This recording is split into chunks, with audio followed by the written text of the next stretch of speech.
Order, order. Question is Secretary of State for Housing, Communities and Local Government, called Craig Clark. Number one, Mr Speaker. Thank you, Mr Speaker.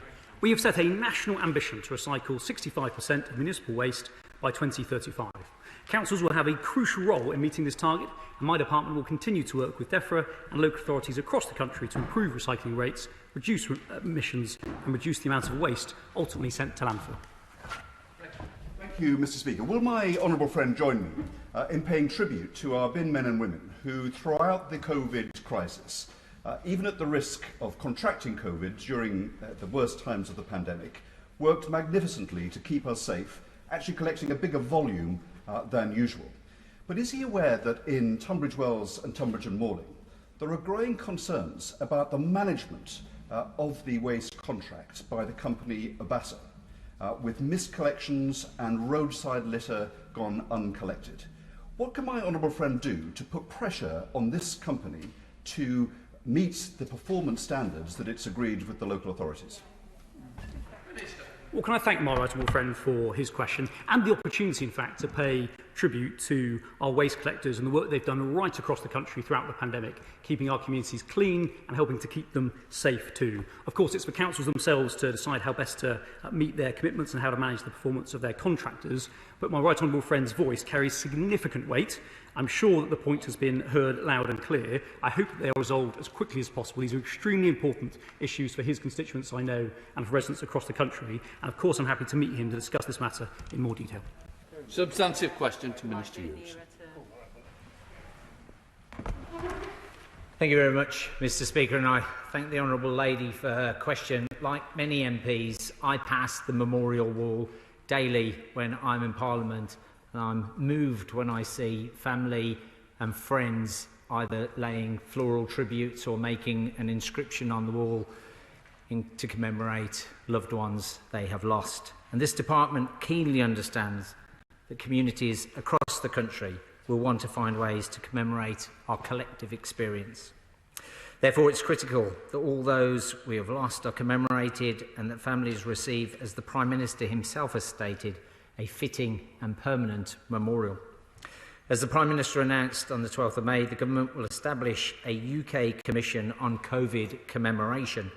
We will set out the Commission membership and terms of reference in due course. Right, let's go to Dawn Butler. Dawn. Thank you, Mr Speaker, and I thank the Minister for that thoughtful response. The COVID Memorial Wall is an iconic, organic work of art created by bereaved families and should not be removed or painted over, and I hope that the Minister will agree that it should be a permanent memorial and that MPs should visit. I mean, I met Fran, whose husband died 3 weeks after they were married, and she lovingly drew 2,000 hearts, and I dedicated one of those hearts to my Uncle Buck, who died. I am, however, disappointed that the Secretary of State for Health has yet to visit, and I hope that the Minister will encourage all MPs to visit like he has done, ensure that the memorial wall is permanent, and ensure that MPs also speak to bereaved families. Thank you, Mr Speaker. I believe the memorial wall is owned by Guy's and St Thomas Hospital, so I'm not sure what decision they've come to with regard to its permanency. But as I said, having seen myself, friends and family visiting, I would keenly encourage MPs from across the House to do so. But we need to consider the most impactful and enduring way to remember those we have lost and to commemorate the service of everyone involved in this unprecedented response to the pandemic. So, as I say, the Commission has been set up and will be reporting on terms of reference and membership in due course. Minister.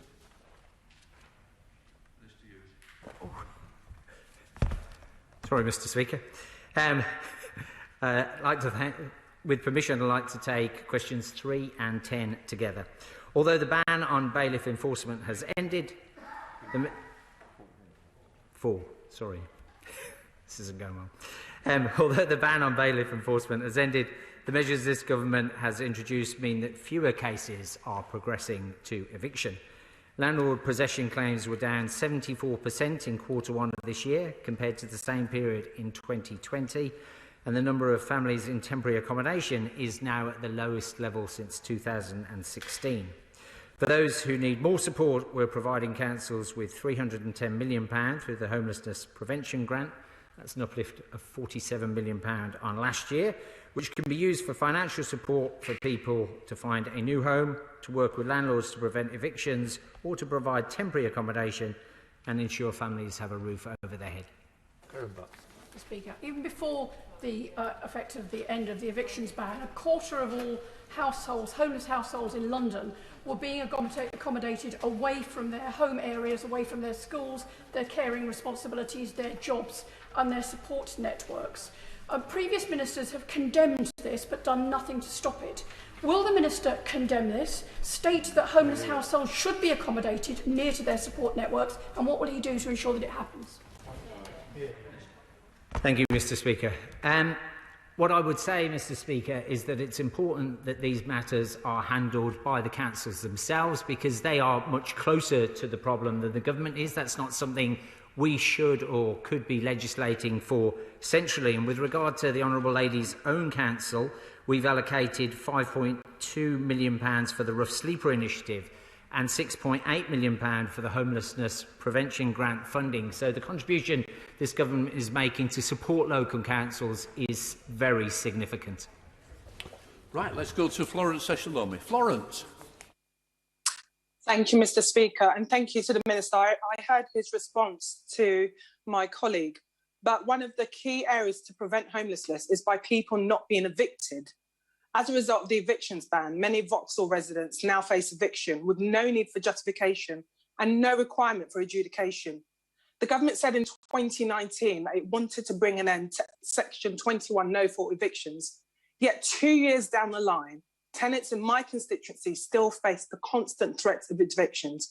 So will the Minister today please tell the House when we can expect to see the long-awaited Renters Reform Bill? Minister.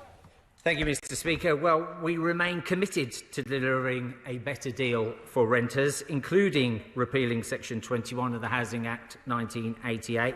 So we will legislate, but it's only right that that legislation considers the impact of the pandemic and is a balanced set of reforms that improves the private rented market.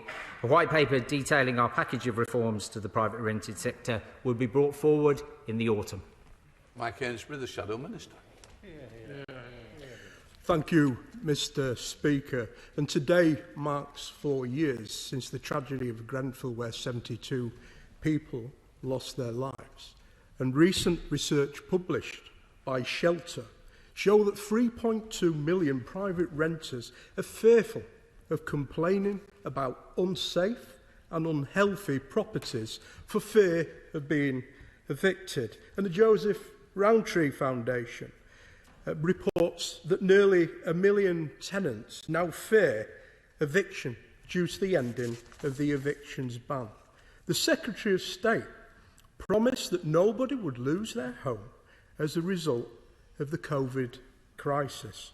How is the Secretary of State going to honour that promise? And when will no-fault Section 21 evictions come to an end? Mr. Speaker, I think it's important to acknowledge the amount of funds that this government has committed to ensure that renters are supported. For example, over £200 billion through the furlough scheme. And if you want to see evidence for whether that's been successful, we know that over 9 out of 10 people are not in rent arrears at all.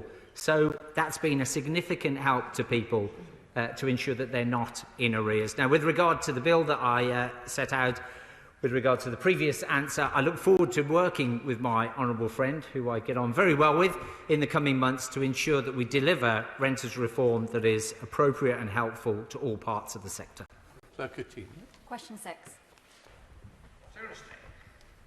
With your permission, Mr. Speaker, I'll answer this question together with questions 7 and 8. The pandemic has shown how vital our green spaces are for the well-being of the nation, from sharing our national parks together to inviting loved ones over to our gardens. That's why it was a priority for me and my department to reopen our parks at the start of the pandemic, something that's offered a lifeline to many people and families over the past year. And as we now build back better and greener in our recovery, we will enhance our environment and provide more green spaces through our forthcoming planning reforms. They will build on and embed our already extensive protections for the green belt, for areas of outstanding natural beauty, and for our ancient woodlands. Thank you, Mr. Speaker. I welcome the Secretary of State's commitment to protect our green spaces and also the broader government investment into our nature recovery programme. On that form, would the Secretary of State consider looking at a new Wild Belt designation as part of the planning proposals to make sure we protect those hard-won gains for generations to come? Well, I'd like our planning reforms to create a legacy of enhancing our environment and leaving the natural world in a better state for future generations. We're continuing to consider how best to achieve that through the ongoing detailed design of these reforms, but I am interested in wild belts, as I know she is as well. We're already bringing forward a raft of changes to support nature's recovery, including introducing mandatory net gain for biodiversity through the Environment Bill and requiring tree-lined streets in all new developments, something that we're increasingly seeing in new housing across the country. Thank you, Mr. Speaker. In Greeks Green and Ling, communities have long been promised a facelift with quality new housing developments by Samwell Council, but very little has yet been delivered. Residents in Newell Street are regularly blighted with crime and antisocial behaviour and have been calling out for help and investment for years. Does my right honourable friend agree with me that while these areas go undeveloped, it makes no sense for green spaces in other parts of West Bromwich East, like Peak House Farm, to be at risk of development? Well, I completely agree with my honourable friend that we need local areas to make the most of existing developable land, repurpose it, revitalise unused sites, and build the most beautiful homes our communities need. The West Midlands, which she represents a part of, is one of the best examples of a place in the country which is meeting housing need, is building homes, but is doing so with a very strong emphasis on brownfield sites. The government is backing that, for example, with a £100 million land fund and the £108 million that we provided through our brownfield fund. Let's go to Carl McCartney. Carl. Good afternoon, Speaker. There is clearly a demand for more housing within the central Lincolnshire local plan area and across communities in my constituency of Lincoln and the East Midlands and the country at large. But we are continually seeing local greenbelt being built upon by large developers, and land banking is still rife on the edge of urban areas. Does my right honourable friend agree with me that we must balance housing developments by big developers with the need to ensure communities of all shapes and sizes still have the opportunity for smaller and individual housing within the curtilage of those settlements of the type and style that buyers wish to purchase and, crucially, live in? My honourable friend makes a number of important points there. Firstly, we've been clear that the manifesto commitment that this government was elected upon was to protect and enhance the Greenbelt, and that's exactly what we intend to do. Secondly, we want a planning system that is based on local plans, where local people and their communities democratically choose sites, and they will be and should be a mix of larger ones, but also of smaller sites, particularly brownfield sites, which can be developed at pace by small and medium-sized developers. And one of the litmus tests for the planning reforms that we intend to bring forward later in the year will be whether they shift the balance from the large developers who can navigate the current convoluted and complex system in the favour of small and medium-sized builders like the local entrepreneurs that he will represent in Lincoln, and ensure that they too can prosper and build more homes. James Bradley. Number 9, Mr. Speaker. Thank you, Mr. Speaker. We meet on a sombre day, the 4th anniversary of the Grenfell tragedy, when 72 people lost their lives, and the entire House, I'm sure, Mr. Speaker, whatever its political view or stripe, our hearts go out to all of those people, their families and their friends, who lost so much that night 4 years ago. Mr. Speaker, we continue to see progress with the remediation of unsafe cladding systems. We project 84% of high-rise residential buildings with unsafe ACN cladding will be completed by the end of 2021, and we continue to drive toward 100%. And we expect those who have made a full application to the Building Safety Fund to be on site by the end of September 2021. The Building Safety Bill will bring about a fundamental change in both the regulatory framework for building safety and construction industry culture, ensuring those responsible for buildings ensure fire and structural safety risks are properly managed. Esbern. Mr. Speaker, 4 years after the Grenfell Tower fire, survivors in the local community are still waiting for justice. And across the country, people are still waiting for an end to unsafe buildings. Now, we know from the government's published data that out of the 469 buildings over 18 metres identified with ACM cladding, 107 still have ACM cladding on them. However, there is no data on remediation of non-ACM cladding or buildings below 18 metres. So can the Minister commit to publishing data next month on how many of the 1,890 buildings over 18 metres, which are progressing bids with the Building Safety Fund for non-ACM cladding, have been remediated, and how many of the 77,500 blocks between 11 and 18 metres may be unsafe? Well, Mr. Speaker, I'm obliged to the honourable gentleman for his question. As I said, and as he knows, we've made significant progress in the remediation of ACM-clad buildings. 95% of them have either been made safe or have seen their remediation begun. With respect to buildings which have had non-ACM but dangerous cladding put on them, I can tell him that some 685 buildings have now been registered for the Building Safety Fund. That's £359 million of public funds allotted for their remediation. We're determined to go further and faster to make sure that people's homes are safe, to make sure that this issue is finally and completely put to bed. Chris Green. Mr. Speaker. Thank you, Mr. Speaker. Local plans create the local community's vision for where essential development such as housing should go. Our planning reforms will give communities the chance to be involved meaningfully at the start when local plans are prepared, and make it easier for local people to understand proposals and express their views. This will bring certainty that housing will come forward in areas best identified for growth by the community, whilst ensuring that valued countryside remains protected.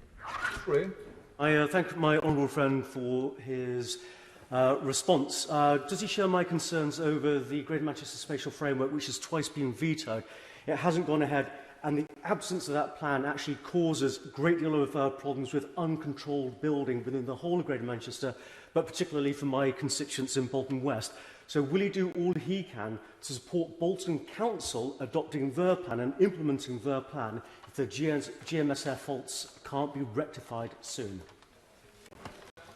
Mr. Speaker, I'm grateful to my honourable friend. He's a doughty champion of his constituents in Bolton West. He will know that local plans give certainty to both developers and communities in providing the homes the country needs and where agreed, rather than suffering from speculative development.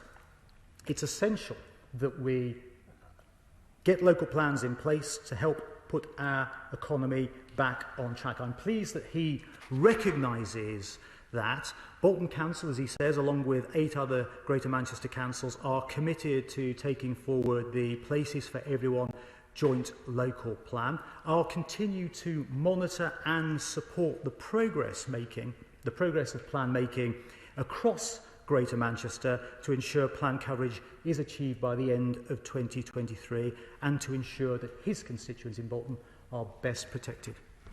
Shadow Secretary Steve Reid. Thank you, Mr. Speaker. 1 year ago, the Secretary of State took an unlawful decision in the West Ferry case to help a billionaire Conservative Party donor dodge a £40 million tax bill. Now, it seems, they're at it again. The Sunday Times reports that John Bloor, a billionaire property tycoon, gave £150,000 to the Conservative Party barely 48 hours after the Housing Minister had overruled the local council to approve a controversial planning application on rural land, raising fresh questions about unlawful lobbying. So will he commit right now to releasing all unpublished documentation relating to this case so the public can see whether this is indeed yet another case of cash for favours?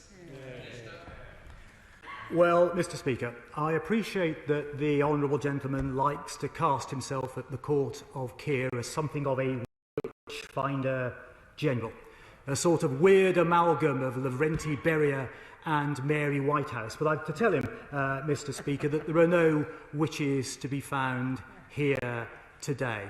With respect to the Sandalford Park application, that was recovered by officials, as many applications are, without recourse to ministers, and we've yet to see any advice from ministers on that, from officials on that particular application. With respect to the Ledbury application, that was a recommendation to proceed made by the independent planning inspector, not least because at the hearing, the local authority reversed its position and took the view that the application should go ahead. I took the advice of the planning inspector. I accepted the planning inspector's recommendation. Process and procedure was followed punctiliously. He has to find other witches to burn. Let's go to the Chair of the Select Committee, Clive Betts. Clive. Thank you, Mr Speaker. Now, I'm sure the Minister's had a very busy weekend reading the Select Committee report into the planning system. In that report, he will have seen that the committee were very supportive of the government's proposals to improve and enhance the local plan system, particularly getting more public involvement by making the plans digital. That's to be welcomed. However, one of the concerns that we got from many people in our evidence taking was that once a local plan's been agreed, local people will lose their right to have any meaningful say in individual planning applications. And that's something that was a real concern expressed to us. So when the government responds to the report, and indeed to its wider consultation, will it look once again at how they can ensure that local people have a meaningful voice in the future on individual applications, particularly in the renewal areas, which are often very contentious issues indeed? Mr Speaker, I'm grateful to the honourable gentleman, the chairman of the Select Committee, for his report. We shall consider it carefully, as we always do, and I'm pleased that he has been, with some caveats, so very supportive of our proposals. He asks about the way in which we can better democratise our planning system. The fact of the matter is, Mr Speaker, that 3% of planning applications are engaged with by the local community. And yet 90% of planning applications go through. So a very small number of people engaging the planning process, and most overwhelming numbers of plans go through anyway. I don't think that's particularly engaging or democratic. And what we are seeking to do is to bring forward the democratic element of plan making so that local people can have a real and meaningful place and decision-making role in what happens in their communities. Gareth Beacon. Number 13, Mr Speaker. Thank you, Mr Speaker. The planning for the future consultation closed in October 2020, and it generated an enormous amount of interest with 44,000 responses. We're analysing these responses and will respond to the consultation in due course. We're committed, Mr Speaker, to planning reforms which are intended to provide better protection for environmental assets. I've worked closely with my right honourable friend, the Environment Secretary, as well as my honourable friend, on the measures in the Environment Bill, and the planning reforms complement and reflect these. Gareth Beacon. Thank you, Mr Speaker. The government will shortly be bringing forward its planning bill, which I recognise is needed to bring forward much needed new housing and infrastructure. My Orpington constituency is 2/3 rural, so what guarantees can my right honourable friend give me and my constituents that greenbelt and greenfield land will be protected from inappropriate development? Well, Mr Speaker, I'm grateful to my honourable friend.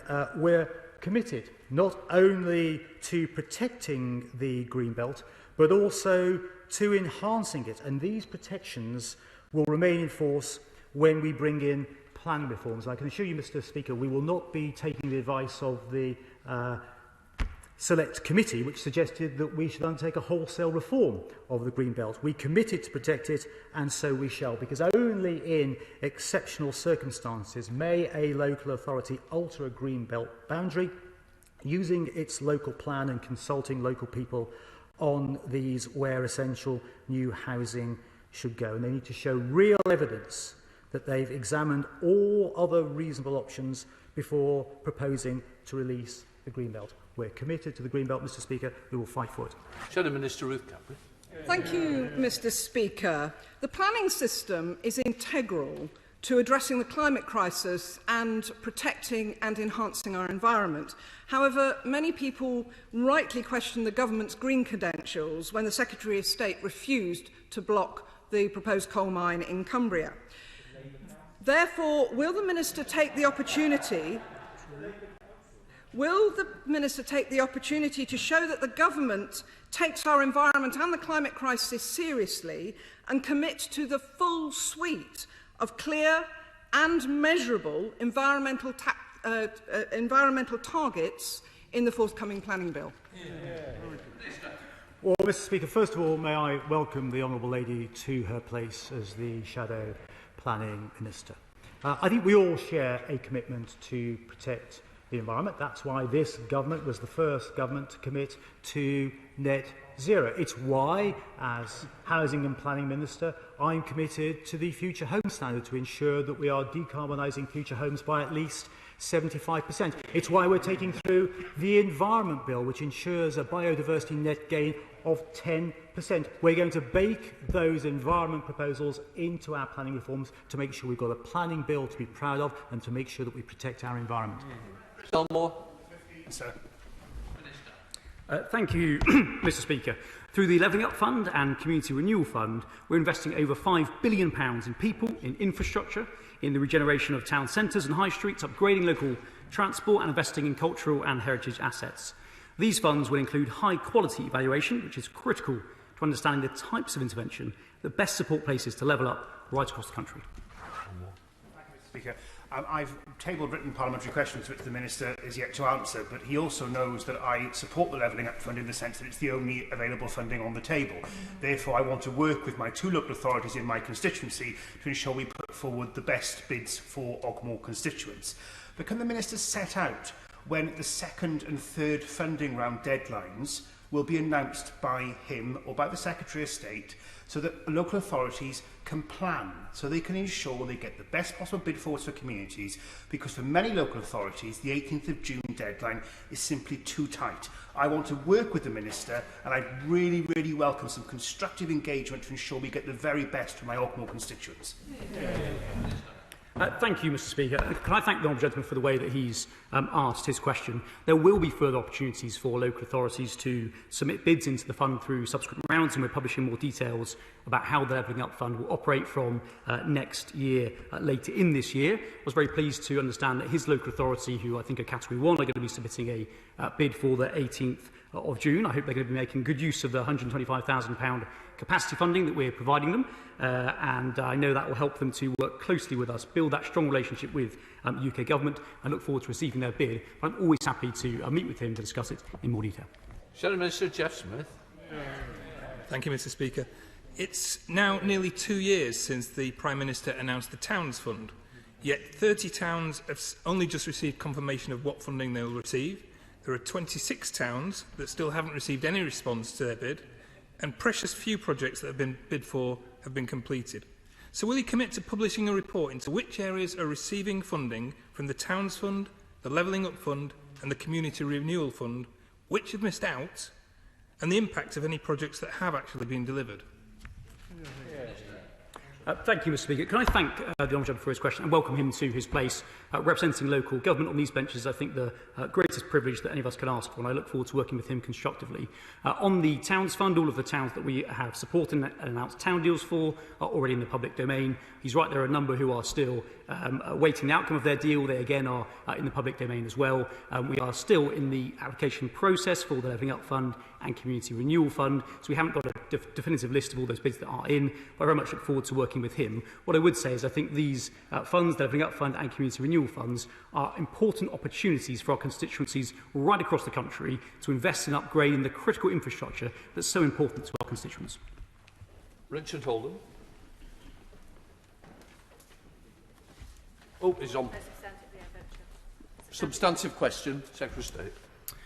This government is making the dream of home ownership a reality for people across England, taking generation rent and turning it into generation buy. I'm delighted that earlier this month we launched our first home scheme with the first properties ready for sale in Bolsover, providing discounted homes of at least 30% for first-time buyers and priority local people and key workers. And our new 95% mortgage guarantee has already given lenders the confidence to help families and young people get onto the property ladder without the burden of a large deposit. Richard Holden. Richard. Thank you very much, Mr. Speaker. I'm in my first home. I only moved in here in May, and I want to see more of my constituents in exactly that position. Can the Minister outline what, particularly for North West Durham constituents, that they can access through these new schemes and when they'll be fully available and rolled out across the country, particularly the first home scheme, which so many of my constituents are very interested in getting involved in? Well, I'm pleased to tell my honourable friend that the government's committed to making sure young people have the opportunities they need to live and work in their local community in North West Durham and right across the country. I'd encourage his constituents to go onto the government's website, ownyourhome.gov.uk, to check out the brilliant schemes that we have available. And I'm also glad to be able to let him know that later this month we'll be launching the first set of first homes in County Durham. Right, Shadow Minister Lucy Powell. Thank you very much, Mr. Speaker. On the 4th anniversary of the terrible fire at Grenfell, today we first and foremost remember the 72 people who lost their lives. Our thoughts are with the bereaved as well as the survivors of that terrible night. The Grenfell community has steadfastly campaigned for justice and for change, but it has come too slowly. Hundreds of thousands of people are living in buildings we now know to be unsafe, some even still wrapped in the same flammable cladding as Grenfell. Many are first-time buyers who have watched their dream of home ownership become a living nightmare in unsellable, worthless homes. I welcome the Building Safety Fund, but funds alone aren't enough, not least because of the extremely slow progress in allocating them. We need active intervention and leadership. So will the Secretary of State commit that all buildings will be made safe, not just from ACM cladding, or at least in the process by this time next year? And will he free homeowners from the burden of the costs and anxieties of being trapped in unmortgageable, unsafe homes? Thank you, Mr. Speaker. Well, I join the Honourable Lady in giving my sympathies, my thoughts and prayers to the survivors, the bereaved and the community of North Kensington. We all want to support them to ensure that their quest for justice continues and reaches its conclusion as a result of the public inquiry and the police investigations, and of course that we do everything in our power to ensure that this never happens again. Earlier this year I set out the next steps in our plan to ensure that homes in this country are safe. We are providing £5.1 billion to ensure that unsafe materials like cladding are removed from people's homes as quickly as possible. 95% of those high-rise flats that have the ACM cladding that was on the Grenfell Tower have now either been remediated or have workers on site as we speak, and 65% have been completed. I want to see that work finished by the end of this year, and we will be doing everything that we can to ensure that happens. We're also working with lenders and insurers and surveyors to ensure that they also play their part, and we have a proportionate, sensible approach to risk so that those who do not need to be trapped in this issue are not unduly done so. And also that those who created this situation in the first place, the builders and the developers, pay their fair share. We're currently consulting on an industry levy, and we will be encouraging, as we have done throughout this process, those developers who have not already stepped up to do so, because it is unconscionable that leaseholders are having to pay for the faults of an industry that has profited at their expense. Substantive question to Minister Hall. Thank you, Mr Speaker. Both the Levelling Up Fund and the UK Shared Prosperity Fund are core parts of our Levelling Up agenda. I regularly speak to my ministerial colleagues about both funds. These discussions will inform our Levelling Up White Paper and the UK Shared Prosperity Fund investment framework, which we plan to publish later this year. Let's go to Martin Doherty-Hughes. Martin. Thank you, Mr Speaker, and I thank the Minister for that answer. Like many other members, I've been involved with discussions with my own local authority regarding the Levelling Up Fund. However, it has occurred to me last week that this was something of a democratic deficit within the process. Now, given that the fund can be used in a number of areas that are devolved to the Scottish Parliament, why is there no mechanism for councils to formally consult with their Scottish Parliament representatives on these issues? And can the Minister advise what his government is doing to ensure that projects associated with this fund are realised with as much collaboration from the democratically elected government of the people of Scotland? Well, can I thank the Honourable Gentleman for his question. He's clearly working hard on his bid for the Levelling Up Fund. There's absolutely nothing to stop his council at all consulting and speaking to the Scottish Government about the bid before they submit it. They're absolutely welcome, of course, should be doing that. I would say that the point of these funds, at the heart of them, is localism, is about local authorities and communities working directly with the UK Government, building that strong relationship with communities in Scotland that we think is a key part of this process. We're investing billions of pounds. We want to work closely with his community. I would absolutely encourage them to engage with the relevant government. Right. Patricia Gibson, the SNP spokesperson. Thank you, Mr Speaker. And while the Minister claps himself on the back at the munificence of these various funds that he's talking about, he may wish to reflect on the fact that there's not one new penny of money available, so let's not pretend. The EU structural funding allocations in the devolved nations and the spending areas in the areas covered by the Levelling Up Fund and the Strategic Priorities Fund previously had direct involvement of ministers from the devolved nations. So how can the Minister now justify cynically insisting on a centralised Whitehall-led approach, cutting out the directly elected governments of the devolved nations from spending decisions in their own countries in devolved areas of responsibility? Mr Speaker, I must point out this continued factual inaccuracy. There is new money going in this year through the UK Community Renewal Fund. £220 million are being invested to trial new priorities and projects ahead of the introduction of the UK SPF. As I've just said to her honourable friend, the local authorities in Scotland are absolutely able to consult with the devolved administrations. We will be speaking to the devolved administrations at the shortlisting stage of the bids to seek their advice to see if the bids conflict with anything that they are delivering or policies in the devolved administrations. We're investing billions of pounds in these projects, in infrastructure, in community renewal, in transport, regeneration, high street refurbishments. This is something that the nationalists should be welcoming rather than trying to find unfair grievances. Mr Speaker, the Public Accounts Committee delivered a damning verdict on the Towns Fund that his department had, and I quote, not been open about the process it followed and would not disclose the reasoning for selecting or excluding towns for funding, end quote. In view of this, therefore, what specific measures will the Minister announce today to ensure that the distribution of the Levelling Up Fund and Shared Prosperity Fund will be both transparent and free from political bias, unlike the Towns Fund?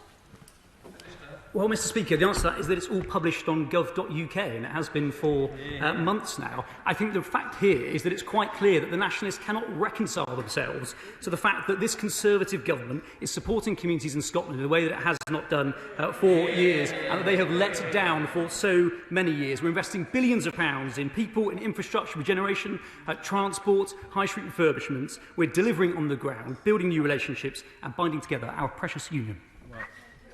We have the withdrawn, so we're going straight to Esther McVeigh. Question 23.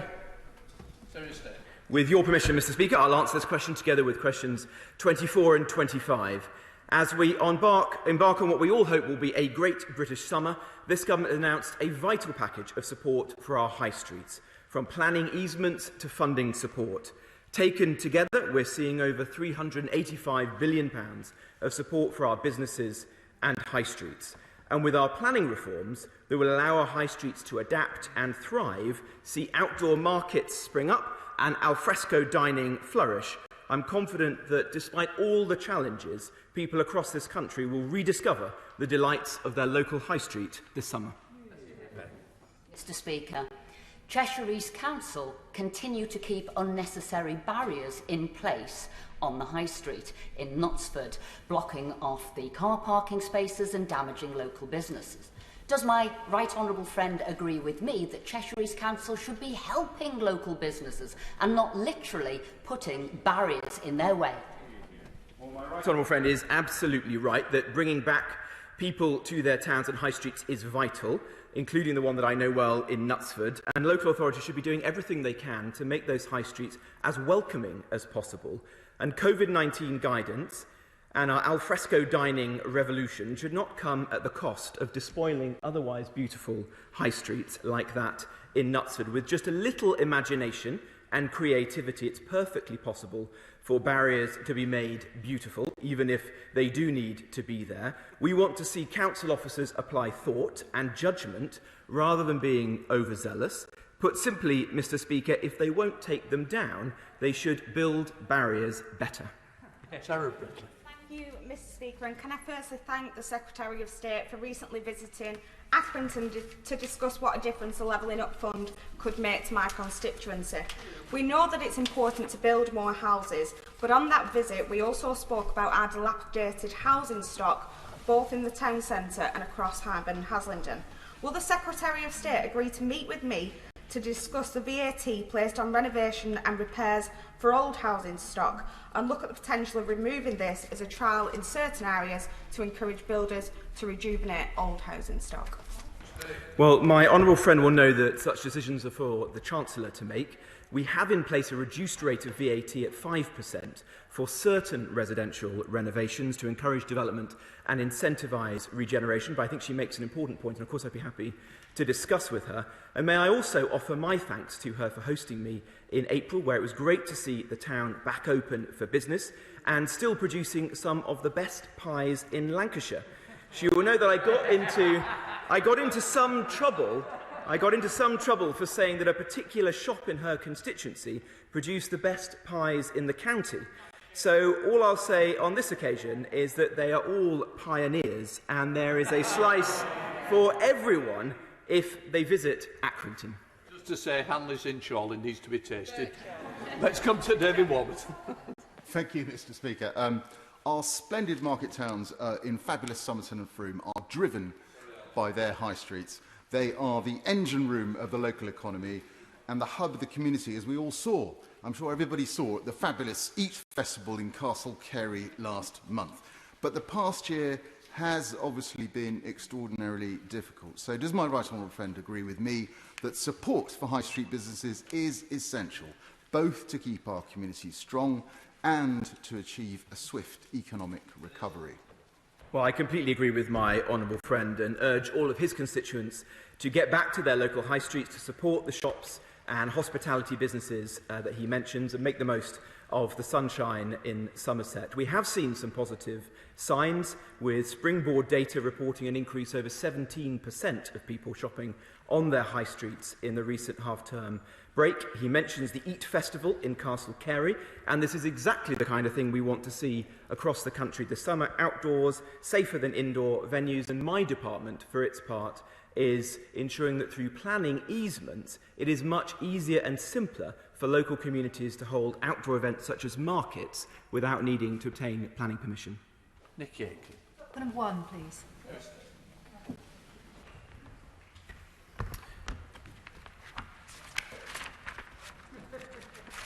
Mr. Speaker, one of the greatest divides in our country, and one that has been thrown into sharp relief by the pandemic, is between those who own a home of their own and those who do not. That's why I was delighted to be in Bolsover earlier this month to see the very first site of our new First Homes scheme, and that will provide new homes for the first time at a 30% discount. I was also delighted to announce a further 30 towns last week, worth over £700 million in total, And on Friday, I saw the real difference that's making to local people in Doncaster and Redcar and Bishop Auckland and Hartlepool, to name a few. And finally, Mr. Speaker, today does mark the 4th anniversary of the Grenfell Tower fire. I visited the site yesterday, and I'm sure the whole House will once again join me in paying our respects to the 72 victims, their families, their friends, and the wider community in North Kensington who've suffered as a result of the tragedy. It exposed serious and systemic failings that we're determined to address through our new Building Safety Bill, which we'll bring forward shortly. Thank you, Mr. Speaker. And can I also offer my condolences to those who were involved in Grenfell 4 years ago, an event that we will never forget. Mr. Speaker, I welcome the incredible work that this government has done throughout the pandemic to support more rough sleepers, with a staggering £700 million extra funding for local authorities, and to pay tribute to those local authorities and charities involved in helping rough sleepers off the streets day in, day out. Now we must learn from the government's brilliant Everyone In strategy, which saw an incredible 90% of rough sleepers taken off the street and offered accommodation. As my right honourable friend knows, I'm campaigning to have the Vagrancy Act repealed. Does he agree with me that it's now time to learn from what we did from the Everyone In strategy, particularly the reasons why people find themselves on the streets in the first place, particularly around mental health and addiction issues? Does he agree that we do need to now learn from those lessons and replace the Vagrancy Act?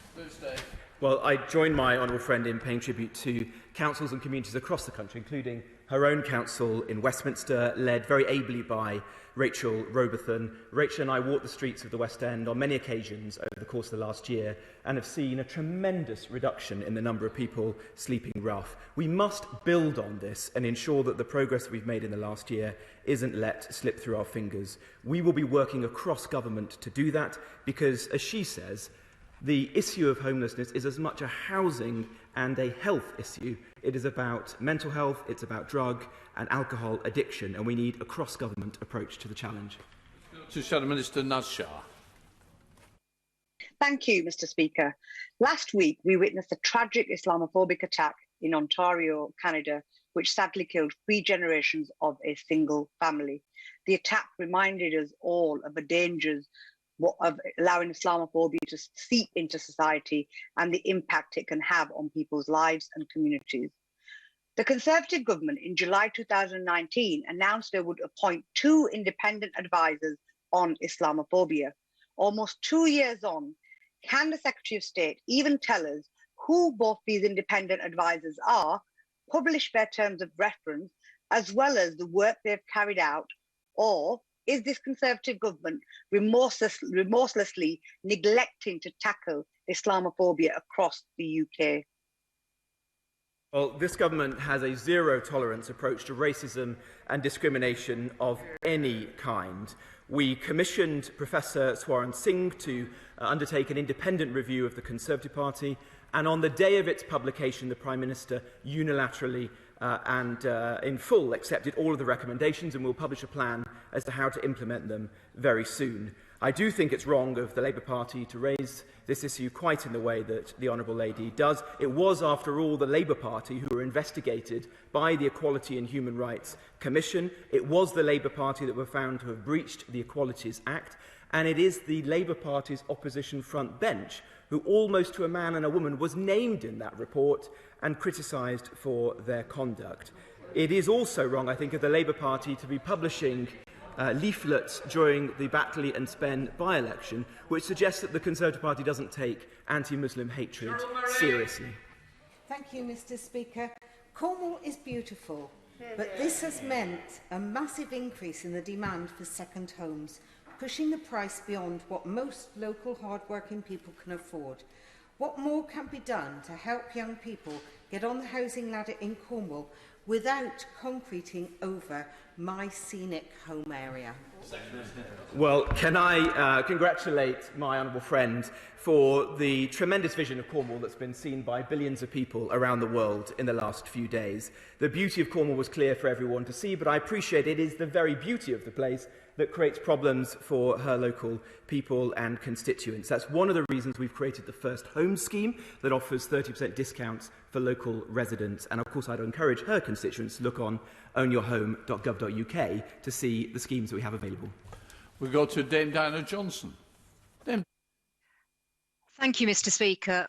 Will the Secretary of State meet the co-chairs of the all-party parliamentary group on Left Behind Neighbourhoods to discuss how we can take forward proposals from the Community Wealth Fund Alliance with over 400 organisations as members and the work of his honourable friend, the member for Devizes, for a community wealth fund to be established to convert dormant assets into long-term community-led investment for the most disadvantaged communities such as Orchard Park and Bransholme in my constituency of Hull North?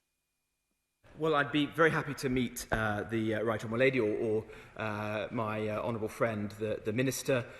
We have brought forward the Community Ownership Fund, and we'll be publishing details on that very soon, which does allow community groups to bid in for match funding to buy a village shop, a pub, a sports field, a much valued community asset. And we've also announced the right to regenerate, which will enable people to bid in for public sector assets that are currently being neglected and bring them into better use. Thank you, Mr. Speaker. Rushcliffe has been let down by the current planning system.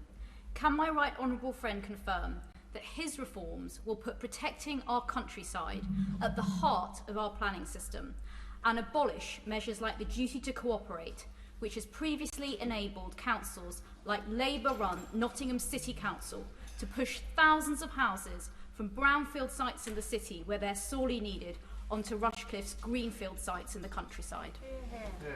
Well, I think my honourable friend raised an important point. We want to see cities like Nottingham have the investment that they deserve to build more homes, to tackle the issues that they face, and we see having good quality housing stock in cities like Nottingham as a crucial part of levelling up and spreading prosperity. That's one of the reasons why we changed the local housing need formula to place a much greater emphasis on smaller cities like Nottingham.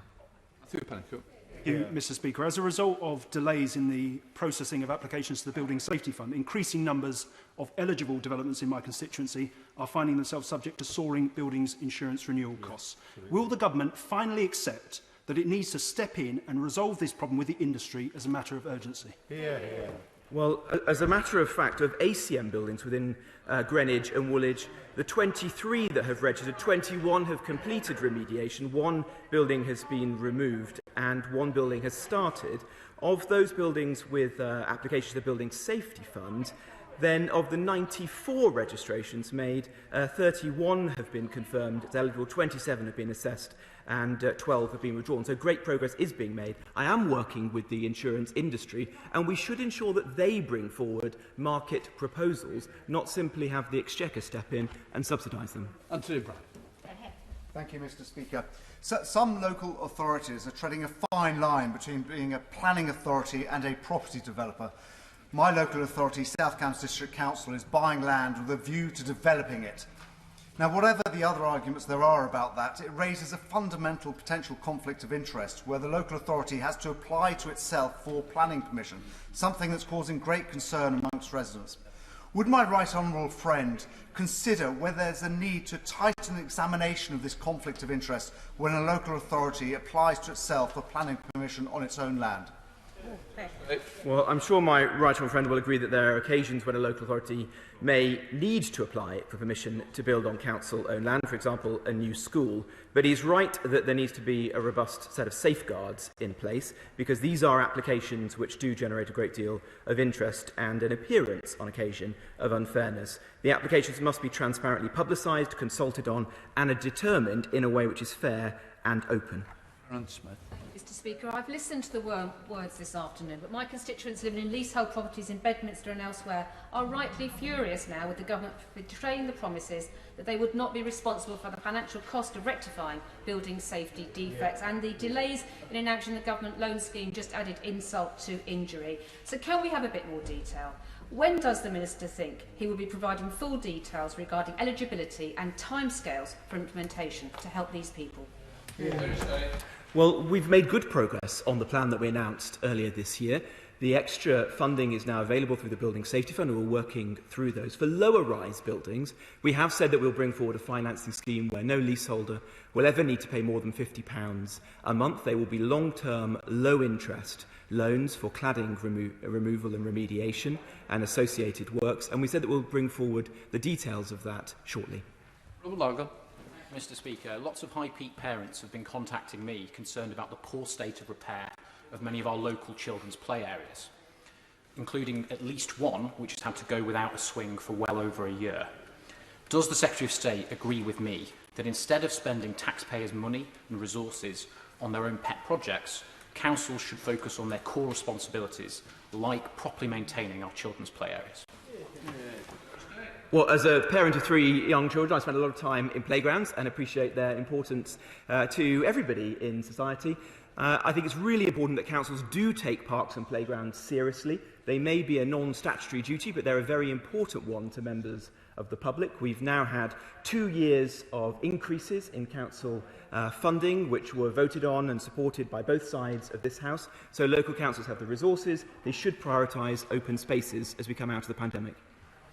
Let's go to Alison Thewlis. Alison Thewlis. Thank you, Mr Speaker. My constituents in Lansfield Quay are amongst many who now cannot afford full insurance due to issues with cladding on their buildings. The Secretary of State mentioned earlier he was working with the insurance industry, but there's not a market solution to this. There's an impending market failure on his watch. What's he going to do about it? No, I disagree with the Honourable Lady. There are market solutions to this. There's a number of businesses that have already brought forward market solutions. Aviva, for example, has done so. Aon, I believe, is doing so. It's actually extremely important that we in this House are united in putting pressure on the insurance companies, not simply asking the Exchequer to step in and bail out some of the most affluent and successful companies in the country. That is what we're trying to do, and we are seeing signs of progress. Lee Anderson. Thank you, Mr Speaker. Now then, major housing developers are very quick to build new homes and take the money, but in Ashfield they are not so quick to finish off sites ready for adoption. Some of these sites are taking 10 years plus. This is simply not good enough for my residents who have parted with their hard-earned cash for their dream home. So could my right honourable friend please give new home buyers in Ashfield some words of reassurance that government is taking this seriously? That was the final. Well, I agree with my honourable friend. It's extremely important that developers, large or small, make good on their promises to the local council and the local community. There are powers already within the planning system, but we're considering how we can beef those up as part of our planning reforms so that where homes are to be built and are permissioned, the builders get on and build them and finish the job. We're also going to be legislating for our new homes ombudsman, so where the standard of those homes falls below what people would expect, there's a route to recourse that's available to everyone. I call Daniel Kaczynski to make a personal statement. Thank you, Mr Speaker. The matter I am referring to occurred on the 27th of April 2020. I had been trying to get online to an important committee meeting. After many attempts throughout the day, I was still not connected and had to leave the meeting. I did not swear nor raise my voice, but my behaviour led to 2 complaints. I have reflected on my behaviour. I accept it constituted bullying, and as such was entirely inexcusable. The circumstances were stressful for the staff who were assisting the committee and for me. I apologised to them before, and I apologise to them again, and to the House, unreservedly. I will never repeat such behaviour. Thank you, Mr Speaker. Thank you. Let's move on. That was very quick. Point of order, Peter Bull. Thank you, Mr Speaker. On a point of order, I wonder whether you had notice from the Secretary of State for Health that he's making a statement earlier than advertised related to the COVID-19 regulations. I ask this question because it's a long-standing principle of this House that major changes to government policy are announced to Parliament first. I can think of no more important policy announcements than changes to regulations that restrict the freedom of the British people. However, it appears that the government is planning to do a major news conference on the COVID regulations at 6 p.m. this evening, but the Secretary of State for Health isn't making his statement until 8:30 p.m. in the House.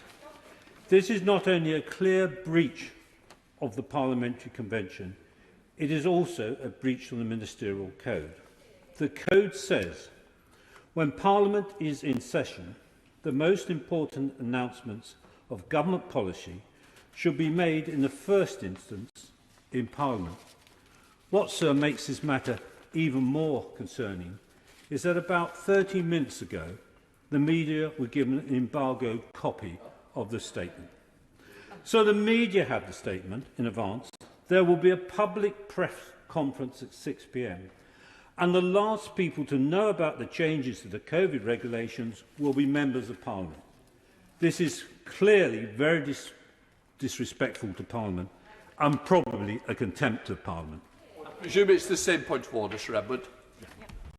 Have you heard from the Prime Minister this afternoon, Mr. Speaker? Because I'm astonished that the Prime Minister is not coming to give this statement. I entirely join my honourable friend in what he has said. It would have been perfectly possible for the Prime Minister to have come to this chamber at 3:30 now and to inform Parliament what was going on. Now, I quite understand, Mr. Speaker, that if you're Prime Minister, it's much easier to have a few patsy questions from Laura Kuenssberg and her colleagues than to sit here for a whole hour and be grilled by MPs. But are we a presidential system or are we the House of Commons? Who runs this country? Is it the media or is it this House of Commons? So I repeat what my honourable friend has said. In future, we must make clear that if there are any government announcements, they are made here first to the elected representatives of the people. First of all, can I say I'm grateful to both gentlemen for giving notice of the point of order. I've repeatedly made it clear how important it is that announcements should be made in this chamber first. As you are both aware, the Secretary of State will be making a statement at 8:30 on COVID. That will give members of the House an opportunity to question him on the government's policy. However, it is not what I would have expected. A statement to the House before announcement to the press is not acceptable.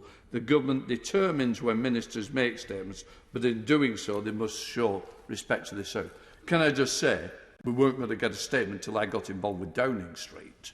The fact is, this has been forced. To actually get a statement today was going to be left to tomorrow, which would have been totally unacceptable. The fact is, I understand the Prime Minister at the moment is on NATO, there is a big conference going on, he isn't here. That's why I insisted that somebody came to make this statement. The timing of it is 8:30. I thought that was better than waiting for the Prime Minister to make a statement tomorrow. This House needs to know, it needs to know first. I find it totally unacceptable that once again, that we see Downing Street running roughshod over members of Parliament. We're not accepting it, and I'm at the stage where I'm beginning to look for other avenues if they're not going to treat this House seriously. What I would say is, I think it's time for me to have a meeting with the Prime Minister to actually put on the record, here now, but with him, that this House matters. Right. Further to that point of order, Ian Duncan Smith. Just in case there was any lack of clarity, Mr. Speaker, from your statement, is it at all feasible that should the government now have recognised the power and force of your statement and that of the objections of the House, that they could now change and come to you, Mr. Speaker, and say that they are prepared to bring that statement forward so that it was held at 6 o'clock? Would the House be able to find time for that, Mr. Speaker? If somebody is willing to do that from Downing Street, I will always ensure that this House will hear it. My view is, I was told no decisions have been taken. That's why I'm more shocked to know there is an embargoed list of what's going to happen to this country without this House knowing. I was told no decisions have been taken, that no decisions will be taken until the Cabinet meets. The fact is, I am being misled. This House is being misled. It is not acceptable. and I would welcome them coming here before they make the press statement, as the press have already got an embargo. And I'm sure now that the whip is texting the chief whip to let him know exactly what's being said, because it's disappointing to all of us. I am now suspending the House for 3 minutes to enable necessary arrangements for the next business to be made. Order.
Order.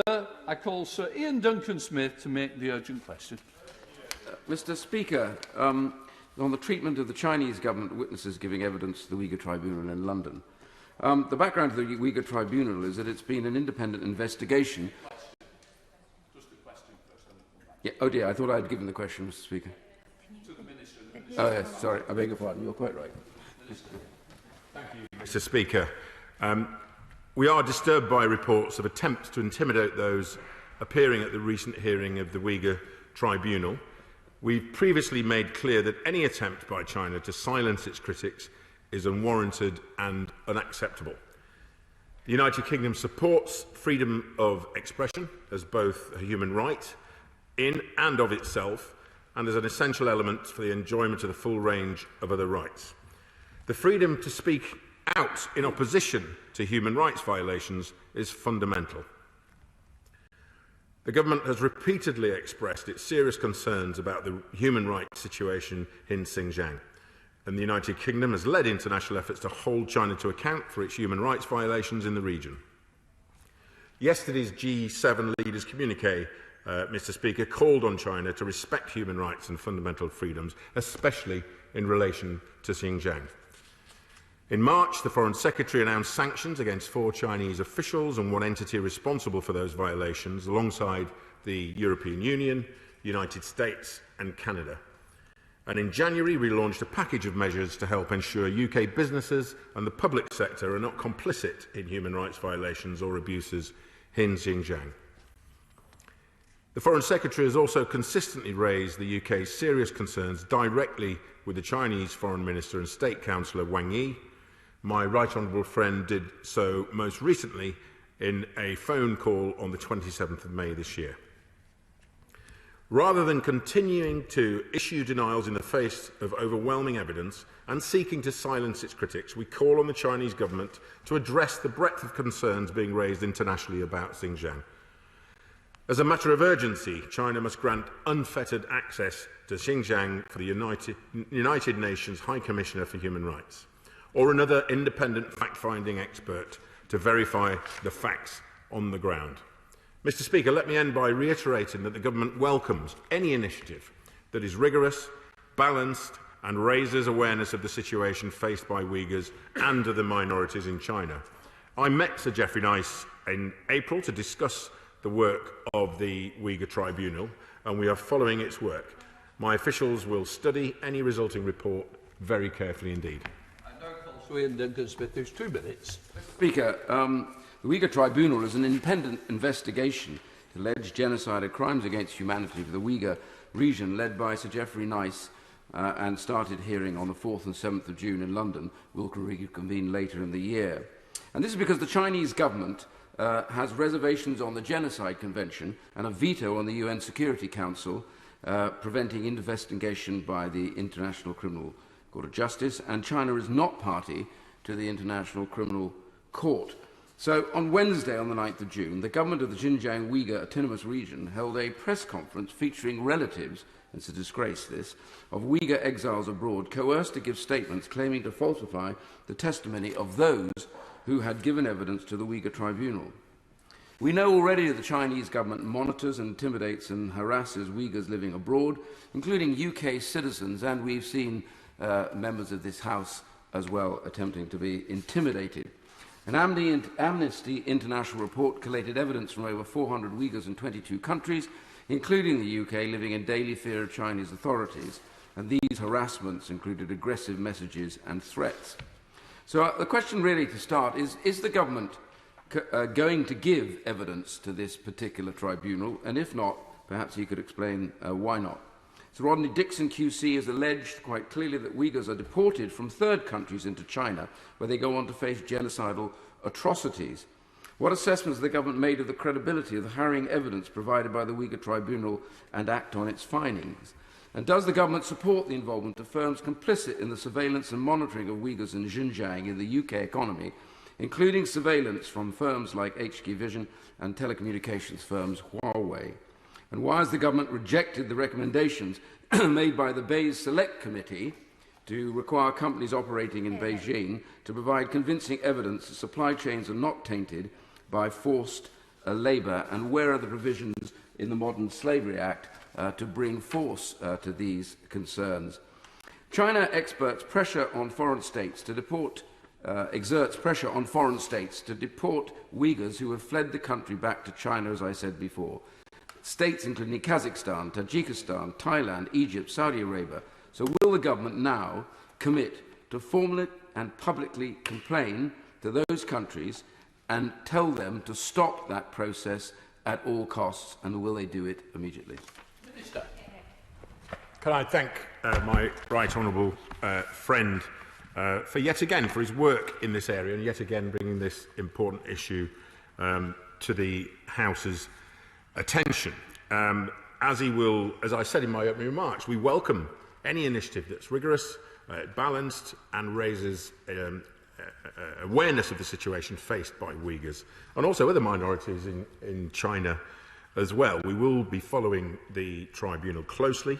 We'll be studying any resulting report carefully. Of course, he knows that the policy of successive UK governments is that any determination of genocide or crimes against humanity is a matter for a competent court. We are therefore not in a position to provide evidence, testimony or other official support to the tribunal. He's right to mention the press conference held by Chinese authorities. We're disturbed by reports of attempts to intimidate those that are appearing at this hearing. We've previously made clear that any attempt by China to silence its critics is unwarranted and it's completely unacceptable. And as I said, we have engaged with Sir Geoffrey Nice. We have pointed Sir Geoffrey to some open source information to be of assistance, which is some of the most compelling evidence, Mr. Speaker, as to what is going on in Xinjiang. With regard to the Select Committee report that he referenced, we announced on the 12th of January that we will work with the Cabinet Office to provide guidance and support to UK public bodies to exclude suppliers where there's evidence of human rights abuses in any of their supply chain. That work is continuing. As you'd appreciate, that is a BEIS-led approach. All of our policy towards China is agreed by the National Security Council, and detailed implementation is coordinated by the National Strategy Implementation Group for China. These are senior officials across Whitehall, and these governance structures are kept under review to ensure that effective coordination at all levels is always upheld. And now come to Shadow Minister Stephen Kinnock, who's also 2 minutes. Mr. Speaker, I have lost count of the number of times I have stood at this dispatch box and urged the government to take stronger and more robust action against the atrocities of the Chinese state as it relentlessly persecutes the Uyghur people. And I have also lost count of the number of times that the government's response has been woefully inadequate.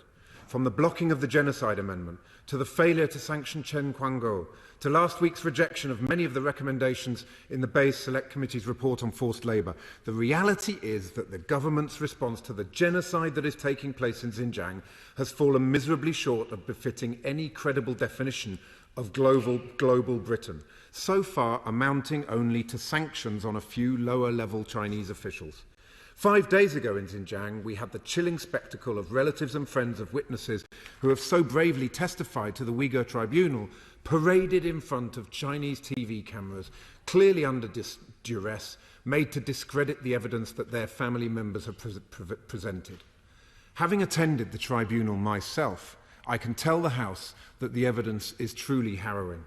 I therefore ask the Minister, what assessment has the government made of the credibility of the evidence that's been presented to the tribunal? Will the government be testifying at the tribunal? And will the Minister himself be attending the tribunal? When will we see the changes to the Modern Slavery Act that were promised by the Foreign Secretary in his statement to the House on the 12th of January? How is, in the Foreign Secretary's word, the urgent export control review progressing, which also began on the 12th of January? Does the government support the opening of an ICC investigation into the international crimes of the Chinese officials who are orchestrating these abuses? Why isn't the government doing more in the UN to get independent human rights observers into Xinjiang? What steps is the government taking to protect Uyghurs living in the UK from harassment and intimidation by the Chinese authorities? Mr. Speaker, the witnesses who have testified at the tribunal have shown huge courage and leadership. Let us hope that the government will at some point start to follow in their footsteps. Well, I can tell the honourable gentleman that I disagree on a large part of his thesis that this government has taken no action. This government has led the first two statements on Xinjiang at the UN. We've used our diplomatic network to raise the issue up the international agenda. We'll continue to work with our partners across the world to build an international caucus of those willing to speak out against these human rights violations. And we've seen that caucus raised from 23 countries, Mr. Speaker, to 39. We will increase the pressure on China to change its behaviour. We've backed up our international action with robust domestic measures.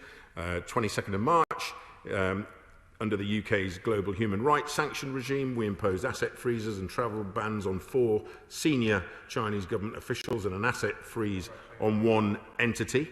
On the 12th of January, the Foreign Secretary announced measures to help ensure that businesses are not complicit in violations or abuses in Xinjiang. Of course, we are continuously keeping our sanctions regime under review. He mentioned the intimidation of Uyghur diaspora. We're absolutely aware of this. We're very concerned about members of the Uyghur diaspora, including in the UK, being harassed by the Chinese authorities. This is an effort to intimidate them into silence, force them to return to China, or to co-opt them into providing other information on other Uyghurs. And this activity, Mr. Speaker, is unacceptable. We've raised our concerns directly with the Chinese embassy here in London. I mentioned in my answer to my right honourable friend, we're not in a position to provide evidence or testimony or official support to the tribunal. I've engaged personally with Sir Geoffrey Nice on this measure. My honourable friend, the Minister for Human Rights in the other place, has spoken with him on, I understand, no less than 4 different occasions. We're following the work of the tribunal closely, and we will be studying clearly any resulting report that comes out of the tribunal. Let's go to Chair of the Select Committee, Tom Tugendhat. Tom. Thank you, Mr. Speaker, and I welcome very much my right honourable friend's urgent question today. He's absolutely right to pose it and to focus on the Uyghur community that has been so brutally injured and tortured and indeed sterilised by the Chinese state. Can I ask my friend the Minister, however, what has he done to work with partners around the world, from China to Canada, the United States, and indeed New Zealand, to stand together against the united front that is not just torturing and seeking to exploit the weakness of the Uyghur peoples as they seek refuge and peace, but is actually seeking to undermine the freedom of the British people and indeed other people around the world by trying to shape our universities, silence our free speech and intimidate our citizens? Is he standing up for Britain? I thank my honourable friend, the chairman of the committee. The short answer to that is yes, we are standing up for Britain. And he's right to raise whether we're working with international partners on this issue. It's absolutely correct to do so. It sends the clearest possible signal of the international community's serious concern and our collective willingness to act. Our announcement on the 22nd of March of sanctions against the perpetrators of gross human rights violations taking place against Uyghurs and other minorities was made alongside the United States, Canada and the European Union. And I can give the chairman of the Select Committee some other examples where we've worked together with partners and it's delivered. The Hong Kong visa offer. Canada, Australia, the EU on scholarships, export controls and extradition suspension in Hong Kong, parallel sanctions announcements on Xinjiang, forced labour measures with Canada. We will continue to work with our international partners. You will have noticed the communiqué yesterday from G7, and we are very pleased to be able to lead that charge. We now come to SNP spokesperson Alan Smith. Thank you, Mr Speaker. I'd also commend the Right Honourable Member for bringing this important debate forward, because the Uyghur Tribunal is an important event and it is a moment of clarity for a lot of us. So I'd express our solidarity with the brave organisers of the event itself and indeed the witnesses and their relatives. So a very couple of concrete questions for the Minister. If we all agree that the Tribunal deserves our support, can he detail what practical measures the Government is bringing forward to support the people who are giving evidence to the committee, to the Tribunal and their relatives? And could he at the least commit to a future statement in this House and debate on the recommendations of the Tribunal when they come forward, so that we can all consider its very serious testimony properly? I thank the honourable gentleman for his question. We absolutely welcome any initiative that's balanced, as I've said, that's rigorous. It raises awareness of the situation that is faced by Uyghurs and other minorities in China. Sir Geoffrey Nice and those involved in this tribunal are distinguished figures. We will continue to engage with Sir Geoffrey and those involved in this tribunal. We're more than happy to follow up on his work. We will be studying the reports and any conclusions that the tribunal brings forward incredibly carefully. As I said in my previous answer to my right honourable friend, we have pointed Sir Geoffrey prior to the tribunal starting to some compelling evidence via open source information as to what is going on in Xinjiang. Treadbudley.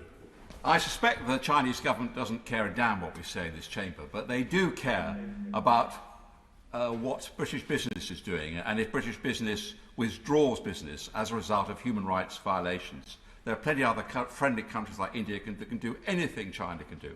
So what has the Minister done to summon in these businesses, to name and shame them, and to say they should move their imports and exports for China? These people are no better than Bristol slave traders of the 18th century, building their businesses on the backs of misery. I thank my right honourable friend for his question. We're providing businesses with guidance. They need to understand the moral, reputational, legal and economic risks of conducting business in Xinjiang.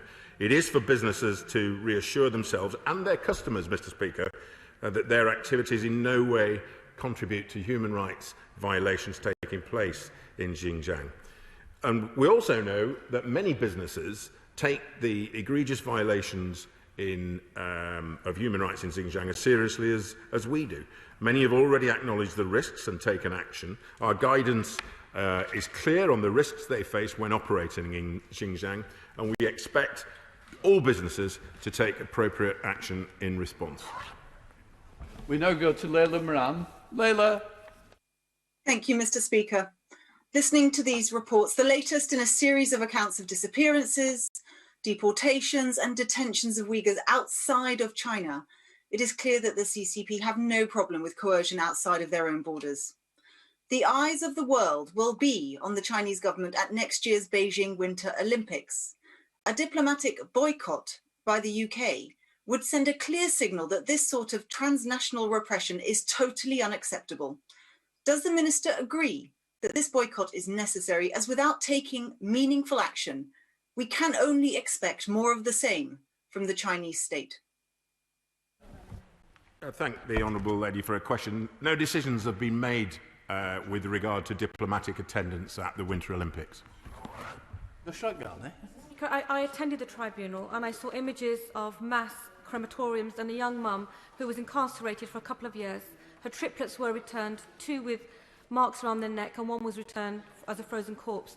And for her bravery to give evidence to the inquiry, she had her family paraded on TV by the Chinese authorities. The right thing for the Minister to do would be to support publicly the tribunal. Otherwise, we end up as the United Nations, a broken flush when it comes to holding China to account.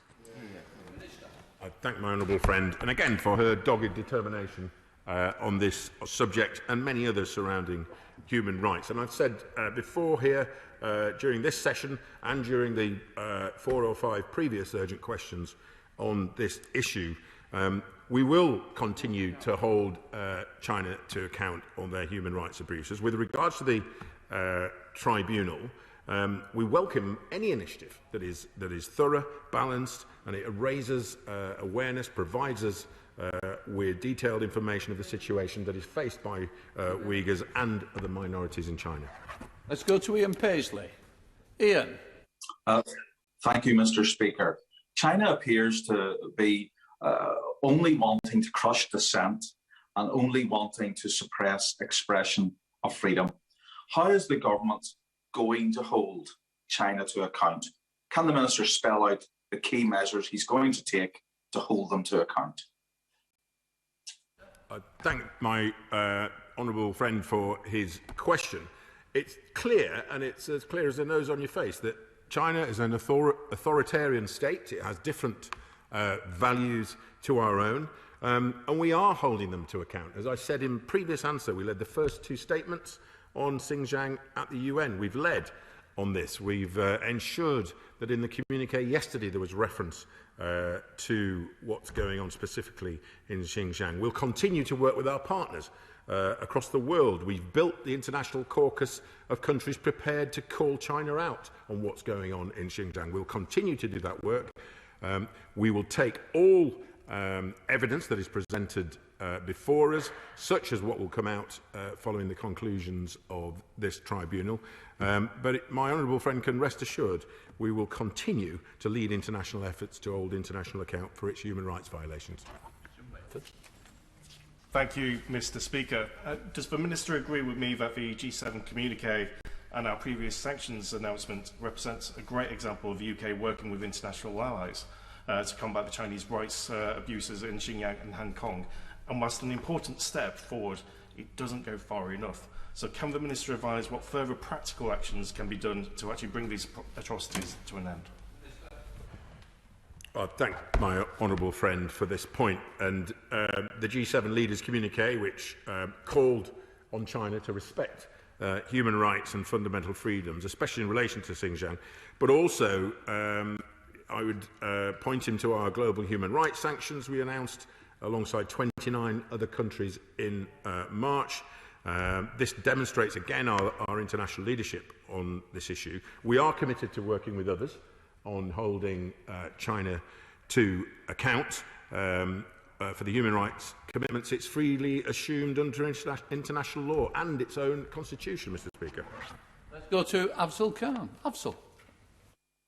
Thank you, Mr. Speaker. At the UN, China was urged to allow unfettered access to Xinjiang, where the recent Uyghur Tribunal reaffirmed that Chinese authorities are committing grave human rights violations. The tribunal saw victims boldly give testimony of the horrors taking place, which includes 3 crimes against humanity: detention, prosecution, and torture. As international courts cannot deal with the Chinese government over allegations of genocide, and the fact that China holds a veto on the UN Security Council, will the government commit cooperating with examining and acting on the findings of the Uyghur Tribunal? I struggle to hear all of that question, Mr. Speaker, but I can pick up on a key point which he referred to, the inability for the UN Human Rights Commissioner to access the region. I mean, if China really wants to dispute the compelling evidence of systematic violations in Xinjiang, all it has to do is allow urgent and unfettered access, as the honourable gentleman says, to the UN High Commissioner for Human Rights, or another independent, credible body, and that will allow them to investigate and verify the truth. Thank you, Mr. Speaker. Human rights violations should always be condemned wherever they take place. Mr. Speaker, although such violations in Xinjiang are not as visible in the public eye, the world knows they are happening. We know they are happening, but they are not as prevalent in the public eye and therefore not as effective in terms of making action take place. So what steps is the Minister taking to rally further international support for action on Xinjiang? Well, my honourable friend makes a very good point in highlighting this, and we will continue to work with our international partners, build that international caucus of those who are prepared to speak out. And there are plenty of countries, sadly, that aren't prepared to speak out on this issue. But we will continue to build that caucus and increase the pressure on China to change its behaviour. I mean, we've gone from a situation where China was denying what was going on and denying the very existence of these camps, to a situation where they're now at least having to acknowledge the existence of the treatment. Now, we've led joint statements at UN human rights bodies, and most recently, Mr. Speaker, we were joined by 38 countries at the UN General Assembly Third Committee in October. We will continue to work alongside our international partners to keep the pressure on China. Let's go to Alex Sobel. Alex. Thank you, Mr. Speaker. At the tribunal, we heard the evidence of Tursunay Zidan about how beatings and internal torture in the camps had left her sterile, evidence that we in the Jewish community are all too familiar with from events 80 years ago. In China, a woman she did not know was presented as a good friend and claimed infertility was why Tursunay's husband left her. He actually died in a car crash. First of all, how is the Minister going to ensure protection to those giving evidence, many of whom have sought political asylum in our country? And what is he going to do to ensure that fake testimony and false news is not going to be spread in the UK or internationally in response to the direct witness evidence we've heard? I thank the honourable gentleman for his point. We are disturbed by the reports of attempts to intimidate those that have been appearing at the recent hearing. Any attempt by China to silence its critics is unwarranted. It's completely unacceptable, as we saw in terms of the press conference that was held in China most recently. We are aware of reports of Uyghur diaspora being harassed by the Chinese authorities in an effort to intimidate them into silence. We, again, have called out this behaviour. We've raised our concerns directly with the Chinese embassy in London. Let's go to Bob Blackburn. Bob. Thank you very much, Mr. Speaker. In order to combat the human rights abuses heaped upon the Uyghur Muslims by China, it's obviously vital that we build the broadest possible coalition of support across the world. But in particular, what is my honourable friend doing about building a coalition of Muslim majority countries who seem to be silent on supporting their brothers and sisters in Xinjiang, so that we can ensure that China gets the message that their human rights abuses are unacceptable to the entire world? Well, my honourable friend is spot on.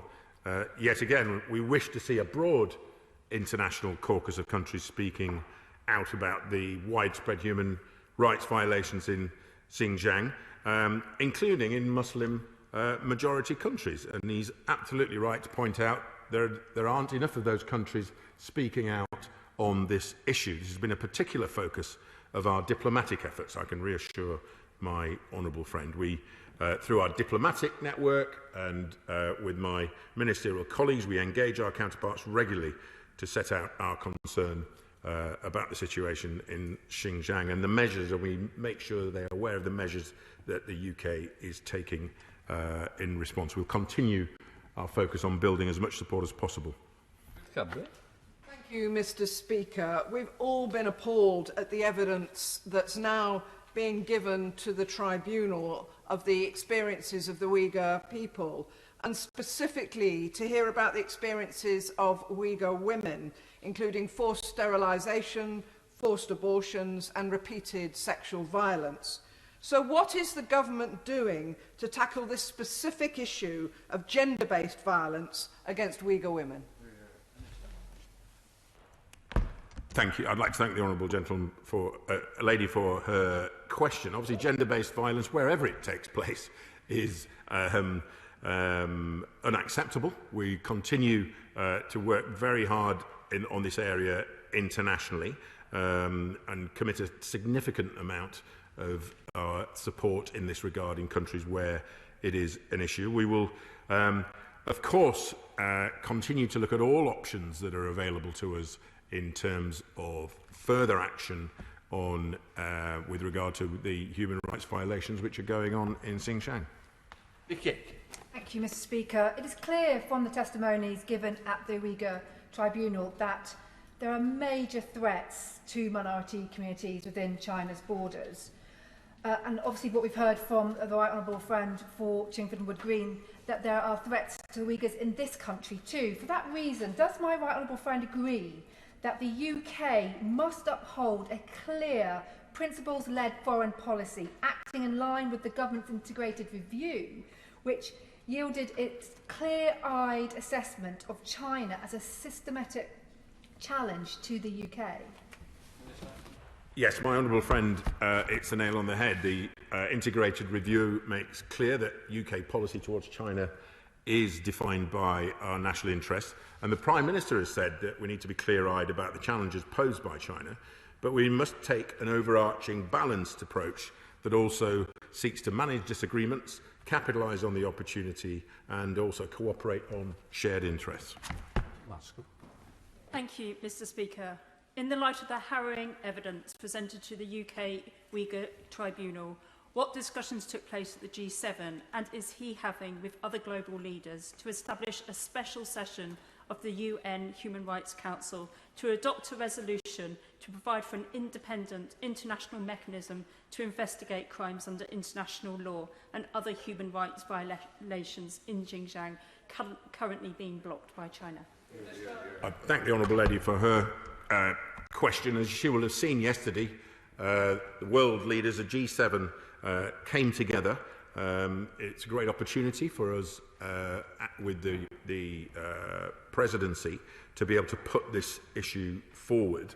As I've said previously, we've led international efforts to hold China to account, and yesterday's G7 communique did specifically call on China to respect human rights and fundamental freedoms, especially in relation to Xinjiang. David Johnston. Mr. Speaker, it was reported in the last 24 hours that the EU was reluctant to specifically cite the camps in Xinjiang as part of the forced labour statement. Whether or not that's true, does my honourable friend think our closest allies will be united, both in being disturbed by the testimony that we're seeing, but also in condemning the coercion of the witnesses' families? Well, my honourable friend is right to bring this up. Of course, we condemn any intimidation of witnesses to this tribunal and any other fora where people are giving evidence in such regard. And as my honourable friend will have seen, yesterday's communique called on China to respect human rights and fundamental freedoms, specifically relating to Xinjiang. And what I would also say is that additionally, in the recent G7 Foreign and Development Ministers communique, the G7 expressed deep concern about human rights violations in Xinjiang and reiterated our call for independent experts to be given unfettered access to Xinjiang. We'll continue to work with our partners to build this caucus of those willing to speak out against China's human rights violations. Let's go to Margaret Farrier. Margaret. Thank you very much, Mr. Speaker. Arriving at the NATO summit in Brussels today, the Prime Minister said that nobody wants to descend into a Cold War with China, and people see challenges, they see things that we have to manage together with China. Can the Minister assure us that the Prime Minister will highlight the grotesque human rights abuses committed against the Uyghurs and recognises the importance of this matter in any dialogue with China? Well, the Honourable Lady makes a good point, and of course the Prime Minister is raising these issues, but let's be clear, our relationship with China remains clear-eyed, it's rooted in our values and it's driven by our national interests. It's the world's, China, Mr. Speaker, is the world's second largest economy. It's a member of the G20. It's a permanent member of the UN Security Council. We have a policy of engagement with China, and our approach towards China will remain consistent. Final question, Robert Largan. Thank you, Mr. Speaker. I congratulate my right honourable friend on securing this urgent question and for his continued work in highlighting the appalling treatment of the Uyghur people by the Beijing regime. With that in mind, can the Minister outline to the House what steps the government is taking to ensure that no UK businesses are complicit in human rights abuses in Xinjiang? Well, I thank my honourable friend for that very, very good question. We have been engaging with businesses on these issues for some time. 12th of January, we launched a minister-led campaign to reinforce the need for business to take action in line with our advice, and also to encourage them to act to address the risk. We're providing support and advice to public bodies also, and these build on the existing measures that we have to respond to Xinjiang, including research funded by the UK to help build the evidence base. There are a number of additional reports that have recently been published that the United Kingdom government has helped finance. I'm now suspending the House for 2 minutes in order for the necessary arrangements to be made. Order.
Always.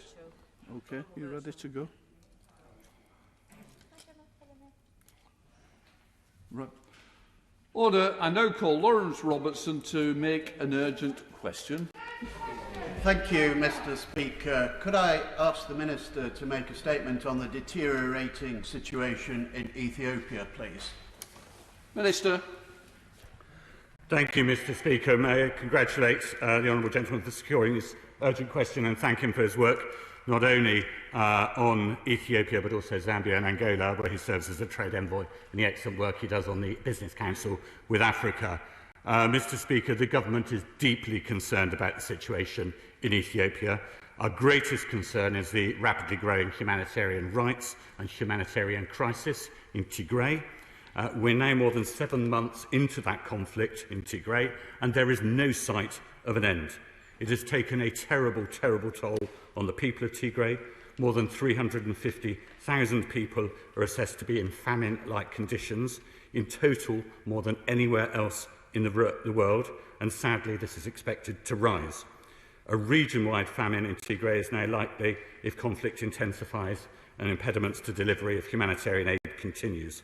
This crisis has been caused by insecurity, an ongoing lack of humanitarian access, and the deliberate destruction of agricultural equipment and medical facilities. It is a man-made crisis. Our embassy in Addis Ababa has visited Tigray 5 times to assess the situation and guide our humanitarian response. The UK's Special Envoy for Famine Prevention and Humanitarian, Nick Dyer, visited Tigray last month. Our ambassador is due to visit this week.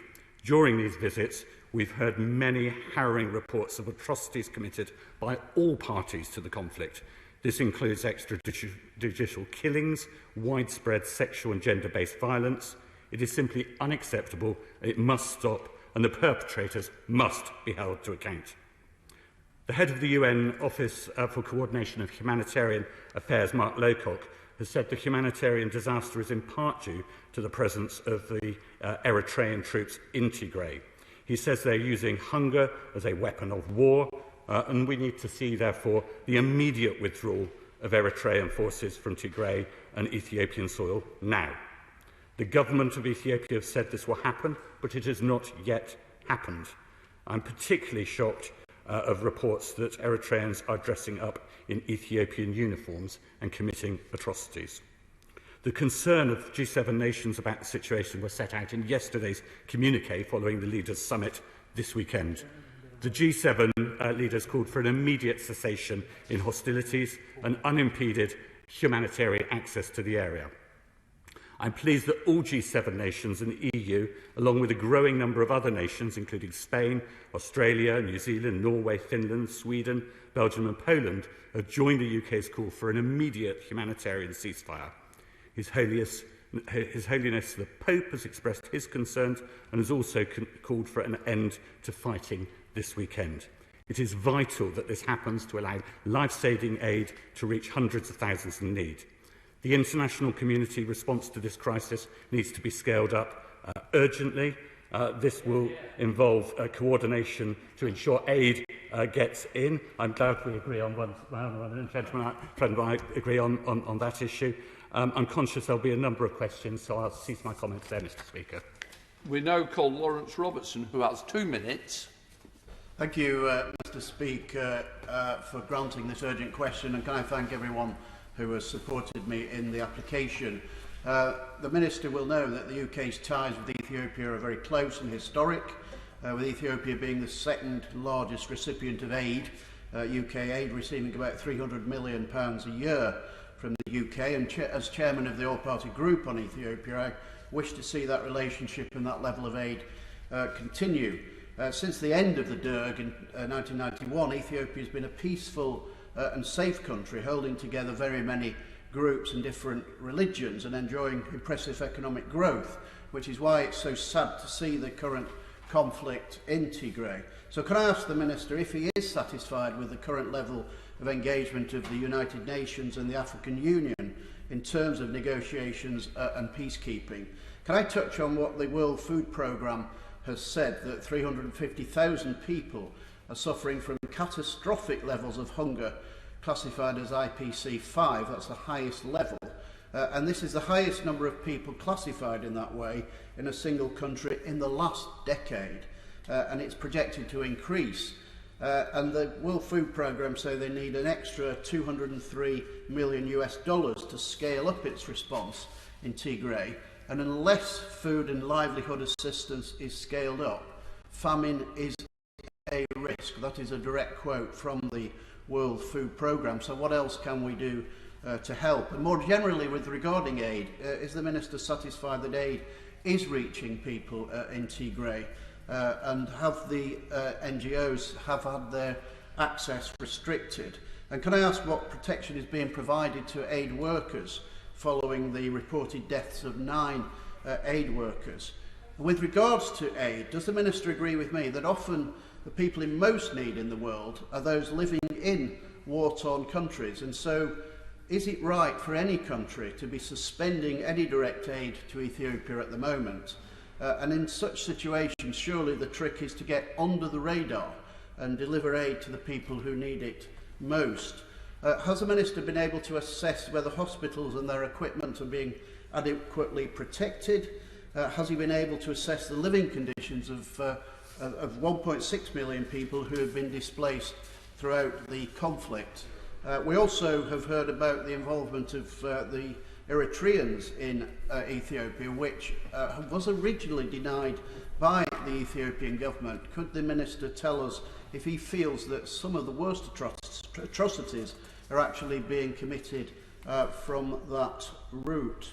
And finally, very finally, Mr. Speaker, can I ask what assessment the Minister has made of the likelihood of the conflict spreading to other parts of Ethiopia and indeed to the wider region? I know that the Foreign Secretary has a focus on East Africa, demonstrating that we're all concerned about that situation. Thank you.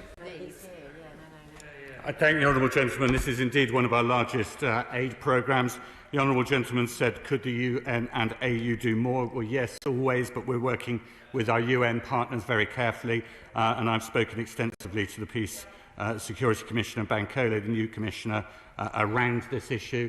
Sadly, Madam Deputy Speaker, I can confirm the World Food Programme's analysis of famine-like conditions of Category 5 IPC, and clearly we need to do more. He's asked for, can we do more? I can announce this afternoon that the UK Government will provide a further 16.7 million of aid from our regular programme elsewhere in Ethiopia and divert that towards the conflict in Tigray. He mentioned NGO access. NGO access has improved from the early days of the conflict, but they still have not got full access, and land is controlled in Tigray by different combatants, which makes it even further difficult. He talked of hospitals. Hospital supplies were virtually at zero at one point. From what we've seen from our 5 visits from the embassy, from HMG, only around 74 of the 264 hospitals are operating in any way, shape or form. He mentions the Eritrean troops. They have no place in the Ethiopian conflict. They've been asked to leave. They should leave, and we will work with all partners to make sure that happens. And rather chillingly, he asked a question about could this spread?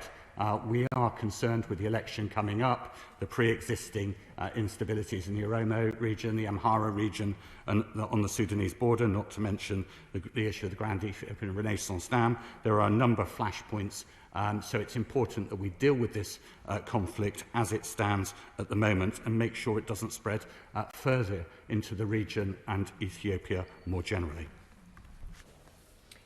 We now go to Stephen Doughty, who has 2 minutes.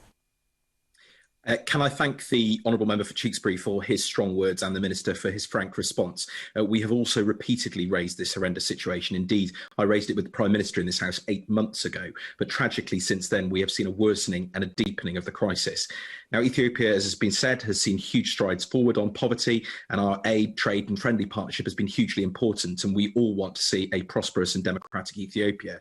But the war and famine of the 1980s is also seared into the memories of the British people and the world. So it is especially heartbreaking to see the current famine, civilians hacked to death, rape, destruction of food and health capacity, tens of thousands displaced, and hundreds of thousands cut off from assistance.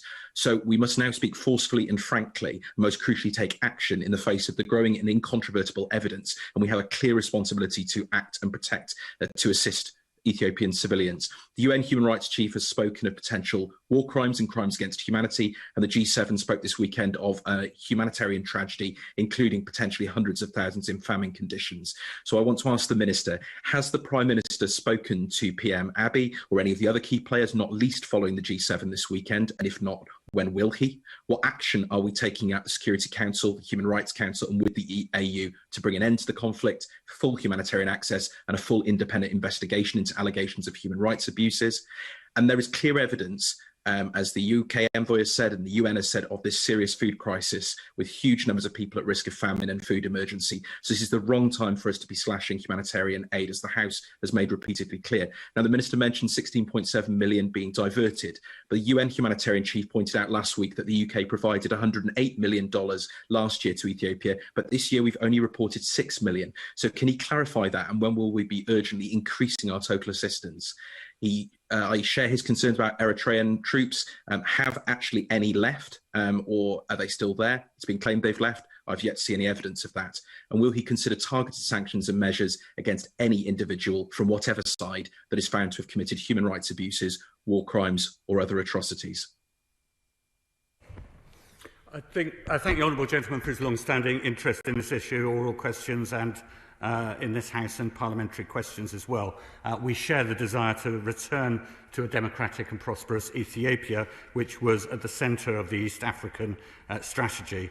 We will work more closely with the United Nations, in particular working with UN organisations and local organisations about making sure all perpetrators are brought into account. The primary relationship with Abiy, President Abiy, is with the Foreign Secretary who met him on an East African trip, and I know retains the dialogue. I don't know specifically when the Prime Minister last spoke to President Abiy, but I will certainly let him know. In terms of the aid level, I thank him for welcoming the small redirection of aid monies. I don't recognise the numbers that he talked about, but more than happy to have a dialogue with him around that. But obviously multilateral spend in addition to bilateral make the situation slightly more complicated, particularly as we're diverting more money into the region. I think those were the main issues, Madam Deputy Speaker, he raised. If I've missed any, I will pick them up during other answers. We now go to the Chair of the Foreign Affairs Select Committee, Tom Tugendhat. Thank you very much, Madam Deputy Speaker, and I welcome the urgent question from my honourable friend, the member for Tewkesbury, which could not be more important given the tragic scenes that we're seeing in Tigray at the moment. Can I ask my honourable friend, the Minister, what work he has been doing with our American friends, notably, of course, Senator Coons, who is the representative of President Biden in the region, and what coordination he's also doing with UN agencies, including the Nobel Prize-winning World Food Programme. Is there extra support going to these organisations? And indeed, are they able to raise money through the open, charitable arms of the United Kingdom? So many people in this country are looking to help, and I'm sure would give very, very generously. I thank the honourable gentleman for his work on this issue and work on the Foreign Affairs Select Committee. We are very engaged with our American partners. I attended a meeting last week with Samantha Power and other international organisations discussing this. When I was last in Ethiopia, I met the new incoming ambassador. There's been a regional envoy travelling within the area who I also met with last week. I've had several meetings with David Beasley of the World Food Programme, who we try to work with as closely as possible. Although at key points of this conflict, access to the area was the main problem rather than actually delivering the aid. So ultimately, there is no solution without political dialogue. So whilst the issues he raises are important as a precursor of several other actions that need to take place before we get that food to the people that are starving, particularly concerning that people are actually destroying hose and farming equipment so that people can't plant. And this is a narrow point. If they don't plant within the next few weeks and next few months, there will be no crop at the end of the cycle. We now go to Chris Law, who has 1 minute. Madam Deputy Speaker, may I first put on record my heartfelt sympathy and condolences to the families of those murdered by terrorists last week in Afghanistan while in their line of work with the Halo Trust. The attacks are atrocious and cowardly, and the perpetrators must be held to account. These men and women bravely put their lives on the line every day by clearing landmines all over the world. Madam Deputy Speaker, most of the 5.5 million people living in Tigray are desperately hungry, and over 300,000 people are suffering from famine. Starvation causes your body to literally consume itself. Your organs shrink, your hair falls out, you convulse, and you hallucinate before death. Children are even more at risk. It's reported that 300,000 children are expected to die. Even if aid deliveries were to be stepped up immediately, this situation will only worsen by September. Therefore, how is the UK government using its relationship with Ethiopia to allow aid organisations access and to alleviate this impending catastrophic crisis? Lastly, Madam Deputy Speaker, this catastrophe is unfolding as we speak, and we know the devastation this will cause if we do nothing. Yet this UK government is ignoring both UK law and its own manifesto pledge by cutting aid, which includes Africa, by 66%. Therefore, will the government now reverse these life-threatening cuts and at the very least mobilise sufficient emergency funds immediately to get life-saving aid to the Tigray region? I thank the honourable gentleman for his comments, I'd like to be associated with his comments around Halo Trusts that do excellent work in Africa and elsewhere around the world. And sadly, the numbers are actually even worse than the honourable gentleman quotes. Nearly 23 million people across Ethiopia will require assistance in 2021. The vast majority of those and the vast majority of the increase on the normal assistance has been integrated with 6.2 million of the population requiring assistance. He asked about the aid getting through. It has improved. The process for humanitarian assistance getting through was very convoluted, and it has improved, but it is still not sufficient to get the materials through, even if we did have them to distribute. But that is something we're working very closely on. It's something the humanitarian famine envoy talked about, something Ambassador will talk about when he visits Tigray last week. And one of the first people to visit Tigray was our development director, looking at these very issues of gaining access. But crucial to all of this is making sure the Eritreans get out of Tigray to create a situation of stability. And I very much hope the turning point of the elections will be a pivot where the Ethiopian government look again at some of these issues. Andrew Mitchell. Thank you, Madam Deputy Speaker. May I congratulate my honourable friend for Tewkesbury on securing this urgent question and echo the comments of the Foreign Affairs Select Committee Chair that many responsible people throughout our country are worrying about a return to 1984 famine conditions. Can I urge my honourable friend, who is a decent and humane minister, to take away from the House two key things tonight? The first is that 2 million people have been driven from their homes, many across the border into Sudan, and 350,000 people, according to the UN, are now in phase 5, which means they are quite literally starving to death. And secondly, will he take away that in 2020 the UK recorded $108 million in humanitarian money for Ethiopia, and this year, faced with the cuts resulting from our broken promise on the 0.7, so far the UN tracking system says that Britain has provided only $6 million. Will my honourable friend bear these matters? $6 million, the UN tracking system has made clear, is the figure so far scored against ODA for support in this respect in Ethiopia. So will he bear in mind these two facts in his discussions with his Treasury colleagues? I thank the honourable gentleman for his long-standing interest. Like he, I don't want to go back to 1984, although there are chilling similarities. He talks of the number of individuals who have gone across to Sudan over the border. We've provided 5 million to refugees coming over. We also do recognise the number of 350,000. I think the honourable gentleman explains the source of another honourable member's 6 million figure. I will have to check to see, because that is a gross distortion. This is one of our biggest aid programmes, with the second or third largest aid donor. So this is must be a snapshot of a single programme or a very small period of time, because our programmes are multiples of that many times. We now go by video link to Jeremy Corbyn. Thank you, Madam Deputy Speaker. Tragedy has hit many people in the whole region, and sadly, much of the world's media seems to be ignoring it. Children are ultimately the most horrendous victims of this kind of war. Sexual violence has been perpetrated against very many women in Tigray. And 2 million people, as others have pointed out, are now homeless or driven from their homes as a result of it. And 350,000 people are facing imminent hunger. There has to be a political solution to this, and there has to be a humanitarian response to this. So is the Minister confident that the Ethiopian government will allow unfettered access to United Nations human rights inspectors to look at the human rights situation, and that we will make sure no further arms are supplied to Ethiopia, and indeed there's an arms embargo on the whole region to try to force the pace on bringing about peace for the future?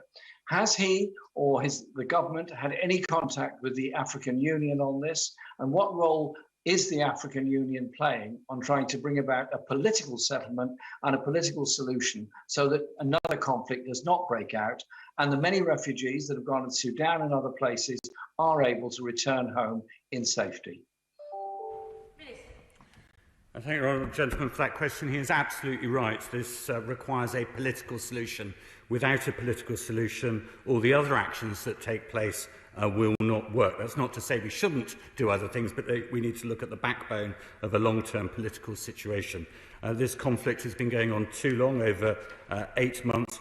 During that period, we've called for unfettered, in his words, humanitarian access.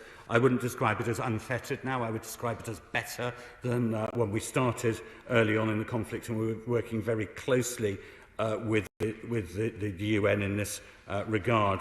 The honourable gentleman mentions the issues of arms embargoes, which I will consider carefully, as he will appreciate, though, that arms come in from many borders, porous borders, and the situation is quite complex, with regional influences well beyond just the African continent. And the African Union should, will, and is part of the solution, and we will work with them. I've spoken a number of times to my opposite number,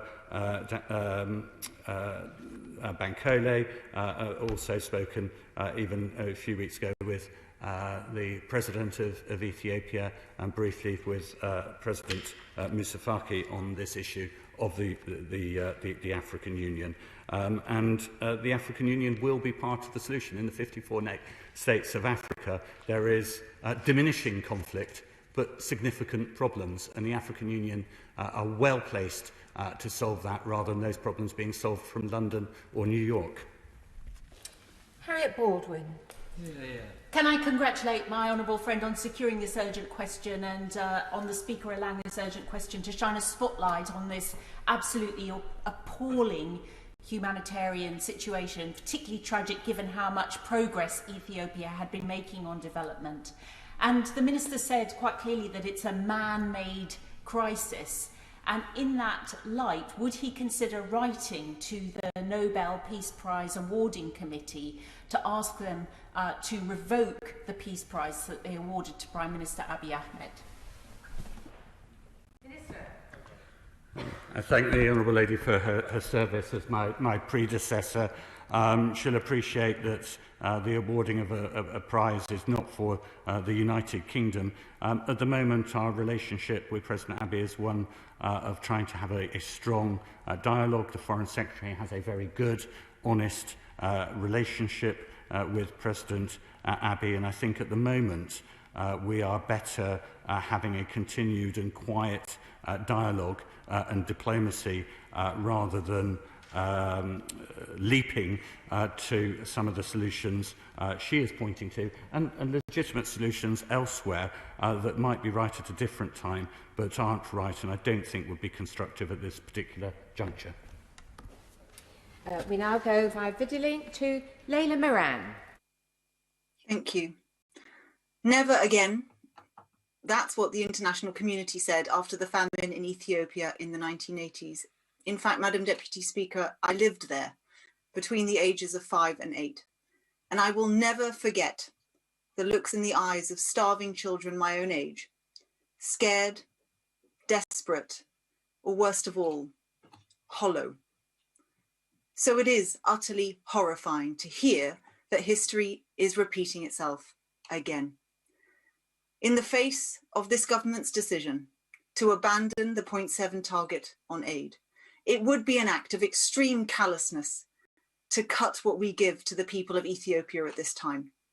Now, the Minister said he doesn't recognise the £6 million figure, so can he clarify how much less will this country be spending on aid to Ethiopia as a result of the aid cuts compared to last year? And he also said that the money promised today is a diversion from elsewhere. What programmes are cancelled or delayed as a result? Thank the honourable lady. I wouldn't want the House to get the wrong idea. Internationally we said never again. Actually, things are improving across the African continent. There are still problems, but things are moving in the right direction and have since 1984, and in Ethiopia specifically, prior to this particular conflict, the Ethiopian government was much more able to deal with its own solutions itself alongside us, but aid remains part of the process. She pushes me to provide statistics that I've not got available and will be reported to the House in the normal course of business. Video link to Fiona Bruce. Thank you, Madam Deputy Speaker. Does the Minister share my concerns of credible reports of child soldiers being deployed in the conflict in Ethiopia? The UK is supporting the UN High Commissioner for Human Rights in investigating human rights violations in the conflict. Does this include looking into the involvement of child soldiers? And what more can the UK do to help prevent this abuse of vulnerable young lives in the region? Sadly, there's a high level of sexual violence that's being directed at children. Children are being forced to commit acts of sex. I think it is likely that people under the age of 18 are being conscripted in, but I would be interested to hear from NGOs about more evidence, and that should be brought before both the African Union, the UN, and local authorities to make sure perpetrators are held to account, because it is clearly unacceptable. Manjeet Singh. Thank you very much. Madam Deputy Speaker, the humanitarian crisis unfolding in Ethiopia is saddening, and we in the UK must urgently step up to help civilians via aid, as well as demand an immediate end to the violence in Tigray. But what assessment has the government made of reports of aid being cut off, health facilities being vandalised, and aid workers being harassed by troops on all sides of the conflict? And Minister, what about the horrific allegations of sexual torture and rape? What action is being taken against that? Sadly, all of those things are happening. It is true. To put some numbers on, the sexual violence is at least approaching, was over 1,000. And we feel that probably at least 26,000 people are likely to require support in the up and coming months. That's based on UN estimates. It is very difficult to give more precise figures on the types of atrocities and the perpetrators, given we don't have full access. And as I say, there's very strong evidence that Eritrean soldiers are dressing up in Ethiopian uniforms and counter-accusations of similar behaviour from other combatants. Scott Benton. Thank you, Madam Deputy Speaker. The vast majority of my constituents support the government's decision to reduce international aid, but rightly expect us to provide funding and support to relieve the situation in Ethiopia. Does the Minister agree that moving away from a 0.7% target does in no way stop us from providing the vital support in circumstances such as these? I very much thank the honourable gentleman for his support. Of course, we are still contributing £10 billion of aid. That's an enormous sum of money in absolute terms. It's also enormous relative to our actual size of our economy, much larger than other members of the G7 and our international partners for the Americans, for example. Not only that, this is not a permanent change. We are going to get back to 0.7 when the economic conditions allow. I know that there are other honourable members in the House that want that to happen very quickly, but we will keep that situation under review and try to get back, and it certainly doesn't stop us from helping more in situations like Ethiopia. We now go video link to Carol Monaghan. Thank you, Madam Deputy Speaker. Gang rape and brutal sexual violence of women and little girls has been used as a weapon of war in Tigray. And this fear of sexual violence means women and girls are in hiding, too terrified to travel to food distribution centres. So children are literally starving because of fear of rape. So what work is the government doing internationally to remove the stigma of rape in conflict, and what steps are being taken to bring perpetrators of sexual violence in conflict to justice? This is an incredibly important issue, and an issue that was given higher profile when Lord Hague was Foreign Secretary and raised up the international agenda. In fact, I was alongside him in a number of UN meetings when I was a Minister of Africa under David Cameron, raising these issues. It does appear that sexual violence is being used more, not less. Some of that might be our awareness, our willingness to talk about it rather than brush it under the carpet. But I think it is really important that we flag that it's one of the worst areas of behaviour, and we need to get away from it, and notes that the House is discussing this in more detail, and perhaps I will be able to provide more detail on Thursday this week. Tobias Elwood. Thank you, Madam Deputy Speaker. This urgent question underlines exactly why we shouldn't be reducing our aid budget from 0.7 to 0.5%. But, Madam Deputy Speaker, this war in Tigray is a test for the West. The conflict has resulted in widespread starvation, as the Minister points out, but a state of famine has not yet been declared. The recent G7 summit called for an immediate ceasefire, but how likely is it that either Ethiopia or Eritrea will heed these words? What is clear is that if the international community stands back and does nothing, the war, the scale of the famine, and the number of civilian deaths will continue to increase.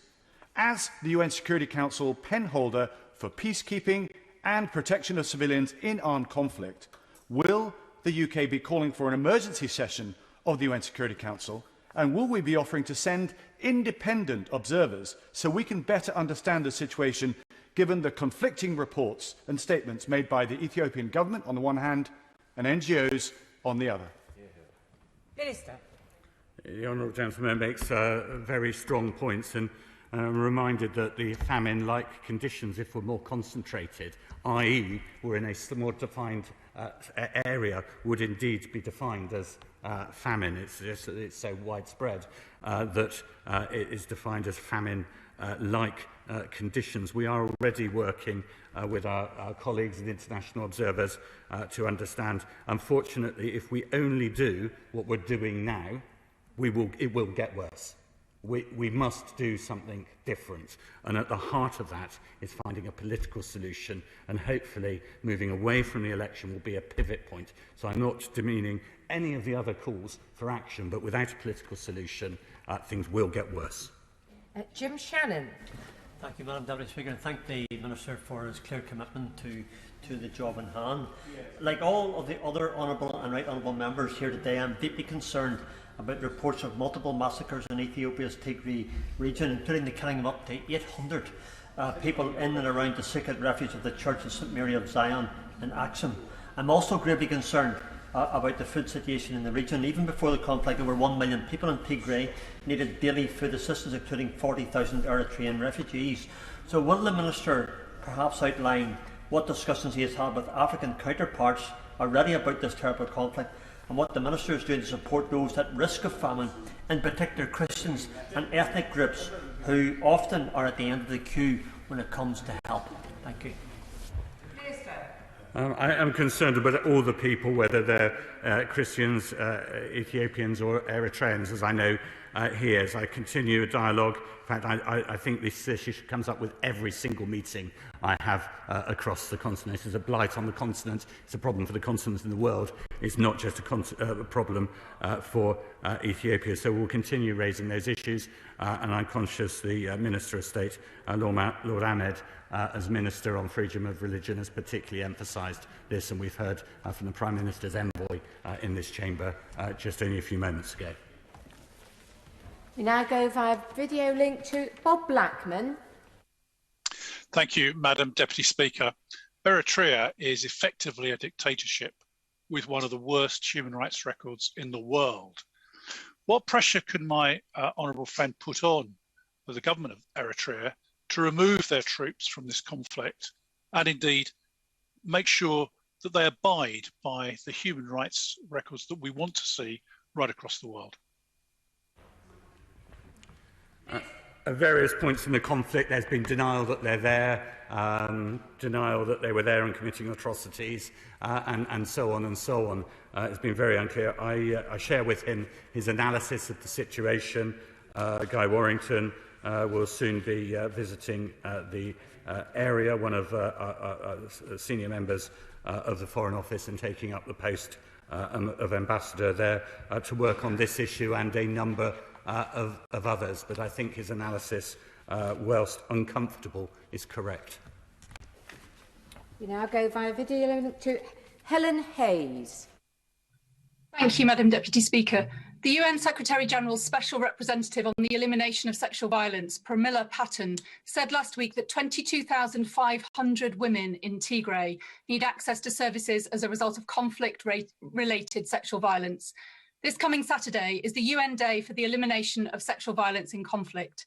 Will the Minister support Tigrayan women around the world who are calling for justice for their sisters by using the UK's position on the UN Security Council to press for urgent and immediate action to stop this violence and ensure that the perpetrators are brought to justice? I thank the way the Honourable Lady has addressed this issue and a number of other issues on Ethiopia behind the scenes as well as in public. That has been very helpful.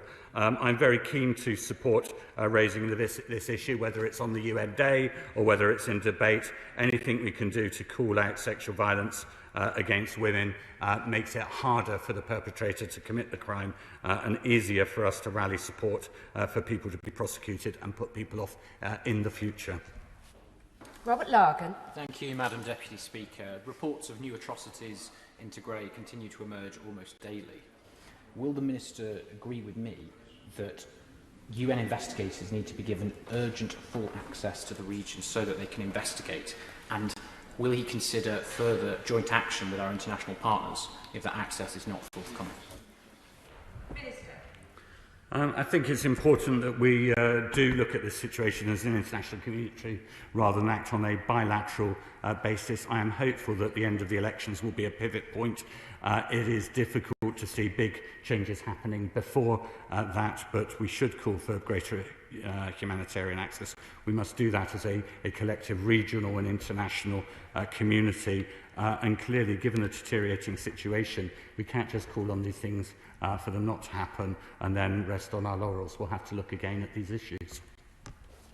We now go via video link to Paul Blomfield. Thank you, Madam Deputy Speaker. The Minister will have seen reports that Vodafone are paying the Ethiopian government £850 million for a telecoms licence as the first stage of a deal which Prime Minister Abiy Ahmed described as the single largest foreign direct investment into Ethiopia. Now, there's widespread concern that this funding will be used to support the war in Tigray. Could the Minister therefore explain what advice the government is giving to British business on investment in the country at this time? Well, of course, this isn't a government investment, it's a CDC investment, although dancing on a head of a pin in the sense that it's in itself a UK government-supported institution.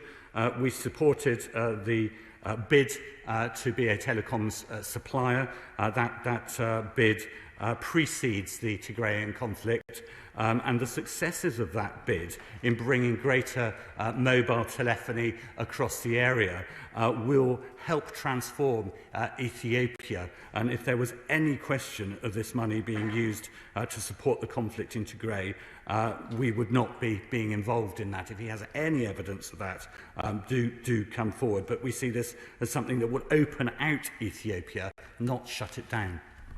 Anthony Magnell. Thank you, Madam Deputy Speaker. The government has rightly identified the scale of this crisis. Could it therefore detail how the 0.7% reduction will cut the ability for us to fund projects in Ethiopia. But could I also ask the Minister whether or not the Preventing Sexual Violence in Conflict team is ready to deploy into Ethiopia? It was suggested on the 24th of May by the Special Representative in the House of Lords that they would be deploying. I would like the Minister to be able to come to this House and tell us when they will be deploying, when they will be able to provide assistance to victims of sexual violence in conflict, whether documentation of these crimes is taking place, and whether or not we'll be able to lead any prosecutions for what are some most atrocious crimes going on. I can't give the honourable gentleman the detailed breakdown he's looking for.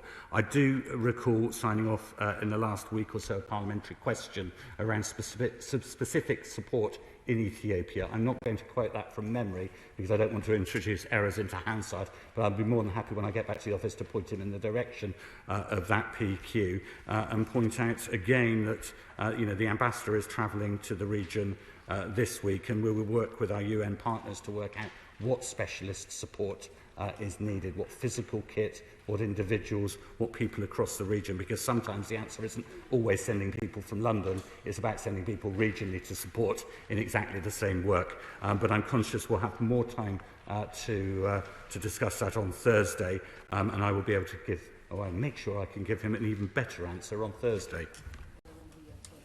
We now go for the final question to Dame Diana Johnson. Thank you, Madam Deputy Speaker. And just following up from the previous question, because of these widespread reports of sexual violence in Tigray, could the Minister just confirm, is he expecting that the UK's Preventing Sexual Violence in Conflict teams will be travelling to the area and will be working with and supporting survivors or not? Because I wasn't clear from his previous answer whether he's expecting that to happen.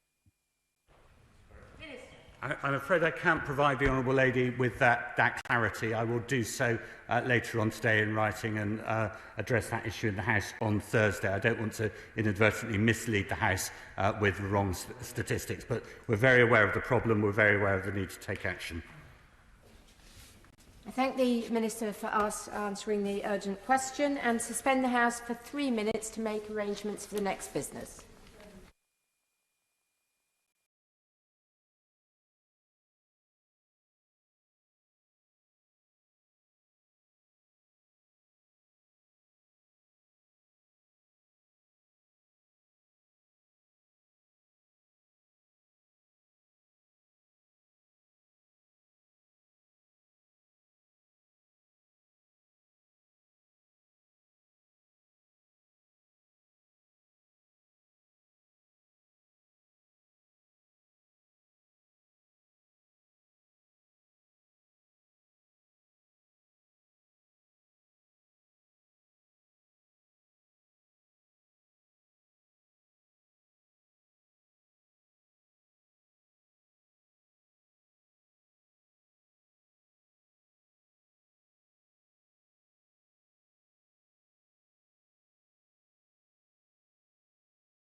Order. Order. The clerk will now proceed to read the orders of the day. National Insurance Contributions Bill, second reading. Now. Minister Jessie Norman to move second reading. Thank you very much, Madam Deputy Speaker. I beg to move that the bill be now read a second time. Madam Deputy Speaker, the bill before the House today is a short bill with just 4 measures. An employer national insurance contributions or NICS relief for employees in free ports, an employer NICS relief for employers of veterans, an exemption for test and trace support payments from self-employed NICS, and changes to the disclosure of tax avoidance schemes legislation with regard to national insurance contributions. These measures are all important. Let me explain, if I may, each of them in more detail. I start with the employer NICS relief for employees in free ports. The budget, the Chancellor announced the locations of the first 8 of our free ports. These sites, which range from Teesside to Tilbury, will become hubs for trade, innovation and commerce. They will attract new businesses and they will regenerate communities by creating jobs, boosting investment and spreading prosperity. Overall, free ports present an extraordinary opportunity for us to drive regional economic growth, and the government want as many areas as possible to benefit. Madam Deputy Speaker, an important part of the appeal of free ports for employers is undoubtedly the wide range and variety of tax reliefs that they provide. These include an enhanced 10% rate of structures and buildings allowance, an increased 100% capital allowance for companies investing in plant and machinery, and full relief from stamp duty on land or property purchases. The employer NICS relief for workers in free ports contained in this bill encourages employment while also supporting regional growth. Under this measure, employers with premises in a free port in Great Britain will be exempt from employer NICS on up to £25,000 of a new worker's wages. And this legislation applies to all new workers who spend 60% of their working time at a free port tax site in the first 3 years of employment. The relief will be available from April next year until at least April 2026. At that point, a sunset clause will require the government to lay secondary legislation to extend the relief, if it wishes, for up to a further 5 years to April 2031. Any decision to extend will only be taken upon review of the relief's impact. However, even if the government decided not to extend the relief, employers will be able to claim it for the full 3 years on new hires taken on before April 2026. While these measures relate to Great Britain, let me assure the House that it is the government's intention to legislate for this relief in Northern Ireland as soon as it is practicable. Indeed, this bill provides the government with the power to set out the detail of the employer NICS relief in Northern Ireland in secondary legislation once engagement with the Northern Ireland Executive is complete. Madam Deputy Speaker, I turn now to the second of our measures concerning NICS relief for employers of veterans. As colleagues will recall, this policy was announced at Spring Budget 2020. It also fulfills a manifesto commitment to reduce employer NICS for a full year for every new employee who has left the armed forces. The House will know well that I am very closely connected to the astonishing work of special forces in Hereford, but it is true that the veterans of our armed forces across the United Kingdom give extraordinary service to this nation. We know that some face great challenges in obtaining secure and fulfilling employment. It is only right that we should do all we can to change this situation. Under this legislation, employers will not pay employer NICS on earnings worth up to £50,270 in a veteran's first full year of civilian employment. This amounts to a saving of up to £5,500 per hired veteran. I'm sure colleagues will agree across the House that this measure should give a real boost to veterans' employment prospects, and it should mean that many more businesses benefit from their often extraordinary skills and personal experience. I now turn to the exemption of test and trace support payments from self-employed NICS. Last September, the government announced the launch of a £500 support payment in England for low-income individuals who had been told to self-isolate but who could not work from home and would lose income as a result. Shortly afterwards, the Scottish and Welsh governments announced similar schemes. These payments, which were provided by local authorities, would be subject to employee and employer Class 1 and 1A and self-employed Class 2 and 4 NICs under long-standing legislation. Last year, however, the government introduced secondary legislation to exempt payments under the support schemes from employee and employer Class 1 and 1A NICs. The measure contained in this bill will extend this exemption to the self-employed. It will ensure that these workers are treated consistently with their employed counterparts and do not have to pay NICs on support payments. The legislation will therefore retrospectively exempt test and trace support payments from Class 2 and Class 4 NICs for the 2020-21 tax year. It will also ensure that in future test and trace support payments will not be included in profits liable to Class 2 and Class 4 NICs. Madam Deputy Speaker, the final measure in this bill relates to changes in the disclosure of tax avoidance schemes regime in relation to NICs. As colleagues will recall, the DOTAS, as it's referred to, legislation was introduced in 2004. It seeks to provide HMRC with early information about new tax avoidance schemes, information about how they work and about those who use them. The provisions in the Finance Bill of 2021 enhance the operation of the DOTAS regime, and this NICs bill includes changes to an existing regulation-making power in the Social Security Administration Act 1992. This will ensure that HMRC can act decisively over a wider range of promoters and their supply chains if they fail to provide information on suspected avoidance schemes. It will also ensure that HMRC can warn taxpayers about suspected avoidance schemes at an earlier stage than at present.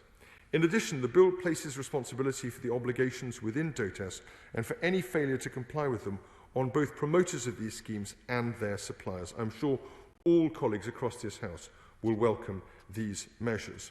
Madam Deputy Speaker, the bill supports regional growth and with it the government's levelling up agenda. It boosts employment while helping to protect those on low incomes from the financial impacts of COVID-19, and it strengthens the government's powers to tackle promoters of avoidance schemes. For all these reasons, I commend it to the House. The question is that the bill be now read a second time. Shadow Minister James Murray. Thank you, Madam Deputy Speaker, for the opportunity to speak to this bill on behalf of the opposition. We will not be opposing this bill at this second reading, and indeed we support the intention behind many of its measures. However, I would like to take this opportunity to raise important questions with ministers about some of the approaches they have decided to take. As we know, clauses 1 to 5 of this bill would introduce a new zero rate of secondary Class 1 national insurance contributions for employers taking on employees in a free port. The zero rate would apply from April 2022, and it would allow employers to claim relief on the earnings of eligible employees up to £25,000 per year for 3 years. As the House will recall from the report stage of the recent Finance Bill, my honourable friend, the Honourable Member for Erith and Thamesmead, made clear that we want every region and nation of the UK to succeed, whether or not it has a free port. We want secure new jobs with better pay to be created right across the country. We want to support and protect British businesses and industries. Now, free ports may be part of the solution to increasing trade and investment across the UK, but we note that the International Trade Committee concluded in its recent report on UK free ports, published on April the 20th, that it remains to be seen how successful free ports will be at achieving this objective.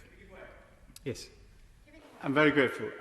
Just so I can clarify, he says that free ports might be part of the solution to levelling up, I guess, but does he therefore support free ports, or does he agree with his colleague in the Shadow Treasury team, the Chief Secretary of the Treasury, who said that they're economically illiterate?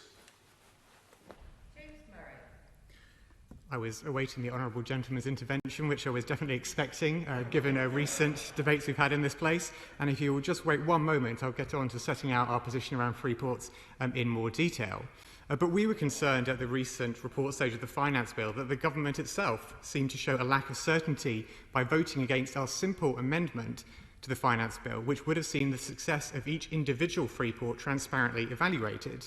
As I'm sure the Honourable Member will remember, we wanted each free port to be judged against key tests of whether, across the country, they lead to any net increase in jobs, whether they deliver improvements in training and skills for local residents, whether they produce tangible transport and infrastructure improvements beyond the port itself, and whether they will be adequately protected against the risks of tax evasion, smuggling and criminal activity. It is disappointing the government voted against the transparent evaluation of their proposed free ports. Not only would this have enabled us to judge their success, but some of the factors we highlighted in our test would in fact make investment in free ports more attractive to businesses. Indeed, in response to the government's own consultation on free ports last year, many respondents argued that, although tax incentives can be a significant driver behind businesses investing within an area, they were not usually the sole determinant.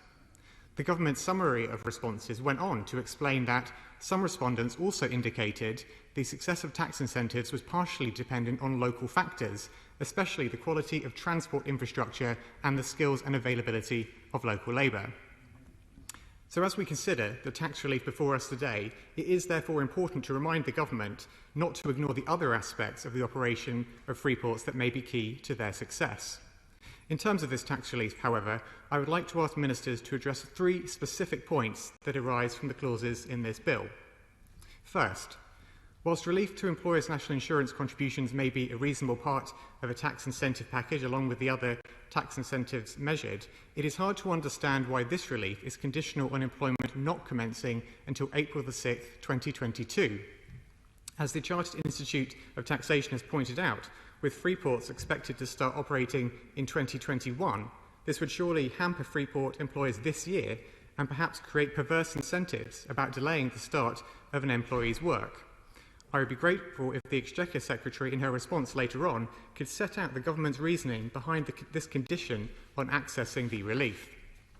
Second, Clause 8 of the bill enables the government to set an upper secondary threshold for employer Class 1 national insurance contributions specifically in relation to free port employees, and indeed for armed forces veterans, which I will turn to shortly. In practice, this means that employers do not need to pay national insurance contributions until an employee's earnings pass that threshold. Now, we note that the upper secondary threshold for free port employees will, according to a policy paper published by the government on May the 12th, be set at £25,000 for 2022-23. This is substantially less than the equivalent thresholds for employers' relief for under-21s and apprentices, which is £50,270 in 2021-22. Now, just to be clear, this means employers do not need to pay any national insurance contributions for under-21s and apprentices earning up to just over £50,000 a year, but they will have to pay contributions for Freeport employees next year if they earn over £25,000. It would be helpful to understand the government's rationale for picking this figure. We note that, according to the Office of National Statistics, the median income in all those local authority areas where the 8 Freeport sites are located is greater than £25,000. This ranges from £25,200 in Kingston upon Hull within the Humber Freeport to £33,200 in Thurrock within the Thames Freeport.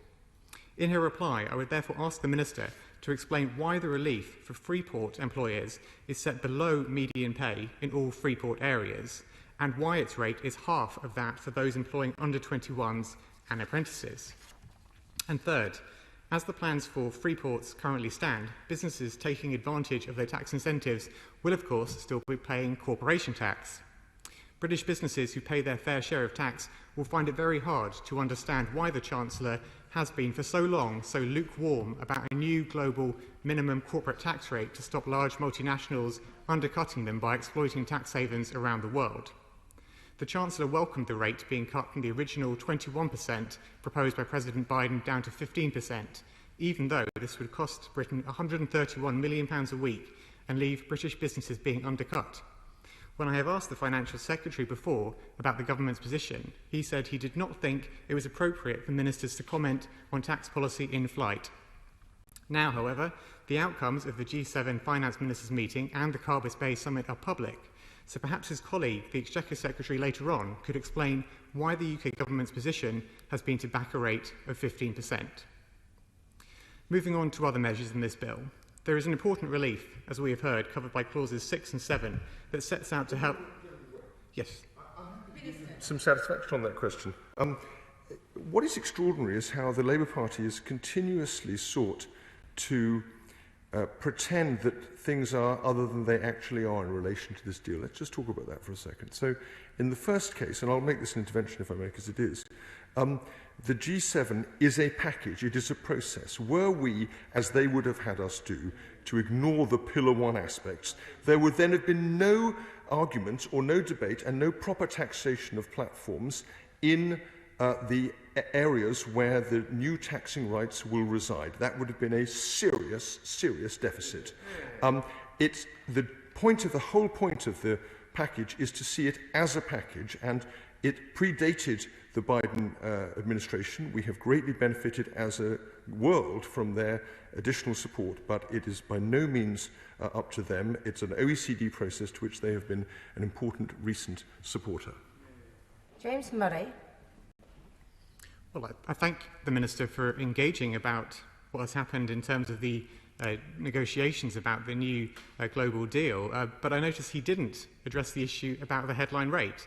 And I have asked him on several occasions, maybe 3 or 4 times in recent months in this place, to explain why the government has been so lukewarm about an ambitious rate of 21% as proposed by President Biden, instead favouring it being cut to 15%, which is indeed what has happened. And I note that when he got to his feet a few moments ago, he did not address the headline rate. We continue to worry on this side of the House that we are missing out on a once-in-a-generation opportunity to strike a truly ambitious global deal to stop a few large multinationals avoiding paying their fair share of tax. I think I'll make some progress, Madam Deputy Speaker, if that's okay. Do you want? Okay, I'll tell you what, Madam Deputy Speaker. I'll give way if you might address the specific point around 15 versus 21%.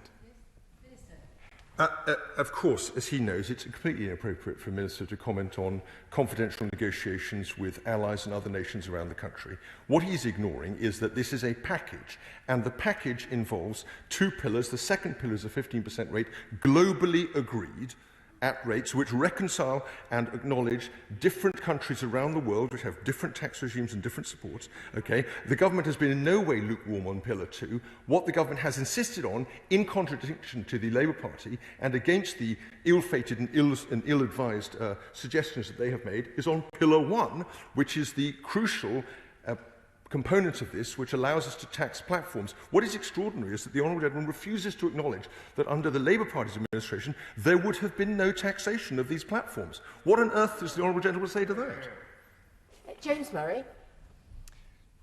Thank you, Madam Deputy Speaker. And as the Honourable Gentleman well knows, I have many times set out we believe there should be a deal on both Pillar 1 and Pillar 2. But Pillar 2 is one which stands to generate a huge amount of revenue for British public services, and it stands to stop a few large multinationals avoiding paying their fair share of tax and thereby undercutting British businesses who are paying their fair share of tax. And the Minister keeps referring to this idea that it's inappropriate for him to comment on the British government's position. The position is there in public. The position is there in public following the G7 finance ministers' meeting. The position is there in public following the G7 summit over the weekend. People have a right to know what our government was arguing for, and there is no conclusion that you can arrive at other than the British government was at least lukewarm and perhaps even against the tax rate being set at 21%, because it has fallen to 15%, thereby losing out on £131 million a week, meaning that we are potentially missing a once-in-a-generation opportunity for a truly ambitious global tax deal. Certainly, I mean, I'm conscious, Madam Deputy Speaker, this is not all entirely within the frame of the bill, but I could give way to the honourable gentleman if... He does keep mentioning it. I mean, just on the point in corporation tax, he seems to imply that somehow we're in favour of lower corporation tax, but he is aware that this government is increasing corporation tax from 19% to 25%.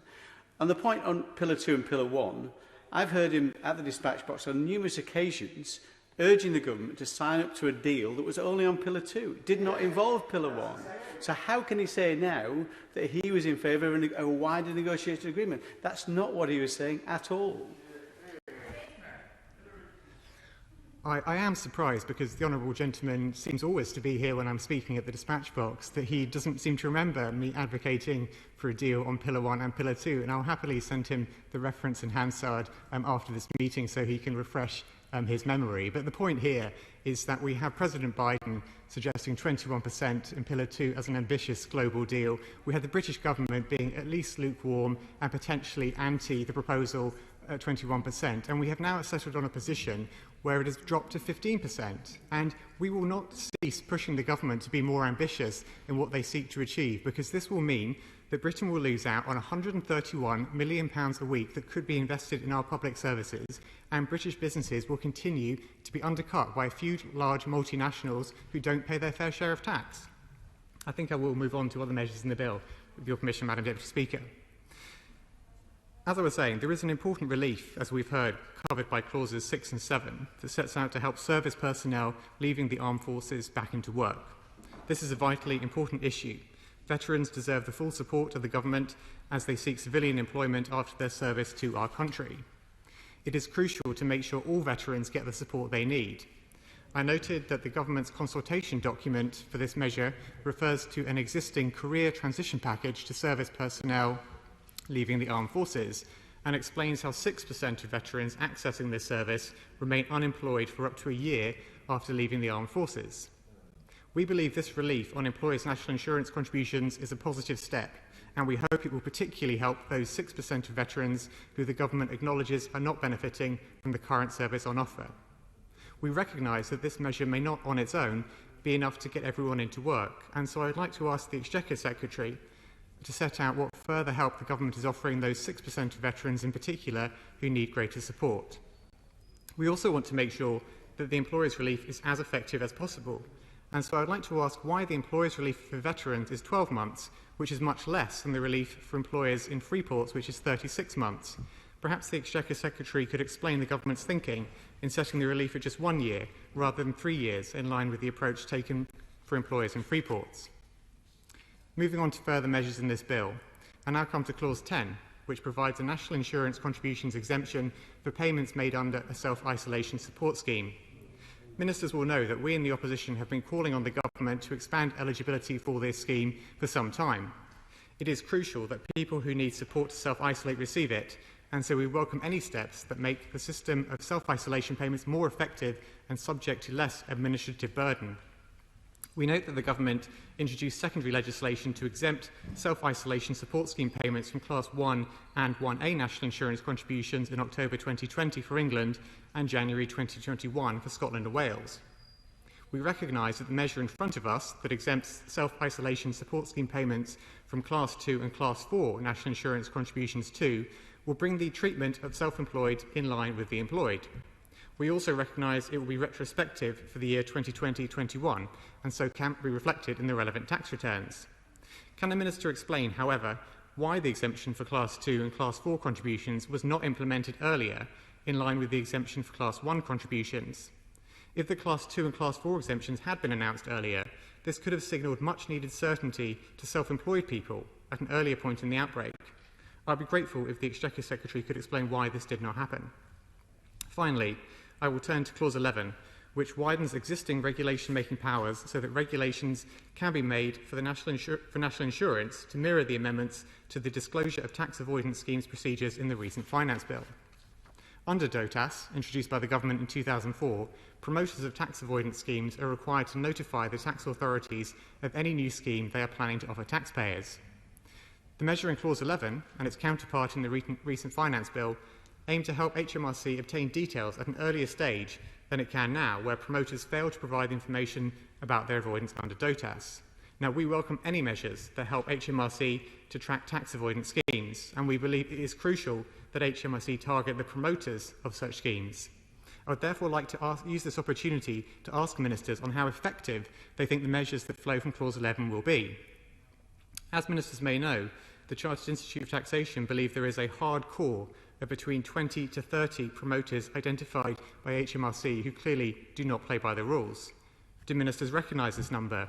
And if so, I'd be grateful if the Exchequer Secretary could set out what goals HMRC has to clamp down on these 20 to 30 hardcore promoters. Are there any targets or dates by when ministers expect the number of hardcore promoters at large to substantially fall? As I set out at the beginning of my remarks, we will not be opposing this bill today, and indeed we support the intention behind many of its measures. As I have explained, however, we have a number of questions about the design of measures in this bill, and so I look forward to the Exchequer Secretary addressing them directly in her reply. We want to see effective measures in place to support British businesses, to support jobs in every part of this country, and to support veterans seeking work. At this second reading, and in later stages of the bill, we will be pushing the government to make sure this is the case. Faye Jones. Thank you. Thank you, Madam Deputy Speaker. I'm not used to being called so early in the batting order, but I'm very grateful nonetheless. Madam Deputy Speaker, I made my maiden speech on a small but mighty bill, and this is another of the same. I very much welcome the contents of this bill. These small but meaningful changes will make a real difference to many of my constituents. There are two elements of the bill on which I would like to focus. The first centres around what this bill would do for free ports. I was elected in 2019 on a manifesto which promised to create up to 10 free ports around the UK.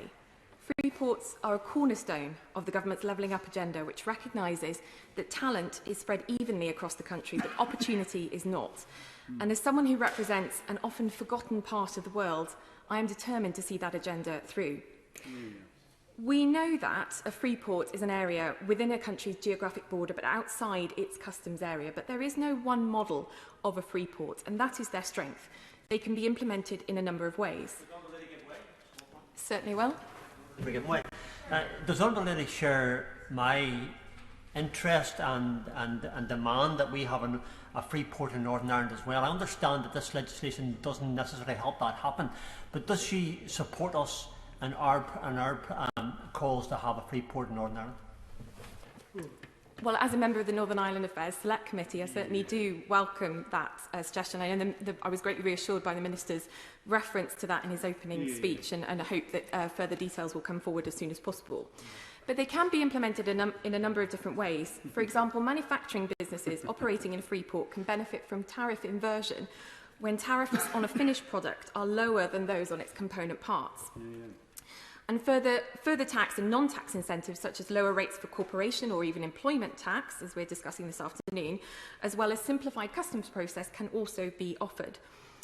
Although a free port is a fairly new buzzword in our political discourse, it's important to remember that these are not new ideas.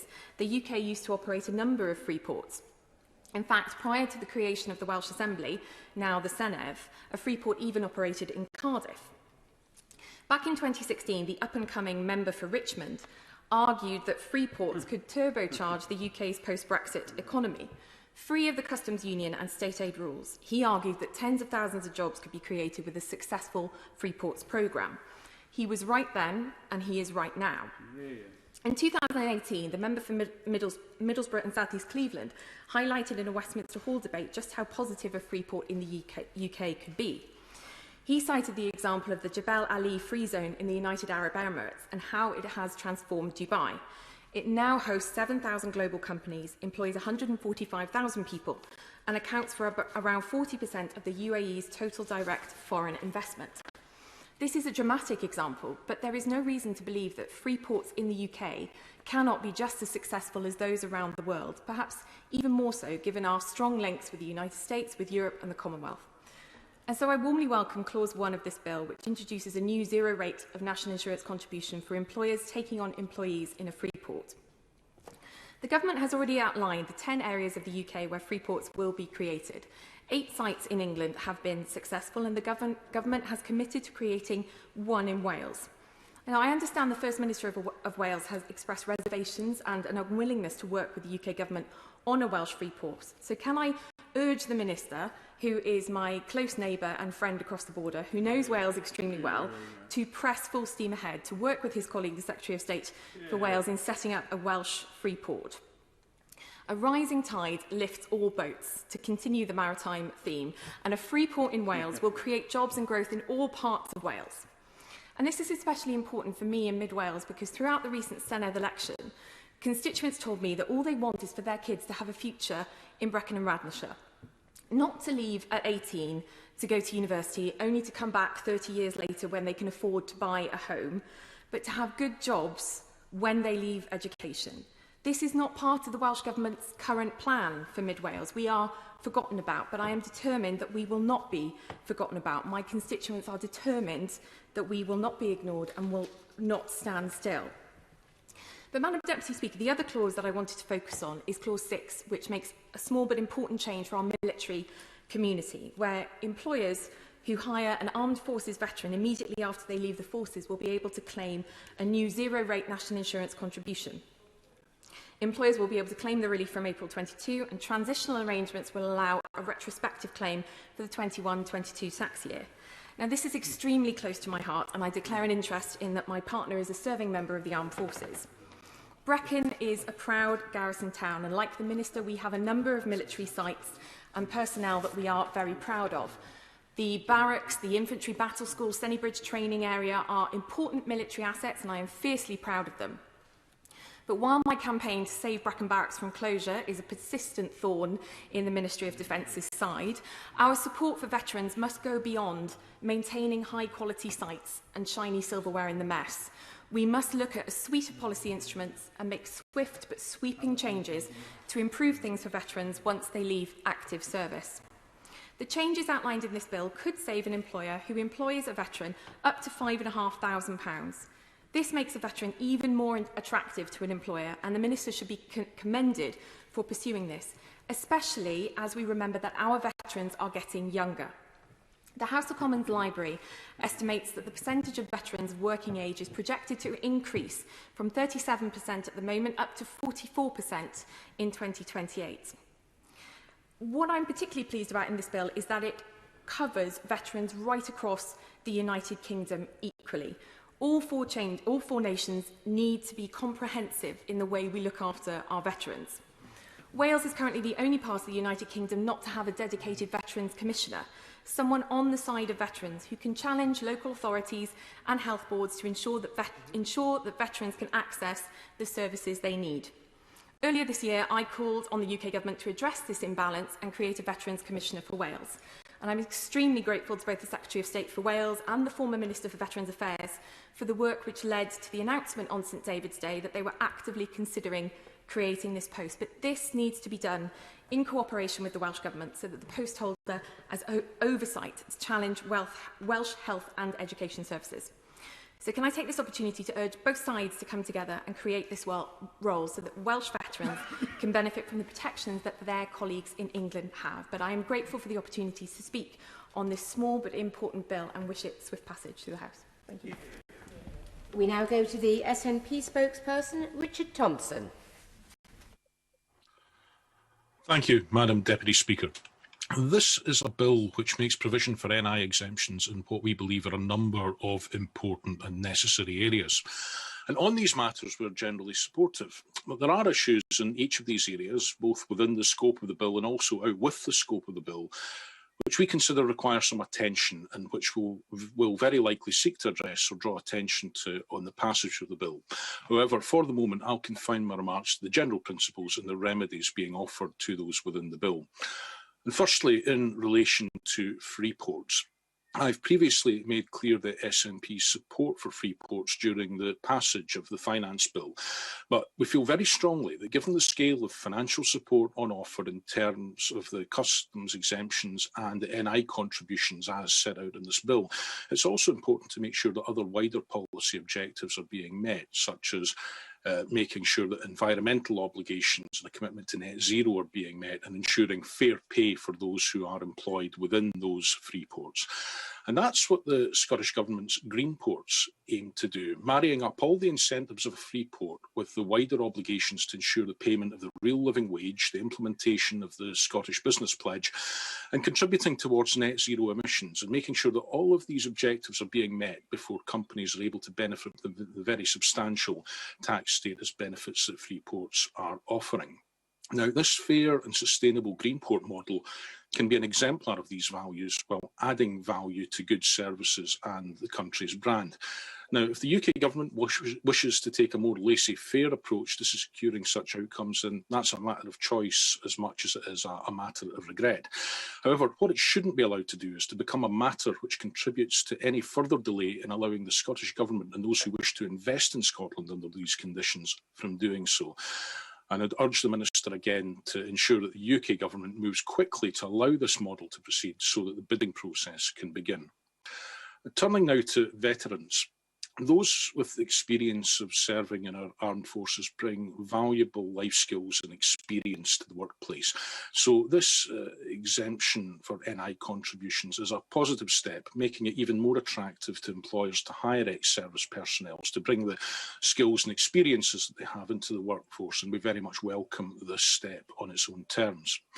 Now, it's important to provide every support that we can to former service personnel as they transition into civilian life.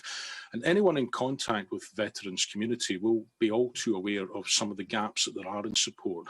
These are gaps that the Scottish Government has sought to fill by funding the translation of military qualifications so that these can be fully recognised by civilian employers. Another key step that can help to incentivise the employment of ex-service personnel. Measures such as setting up the National Veterans Care Networks to ensure parity of access to specialist service, actively supporting attempts to improve access to employment for the spouses and partners of serving military through can-do hubs and the Forces Family website, and in conjunction with the Welsh Government, the Capitalising on the Military Family Talent Initiative. All of these are key elements in making sure that we deliver the best for our service personnel and sit well beside this NI contribution exemption. But however important this step on national insurance contributions will be, it cannot and must not be seen as any kind of substitute or sticking plaster for the 40% reduction that we believe is planned to be intended for the budget to the Office for Veterans Affairs. That's a cut which stands in stark contrast to the support that we should be offering, and it's one which my party will continue to oppose.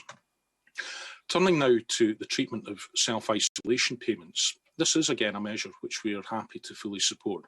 The purpose of these payments was clearly to incentivise people who were on low incomes who needed to self-isolate to do so without having to suffer any adverse financial consequences from that in order to help prevent the spread of the virus. The intention was only ever to help people to make the right choices for the benefit of themselves and for others, with the NI consequences quite understandably something of an afterthought.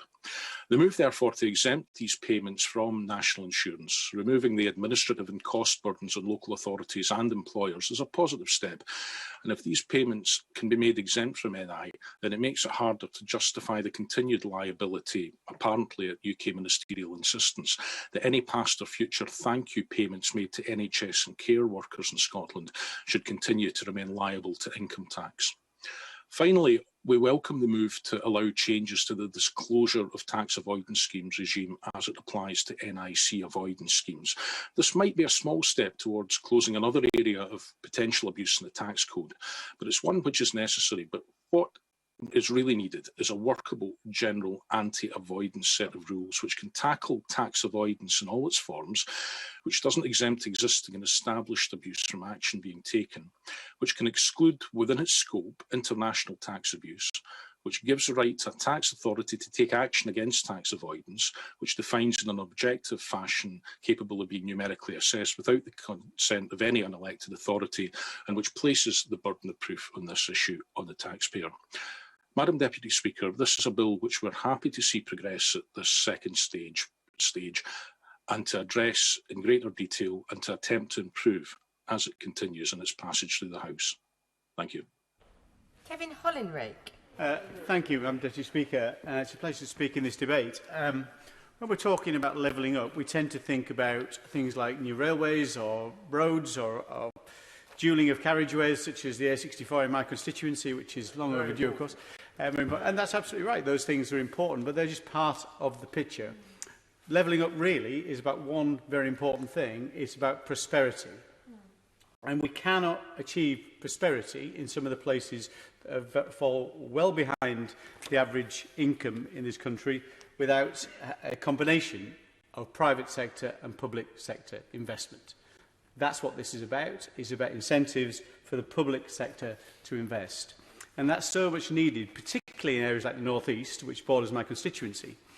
But the gap in terms of productivity, economic output per person between London and the South East and the North East in relative terms is as large as the gap between East and West Germany prior to reunification. That took 3 decades and $2 trillion to narrow that gap, and it's still not fully narrowed. So this is a huge undertaking. And to achieve what they've achieved so far in Germany, it wasn't just about this public sector investment, the roads and railways, it was also incentives for businesses to start up and scale up in East Germany. And a very interesting article written by Mark Littlewood, who's the chief executive of the IEA, in the Times a few months ago, when he pointed this out. He said, if prosperity was all about connectivity, about roads and railways, he said, why isn't Doncaster more prosperous? Doncaster, which you obviously are very well aware of, Madam Deputy Speaker, is a very, very well-connected place in terms of transport links. But in terms of prosperity, it leaves much to be desired. So this is what this is all about. It's a case of free ports creating incentives for businesses, small and large, to relocate to those areas or to start in those areas and grow. Which is why I'm a little bit confused about some of the Labour's approach to this, the opposition's approach to this. Say, one of their front-bench Treasury shadow ministers saying that free ports were economically illiterate. Tell that to Teesside, who expect to create 18,000 jobs due to its free port status. So that's far from illiterate. And of course, the incentives are not just about national insurance contributions for waiving national insurance contributions for employers. There are also things like buildings allowances, capital allowances and stamp duty exemptions. And it did require us to leave the EU to bring about this legislation, of course, because the free ports that we are contemplating are far more comprehensive than the ones that you could deliver within the EU, particularly, as my honourable friend from Brecon and Randwish said, things like inverted tariffs, which are not an issue for us in terms of free ports, and the very restrictive state aid regime we see within the EU. So, in terms of Teesside, which is my nearest free port, of course, 4,500 acres in Teesside. Ben Houchin, the very good mayor of the Tees Valley region, and he's established the South Tees Development Corporation. Interesting, the news today that the Northumberland estate is interested, perhaps, in bringing forward a bid for much of that region, the Teesside Freeport region, on the back of the fact that these are incentives. So it's proof, if it was needed, that private sector capital will come in and invest in those regions, which, of course, public sector capital is important, but governments don't always have a great track record in terms of allocating capital in the best possible way, in the most efficient way, where private sector is much more likely, because it's their money they're putting down, much more likely to allocate that capital reasonably. So I very much support the measures here to exempt employers from paying national insurance contributions up to £25,000. The other thing I'd just like to talk to briefly is Part 3 of the bill, which is disclosure of the issues around national insurance in terms of promoters, the arrangements of contribution avoidance for promoters of tax avoidance schemes. And the government's done much, of course, in terms of clamping down on tax avoidance, digital services tax, diverted profits tax, the negotiations at the G7 recently on minimum corporation tax, and a number of measures in the finance bill to clamp down on tax promoters, these tax avoidance promoters, which is absolutely key. From my own business background, and I draw the House's attention to my entry in the Register of Members' Interests, the only time that a tax avoidance scheme has ever been discussed in our business is when our own advisors, our own accountants, came to us with a tax avoidance scheme, which looked pretty contrived in our view, and it wasn't something for us at all, and we were very clear about that. So it's quite clear that these advisors, these promoters, are the ones principally responsible, I feel, for the number of the schemes that are being used to avoid tax in the UK. And I know the government's done much on this, including the finance bill, and it's consulting on further changes. But I am also an officer and the Vice Chair of the All-Party Group on Anti-Corruption and Responsible Tax, alongside honourable members for Barking, Sutton Coldfield and Amber Valley. And one thing the Minister has heard us talk about a number of times in the past, and he was very kind enough to attend a round table on this particular issue, was a double reasonable test for tax promoters and their schemes that they are promoting. And it works as simply as this. And if I can use the loan charge as an example, at the moment the requirement, as I understand it, is that the promoter considers a scheme reasonable. So we could all argue whether I think it's reasonable or you think it's reasonable, and of course the court can decide whether it's reasonable or not, and if it's not reasonable then I can still argue I thought it was reasonable in my judgment. What we seek to bring forward is a change to that. So it's a double reasonable test in that a reasonable person would have considered that scheme reasonable. Now, you could argue that a reasonable promoter might have considered the loan charge, the underlying scheme behind the loan charge, which was a highly contrived scheme in terms of moving your money into an offshore jurisdiction and then bringing it back as a loan which you didn't pay tax on. That's pretty much a very highly contrived scheme. So I could argue maybe I thought that was reasonable, but I think a court could not possibly decide that a reasonable person would describe that scheme as reasonable. And I think in that way it would make it far easier for HMRC to take forward prosecutions against promoters to stop this stuff happening in the first place. So I would ask the Minister to consider that again. I know he's fully aware of that proposal that we have, but on that note I will conclude, and I wish this bill a quick and easy passage through the House. We now go via video link to John McDonnell. Thank you, Madam Deputy Speaker. I want to focus my remarks on the parts of the bill that relate to free ports, as others have done. During the debate on the finance bill, I highlighted the corporate tax reliefs available and the lack of any projections of the impact on the Exchequer or of any impact assessments on the areas where free ports will be located or on their neighbouring areas. I might be a bit old-fashioned, but I still believe in evidence-based policy making, because ministers seem to have come to Parliament asking MPs to sign a blank cheque, and apologies for the mixed metaphor, but take a leap in the dark on a policy that, in my experience, has failed to deliver in the 1980s when I was in local government, and then failed to deliver in the 2010s when I was an MP in Parliament. So I asked the Treasury Minister, the Honourable Member for Hereford and South Herefordshire, what estimate the government had made on the cost to the Exchequer. And the Minister couldn't answer, but insisted, and I quote, "The National Insurance Contribution Relief will be important in supporting the government's objectives for the Free Ports programme, which includes regeneration through job creation," end quote. So given it's clearly the government's objective, as stated by the Minister, that it is aimed at job creation, I asked the Minister, could he answer how many jobs will be created as a result of the National Insurance Contributions Relief contained within this bill? And I received the written parliamentary question response today, and it's a classic. It's just worth framing. I quote, "The National Insurance Contribution Relief will be key in supporting the government's objectives for the Free Ports programme, which includes regeneration through job creation. The Free Ports tax sites have not yet been confirmed, and so the government is currently unable to give an accurate estimate of the number of employees that benefit in 2022-23, as this will depend on how many employers use the relief and will vary depending on the number of circumstances, including the location of the Freeport tax site." He goes on to say the government will publish an updated tax information impact note when further information is available following confirmation of the tax sites.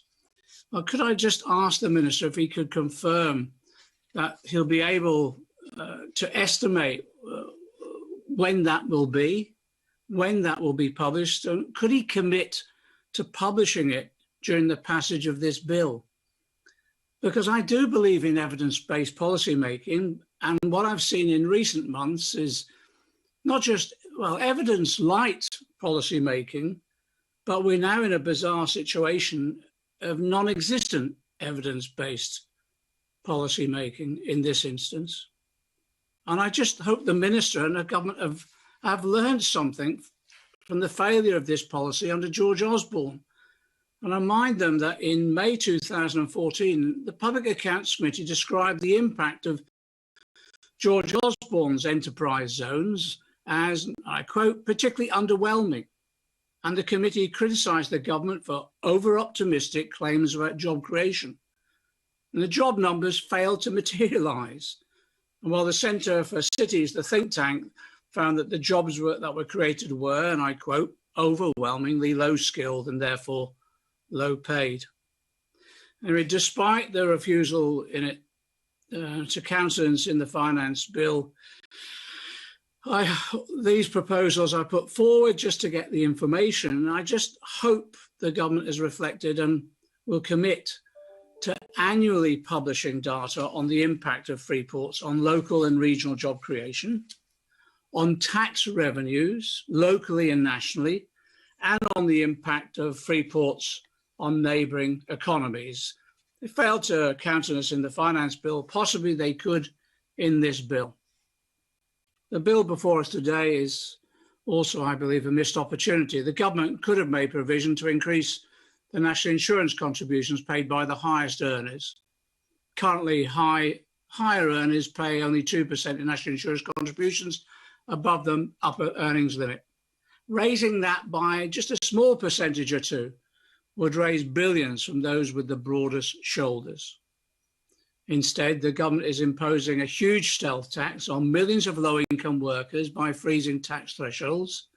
It's imposed a pay cap or pay freeze on millions of public sector workers. And in just a few months, I think to be ashamed of, the government is proposing to cut the incomes of some of the poorest families in the country by £20 per week. I've heard a lot of the government's claims to be levelling up. Instead, it seems to be keeping people down. Thank you, Madam Deputy Speaker. Number 7 is withdrawn, so we go straight to Sarah Olney. Thank you very much, Madam Deputy Speaker. This National Insurance Bill seeks to achieve a range of different aims, but as with most things that the government is currently attempting, it's missing the opportunity to achieve a great deal more. The Liberal Democrats welcome the provisions that enable a 0% rate of national insurance contributions to be paid by employers of former members of the armed forces. I was speaking to Glassdoor, a charity in my constituency that provides shelters and outreach for homeless people and rough sleepers, and they described to me how past trauma was a key risk factor in becoming homeless, and that the two groups most at risk were survivors of childhood sexual abuse and armed forces veterans. Like many across the House, I'm deeply concerned about how we care for our servicemen and women, and I support all measures to assist them in their post-service life. An incentive for businesses to bring them into new employment is something that Liberal Democrats unequivocally welcome. We also welcome the straightening out of any unintended tax consequences that have arisen from COVID payments in the last 18 months. The British public have been extraordinary in their response to this crisis and have willingly played their part in staying at home to protect the NHS and save lives. For many individuals, this would have had a direct financial consequence, and it is absolutely right that any payments made to mitigate those financial consequences should be free from tax and national insurance. There is no doubt that people would willingly have gone out and earned national insurance contribution income if the government hadn't asked them not to. And it's only fitting that their financial sacrifices are properly recognised in our tax and benefits system. I wanted to support the comments for the member for Thirsk Moulton just now about tax avoidance schemes and the extent to which they are being promoted. And I support measures to clamp down on these, particularly where vulnerable taxpayers are being targeted and potentially, dare I say, lured into investing in schemes that would then bring them into default in their tax affairs. We've seen that, as the member mentioned, in relation to the loan charge, And I would really like to see the government doing more to clamp down on these schemes, and I welcome any measures to do that. This bill also makes provision for 0% national insurance contributions for employers in free ports. Now, the government has made a great deal of its plans for free ports, and it appears to have great hopes of their abilities to bring economic revival to our country following Brexit and the pandemic. To what extent this looks likely to be achieved remains uncertain. The government has not yet published an assessment of the likely impact of this national insurance reduction, which leads me to believe that this uncertainty is continuing. If the government is unable to say how much the Treasury will lose from this cut in national insurance, one can only conclude that they don't yet have any confidence in how much they expect free ports to boost employment. What is certain is that the government have not yet brought forward any other plans to boost economic growth following Brexit and the pandemic. I regret that the government are missing the opportunity to boost growth in other sectors and in those regions that are not lucky enough to benefit from a free port. Happily. I thank the Honourable Lady for giving way. She says that the government doesn't have any additional plans for growth. We launched a plan for growth at budget that had 3 pillars, which it was describing, including infrastructure, innovation and skills, to tackle net zero, post-COVID, and also our opportunities for Global Britain on leaving the EU. So she's quite wrong to say that we haven't done anything in terms of planning for growth. Well, I very much welcome the Minister's intervention, and I'm happy to stand corrected. I very much look forward to seeing the impacts of those plans right across the nation, because as far as I'm concerned, this plan for free ports, its significant weakness is that it cherry-picks areas for investment while ignoring the needs of many other communities across the country. And that is why I say that this bill is a missed opportunity, because to be targeting the national insurance cut in just those areas that have a free port is ignoring the impact that a national insurance cut could have across many sectors that could provide fantastic opportunities for employment as we come out of this pandemic. Because there is a very real danger that free ports will divert business activity from areas outside free ports, and that this measure will hit the public finances without any subsequent increase in economic activity. I believe that the government would make much better use of the National Insurance Contribution Scheme to stimulate economic growth in ways that have been proven to be effective. An increase, for example, in the annual employment allowance to £16,000 could benefit every small and medium enterprise. It would allow employers to take on up to 5 workers each without making contributions. And this would be a substantial boost to communities across the country and would do much more to boost employment across the nation than these hand-picked benefits whose impact can't be measured. Thank you very much.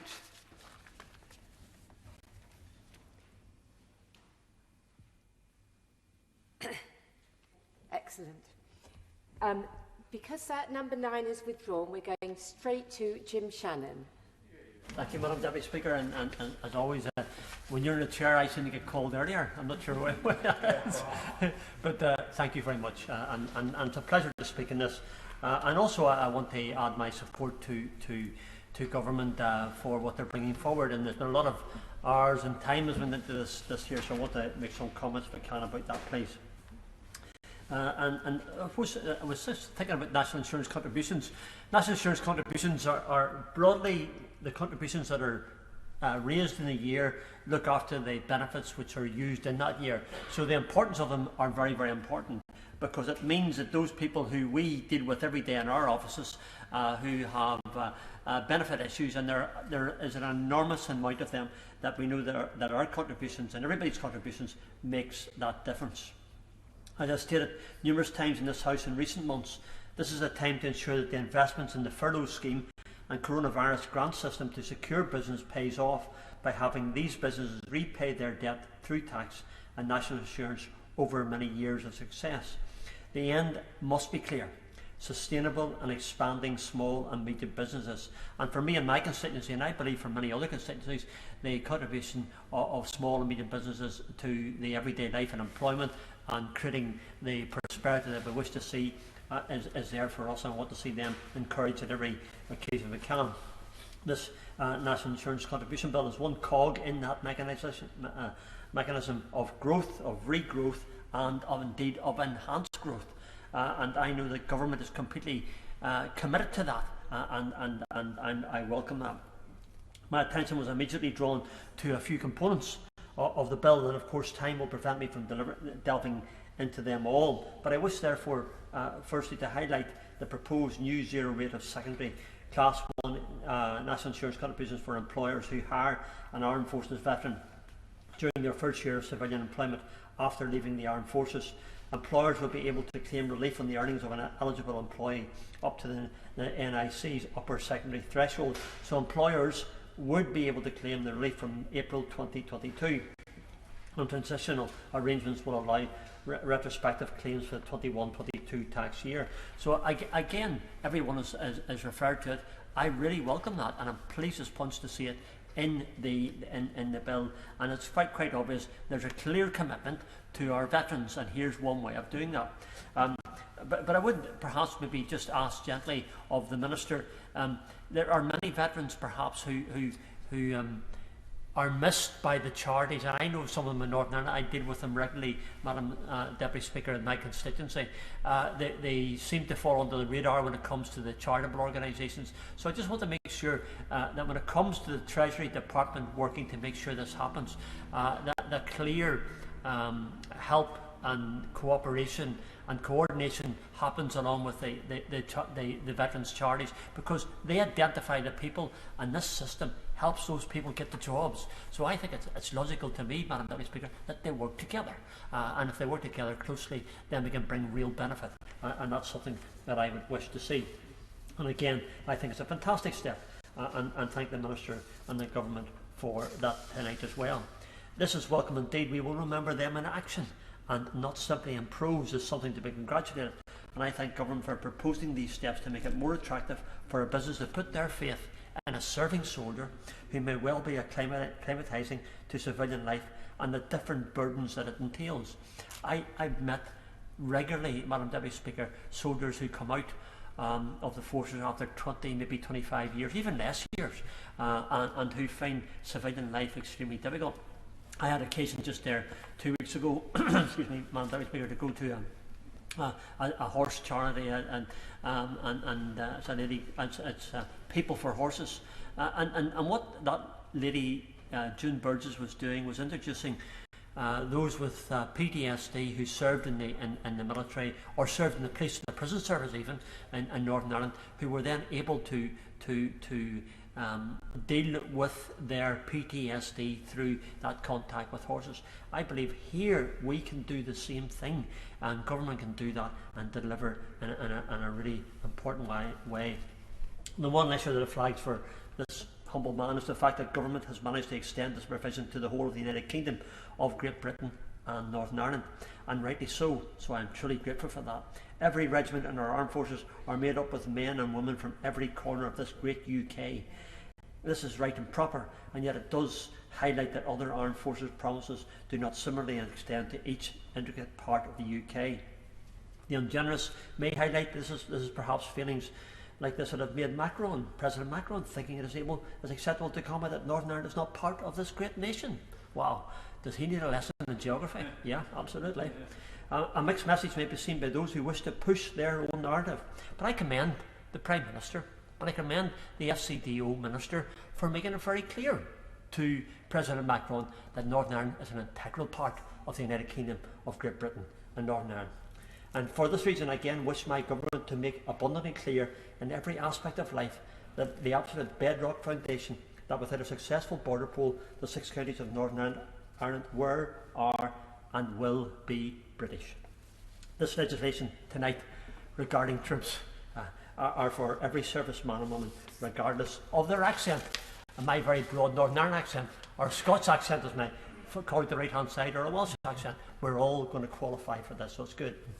I also welcome the commitment that the Minister has given to the free ports, and reading the library notes and listening to the Minister as well beforehand, it's clear that the commitment is not only to free ports here in the mainland, but it's a commitment to free ports in Northern Ireland as well. So it's really, really good news, and I welcome that as well. There's some work for the Northern Ireland Assembly to do.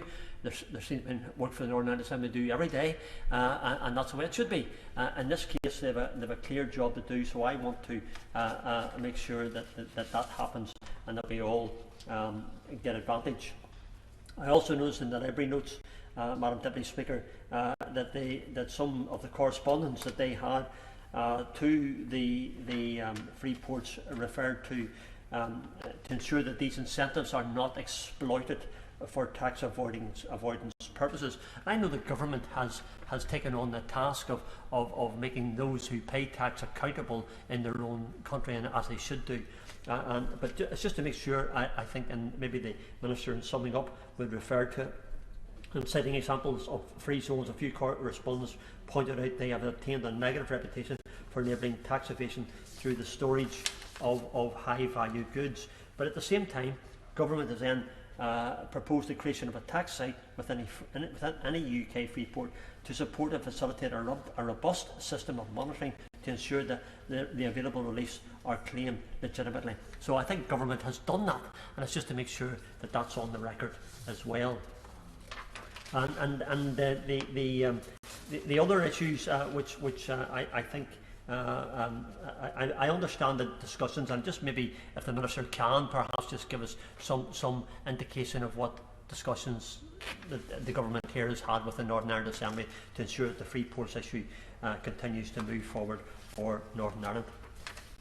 I also welcome the provision that seeks to address tax avoidance in the form of a provision to allow changes to disclosure of tax avoidance schemes regime as it applies to NIC avoidance schemes as well. I'm informed that these changes would mirror amendments to the disclosure of tax avoidance schemes regime as it applies to other tax avoidance schemes made by provisions included in the Finance Bill of 2021. When I speak to the ordinary businessman in the street, the self-employed trader, the employer of 5 members of staff in a small shop, they talk of the fact that they can't afford to hire a high-flying accountant who can find the loopholes and use the loopholes, and they watch with increasing frustration as the big companies who can afford to pay for any contributions and yet get away with not paying.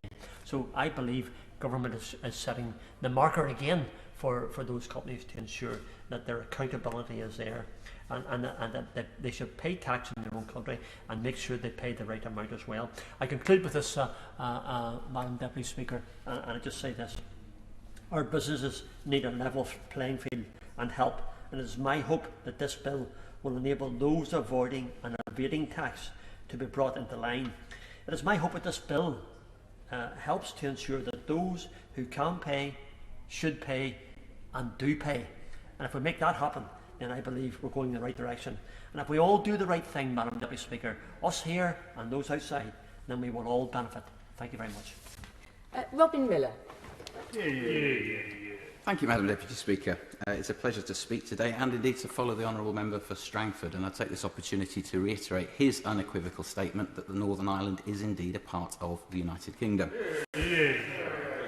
I also welcome this opportunity to make a few brief remarks in support of the provisions this bill makes with regard to free ports and the benefits it would represent for one in North Wales in particular. But before I do, Madam Deputy Speaker, I will note that this bill demonstrates once again this government's commitment to levelling up. It's also set to reduce the tax avoidance, which disadvantages our small and medium businesses who cannot afford access to the specialist experience on avoidance which is available, as has been referred to. And it seeks to offer the dignity of decent employment to our veterans, which again I welcome. However, Madam Deputy Speaker, I turn to free ports, which are a common feature of the world's most ambitious free trading nations and are used by many of our closest allies. They've propelled many previously impoverished nations to prosperity and proved a valuable means of ensuring structured investment in exports-led industry. The Right Honourable Member for Hayes and Harlington asked for evidence, and he might consider the words of the directors of the World Customs Organisation and former director of the Swedish Customs body, who both noted that free ports create local supply chains beyond their facility, so long as those firms have ease of access. In this way, they have the potential of boosting investment and boosting trade in the surrounding region. For an island nation like Britain, with a rich history of trade across the globe, a trade which, despite its criticisms, has driven developments, innovations and improvements, investment in free ports is a signal to the world of this government's commitment to secure the UK's place at the heart of global trade. Madam Deputy Speaker, there has been some speculation in the media in recent months as to what levelling up means. Now, I speak as a representative of a region, or in a region, North Wales, in which I grew up, and I've seen it change over the 5 decades that I've known it. Indeed, I've spoken in this place before about how residents of North Wales have grown used, under devolution, to being overlooked and underfunded for much of the last 2 decades. But, Madam Deputy Speaker, I'm also a Conservative. I believe it's a hallmark of conservatism to see constituencies like mine not only in terms of handouts, but also in terms of their potential, to treat them according to their distinctives, not to mistake equal treatment as sameness. So that's why I describe Aberconwy not solely in terms of needs or deprivation, for there are both, but also in terms of their potential. And this is a potential which will be different for every other constituency across the UK, a point the Honourable Member for Richmond Parks may consider. The practical provisions, as set out in this bill, will help realise this. Despite being one of the UK's most underinvested regions, the British Venture Capital Association notes that North Wales is also one of the fastest growing parts of Wales. North Wales is part of an expanding advanced manufacturing cluster worth over £30 billion a year to the UK economy. We have world-beating green energy research in Ynys Môn and an industry-leading centre for 5G telecoms innovation at the University College of North Wales. Our Betsy Cadwallader Health Board has a vision for a best-in-class medical school and primary care underpinned by technology. We also occupy a significant strategic location. It may have been the Romans who built the first version of the A55 on ancient paths across our hills. It may have been Thomas Telford who developed this, and it actually may have been Irish MPs who drove the development of those road and rail links to ensure their smooth transport to this place. But today, North Wales finds itself astride a trade route stretching from Dublin to Moscow. In its day, construction of the tunnel carrying the A55 underneath the Conway estuary was the largest construction project in Europe. And again today, fully 4/5 of our UK trade to Ireland passes through Wales, with most of it going through our Holyhead port in Ynys Môn. This, Madam Deputy Speaker, is potential, and it needs unlocking.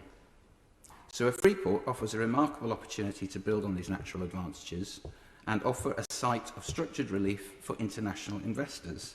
And the practical provisions within this modest bill will help to secure that. These provisions are practical incentives for investors and employers, and I would suggest this is at the heart of levelling up. Madam Deputy Speaker, this bill demonstrates how, beyond the provision of a simple designation as a free port, the supporting legislation and incentives such as these can create an exciting opportunity for investors and present an opportunity even for cooperation with other parts of government, even the Welsh Government in Cardiff. Indeed, I would urge all parties to do what can be done to bring this opportunity to North Wales. And given the strategic importance of Holyhead to trade with Northern Ireland, such cooperation would also be an investment in our union.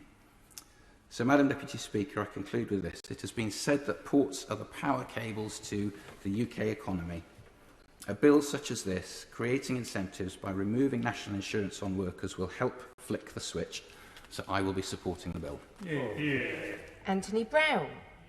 Thank you, Madam Deputy Speaker. I know the public like it when different political parties work together for the common good.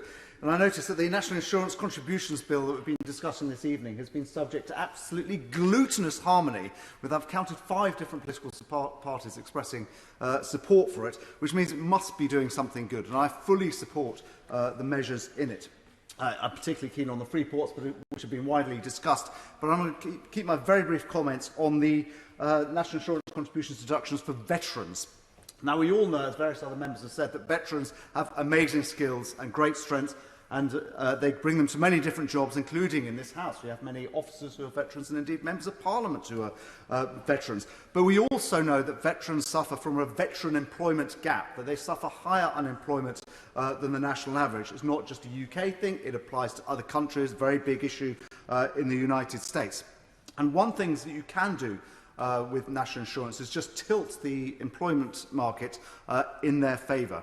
And there is actually, and I say this from a sort of economics background, a market failure occasionally in the employment market, where the interests of wider society, the interests of employers and the interests of the state in terms of the Treasury are not always aligned. And actually making small adjustments to incentives through the national insurance system or otherwise can actually help align those incentives for the benefit both of employees, employers and indeed the government.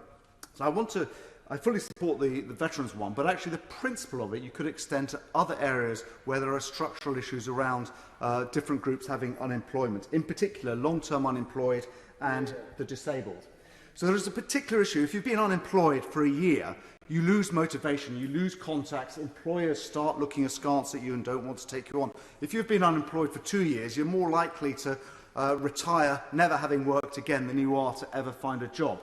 And there is a reason for that, which as an employer, when you've got two candidates who are equally good in front of you, and one's already working and one's actually been unemployed for 2 years, you take the risk-averse approach and think, well, there might be something about that long-term unemployed person. I'll stick with the employed one. And that might be a rational decision for the employer. You might argue that it isn't, but most employers would behave that way. But it means that the government will carry on paying the welfare bills of that of the long-term unemployed person. It means that the long-term unemployed person finds it even more difficult in future finding a job, and it's not good for society having a cohort for people who are so detached from the labour market.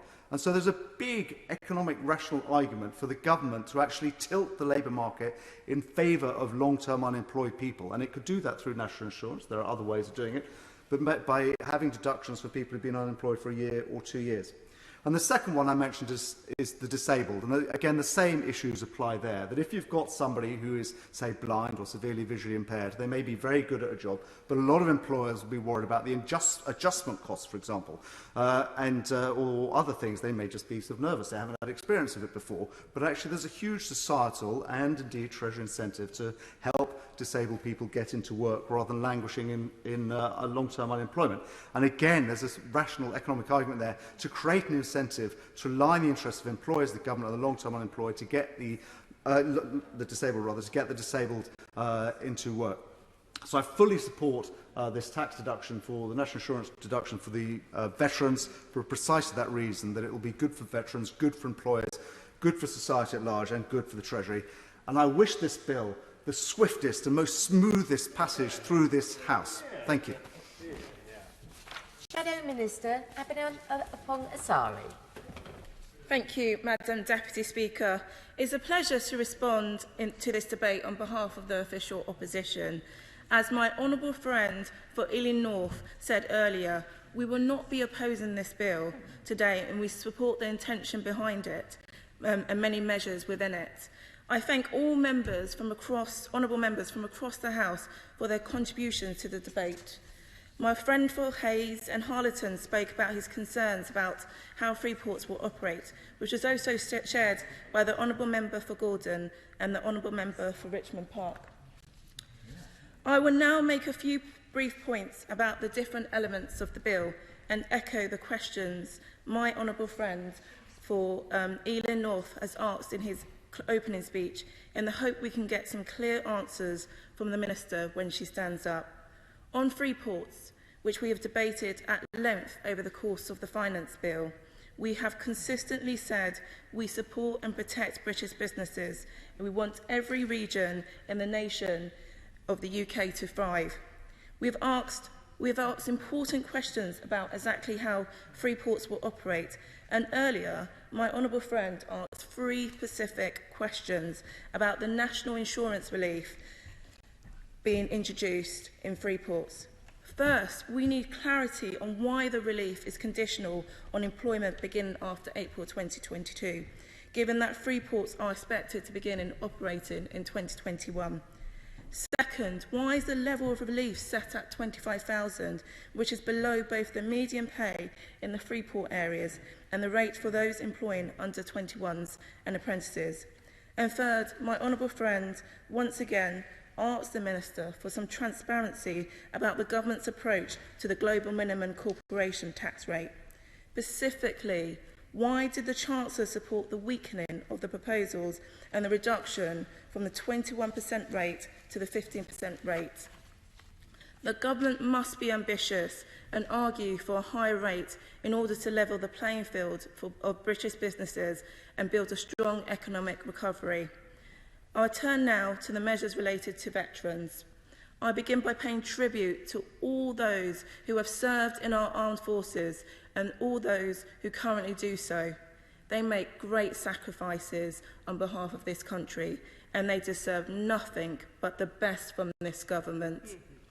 Clearly, an important part of this is supporting veterans as they transition into civilian employment, and so we welcome this new relief on employers' national insurance contributions for veterans. I hope the Minister can answer my honourable friend's specific points about the length of the relief and why it is shorter than the Freeport relief and what the upper secondary threshold for the veterans relief will be. The second part of the bill exempts self-isolation payments from national insurance contributions for self-employed. Again, we welcome this measure. We have consistently called the government to do more to ensure that people do not have to choose between self-isolating and paying the bills. Recent figures show that still only around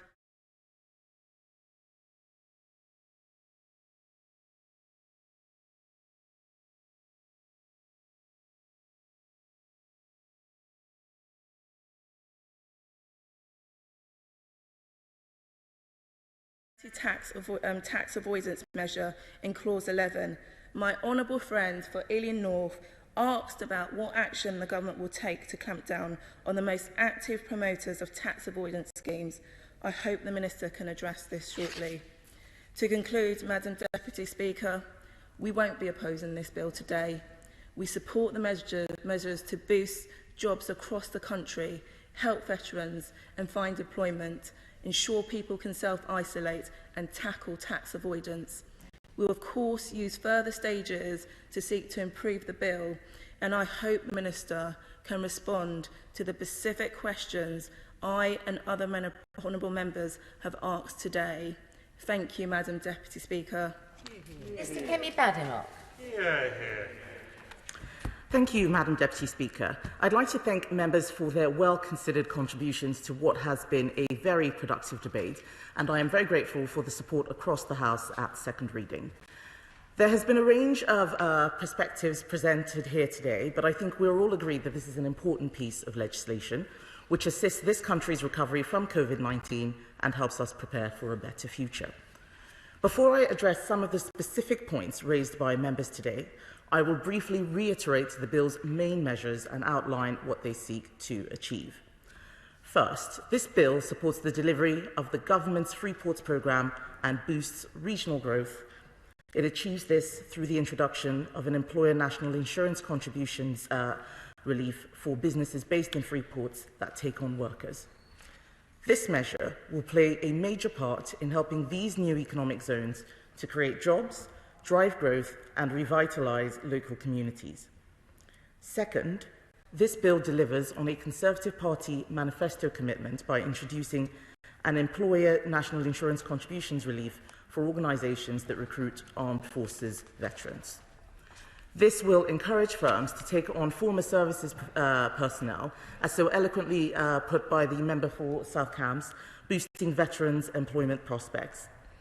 On this point, the member for Strangford raised an excellent point about working better with veterans' charities, and I agree this is something that employers and government should do more of. In turn, this measure will allow even more businesses to benefit from veterans' abilities, skills and experience. And I'm sure members would agree that this represents a valuable opportunity for firms up and down the country. Third, this bill provides an exemption from self-employed national insurance contributions for test and trace support payments which will apply retrospectively. This measure will ensure self-employed workers benefit from parity with their employed counterparts and are not penalised if they need to self-isolate and therefore submit a claim.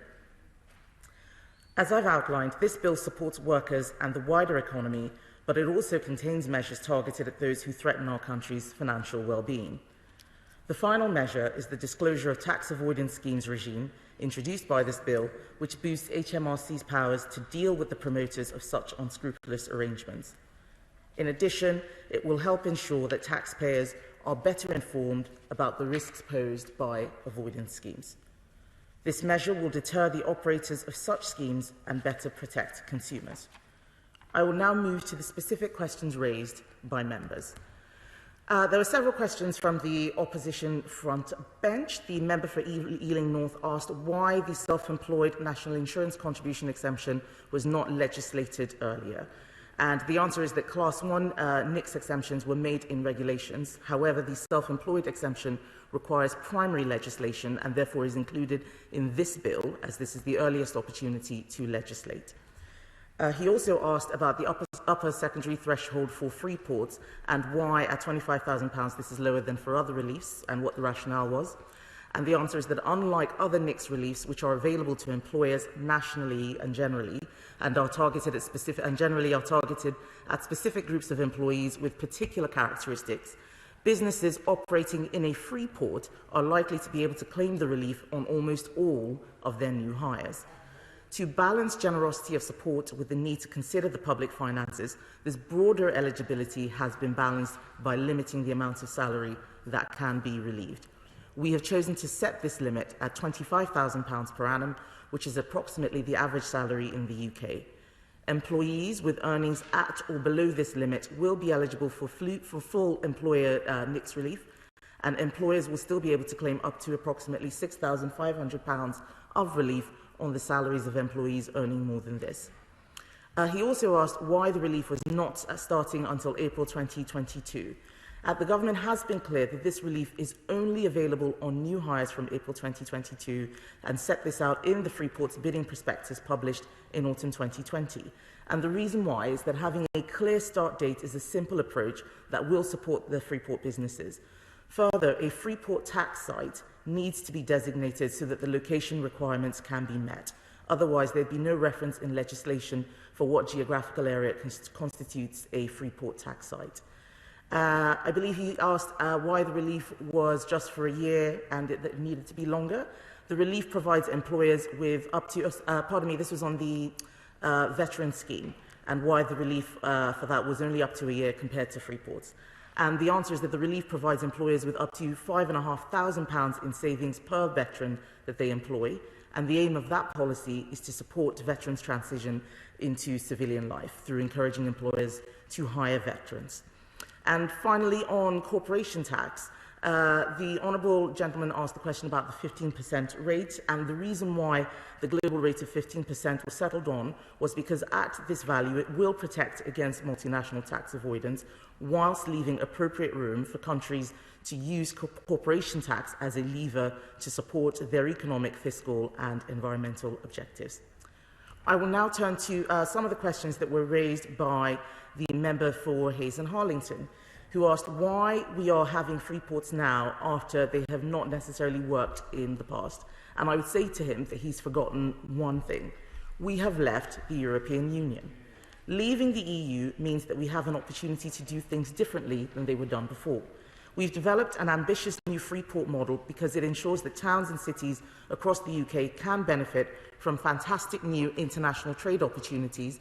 They can attract new investment and employment in left-behind communities across the UK as well. The further benefits include a simplified customs process, and our free ports will offer tax measures to incentivize private business investment, carefully considered planning reforms to facilitate much-needed construction, and additional targeted funding for infrastructure improvements in free port areas to level up communities and increase employment opportunities. This is therefore a much more ambitious policy than any of the previous reports that he was referencing that existed previously. And on his question about evidence-based policy and the wider impact of free ports, We believe that the relief will significantly reduce the cost of taking on new employees and doing business in the free port. This, along with other tax reliefs being offered as part of the wider package, will support businesses. But the government has not yet agreed and finalised successful bidders' tax site proposals. Any modelling we have done to support the process remains sensitive to the locations chosen, and we will be in a better place to conduct more detailed modelling once tax sites have been agreed with the government. And he asked whether this would be completed before the end of the passage of this bill. This is not something that will be done before we finish this bill. However, the government will outline the process for confirming tax sites in due course. There were several questions about the Union and free ports in Scotland, Wales and Northern Ireland raised by the members for Brecon, Gordon, Strangford and Aberconwy. And I would say to all of them that we want to ensure that the whole of the UK can benefit. We are thrilled that there is demand for free ports across the United Kingdom, and we remain committed to establishing at least one free port in Wales as soon as possible. And discussions on the best way to establish a free port in other countries outside of England, such as Scotland, are complex, and it wouldn't be appropriate for me to elaborate on these private discussions. However, these are things that the Treasury is considering in detail. To answer the member for Strangford's specific point on Northern Ireland, we are working with the Northern Ireland Executive to ensure a suitable model for an NI free port is developed, and we will ensure that we meet our international legal obligations in Northern Ireland, and it is appropriate that we take our time to ensure that the free ports model for Northern Ireland meets these obligations whilst delivering a competitive offer for the ports, businesses and communities in that country. There was a question about displacement of economic activity from other local areas. I believe that was the member for Hayes. Again, this is something that we have considered, and we still believe that it will encourage new investment and will create jobs in deprived communities rather than harmful displacement. Madam Deputy Speaker, in conclusion, I'm very grateful for the opportunity to explain this bill's measures and the context behind them. To sum up, this bill supports the regional growth that is integral to furthering our levelling up agenda and as part of our plan for growth, as I said earlier to the member for Richmond Park. It plays a part in shielding self-employed people from the full financial impact of COVID-19 while boosting our veterans' employment prospects. And it strengthens HMRC's powers to tackle the organisers of tax avoidance schemes. There are clearly a number of points that we can expect to discuss at greater length when this legislation moves to its committee stage, but for the purposes of this debate, I commend the bill to the House. The question is that the bill be now read a second time. As many as are of that opinion say aye. Aye. Of the contrary, no. I think the ayes have it, the ayes have it.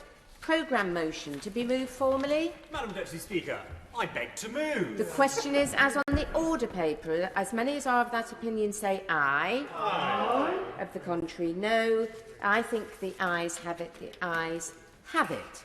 Thank you. Point of order, Point of order, Thangam Debonair. Madam Deputy Speaker, further to earlier points of order, as matters seem to have moved on, I seek urgent clarification on the process that we're in the middle of, given that the Speaker appeared to be deeply unhappy earlier on, and we're now facing a wait of possibly up to 2 hours to hear from the Secretary of State for Health on a matter that the Prime Minister has already addressed the press about.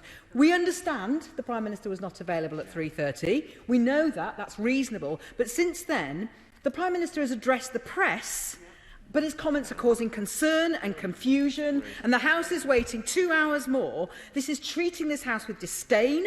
Parliament is sovereign. What's more, the Prime Minister himself ran on a campaign of Parliament being sovereign. Sovereign, Madam Deputy Speaker. Our constituents deserve better. Can you or the Treasury Bench, I wonder if the Treasury Bench has had time to reflect since the earlier points of order, can you tell me if the House has had any word at all, if you've had any word from Number 10 about coming here now to clear up confusion, and also if the Prime Minister is willing to face questions from members of Parliament on behalf of our constituents. I seek your urgent clarification on this, Madam Deputy Speaker, because we feel that the Prime Minister is treating this House with contempt. Well, I thank the Honourable Lady for that point of order and realise that she has set out the fact that the Prime Minister has made a statement. However, a statement to the press, not to the House. However, I think the best thing I can do really is to repeat what Mr. Speaker said earlier, which is, and Mr. Speaker said, I have repeatedly made it clear how important it is that announcements should be made in this chamber. He then went on to say, the Secretary of State will be making a statement at 8:30 p.m. on COVID. That will give members of the House an opportunity to question him on the government's policy. He then went on to say, however, it is not what I would have expected, which is a statement to the House before an announcement to the press. It is not acceptable. The government determine when ministers make statements, but in doing so, they must show respect to this House. This is what Mr. Speaker said earlier, and I don't think there is much further that I can add to that. But if the honourable lady wants to follow up. Point of order, thank you. Point of order, Madam Deputy Speaker. So can I clarify, can we be absolutely clear that the Prime Minister has not made any attempt to contact Mr. Speaker about making a statement, and that there is literally nothing else to add at all, given that the Speaker made very clear his ruling earlier that he was deeply unhappy? Can I just check there's been no response from the Treasury bench or from Number 10 about the Prime Minister coming to this House, so that he, who has made the speech to the press, could be facing questions from this House? Well, as I said, I think the honourable lady can rest assured that Mr. Speaker will have made his views very clear. I'm not aware of any discussions that have taken place, but I think we would know if the Prime Minister was shortly to arrive here. Instead, I suspect that, as I say, the Secretary of State is making a statement at 8:30. Thank you. I'm now... Point of order, Chris Bryan. It's somewhat different, Madam Deputy Speaker. It relates to the fact that obviously if we are going to extend, or if the government rather is extending the provisions in England in relation to the restrictions on people's freedom because of COVID beyond the 21st of June, that's also the date when matters change about how we do our business here in Parliament. And lots of people, I mean, it's actually now quite difficult to get a rail ticket from Wales to London because of COVID restrictions on trains. You have to book some time in advance. I just wonder when there's going to be a business statement that is going to lay out exactly how we're going to be doing our business in a week's time. There are perfectly sensible measures that could be put in place very quickly. I'm sure we would all want to assist in that. But it's just important to get these things right. And sometimes when the government rushes them or doesn't consult on them, we end up having to tidy them up afterwards. Yeah. Well, I thank the honourable gentleman for that point of order.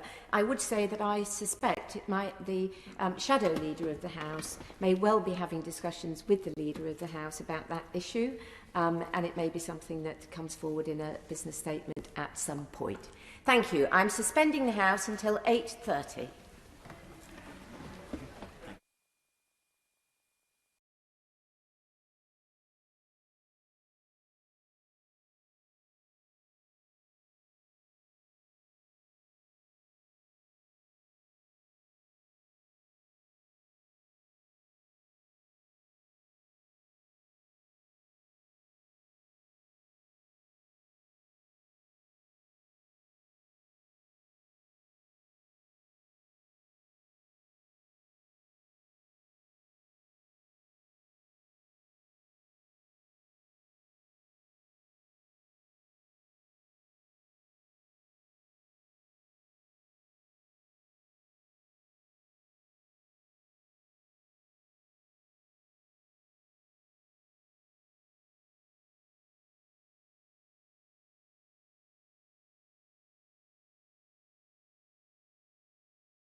Before I call the Health Secretary to make a statement, I want to repeat the point I made earlier. It is entirely unacceptable the Government did not make today's statement announcement to the House first. It was disrespectful to the House and to our constituents. The Government clearly planned that the media would be told information today, not far from this chamber, and that this House would have to wait until tomorrow. I want to say very clearly to the Government that this is not how this House should be treated. The Government's own ministerial code says when Parliament is in session, the most important announcements of government policy should be made in the first instance in Parliament. The Prime Minister polices the ministerial code. He wrote the foreword to it. He must now leap from the top and follow the guidance in it. This House can be assured that I will be pursuing this matter with him. I do not find it acceptable at all that members of all this House are elected to come here to serve the constituents, not to serve them via Sky or BBC. The question should be made here. The Prime Minister should be here. I'm sorry if his dinner would have been affected, because I was told that he was in Brussels. I think the nearest Brussels tonight was the Sprouts and the dinner that was being served to him. But I say no, Prime Minister. You are on my watch, and I want you to treat this House correctly. I now call the unfortunate person who's had to pick up the pieces, the Secretary of State, Matt Hancock, to make the statement. Secretary of State. Mr. Speaker, this past 6 months we've all been involved in a race between the vaccine and the virus. Our vaccination programme has been delivered at incredible pace. We've delivered 71 million doses into 41 million arms. Over 93% of people aged 40 and over have now received at least one dose of the vaccine. And because of this pace, we are able to open up vaccinations to those aged 23 and 24 tomorrow. It's this protection that's allowed us to take the first 3 steps of our roadmap, meaning right now we have one of the most open economies and societies in Europe. We've been able to remove the most burdensome of the restrictions and restore so many of the freedoms that we hold dear. At every stage, we've looked at the data, set against the 4 tests the Prime Minister set out to this House in February.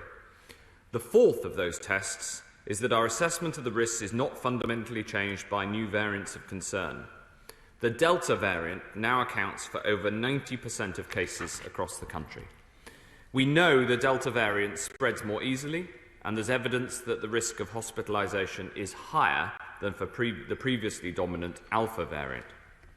Mr. Speaker, case numbers are rising, up 64% on last week in England, but the whole purpose of vaccination is to break the link between cases and hospitalisations and deaths.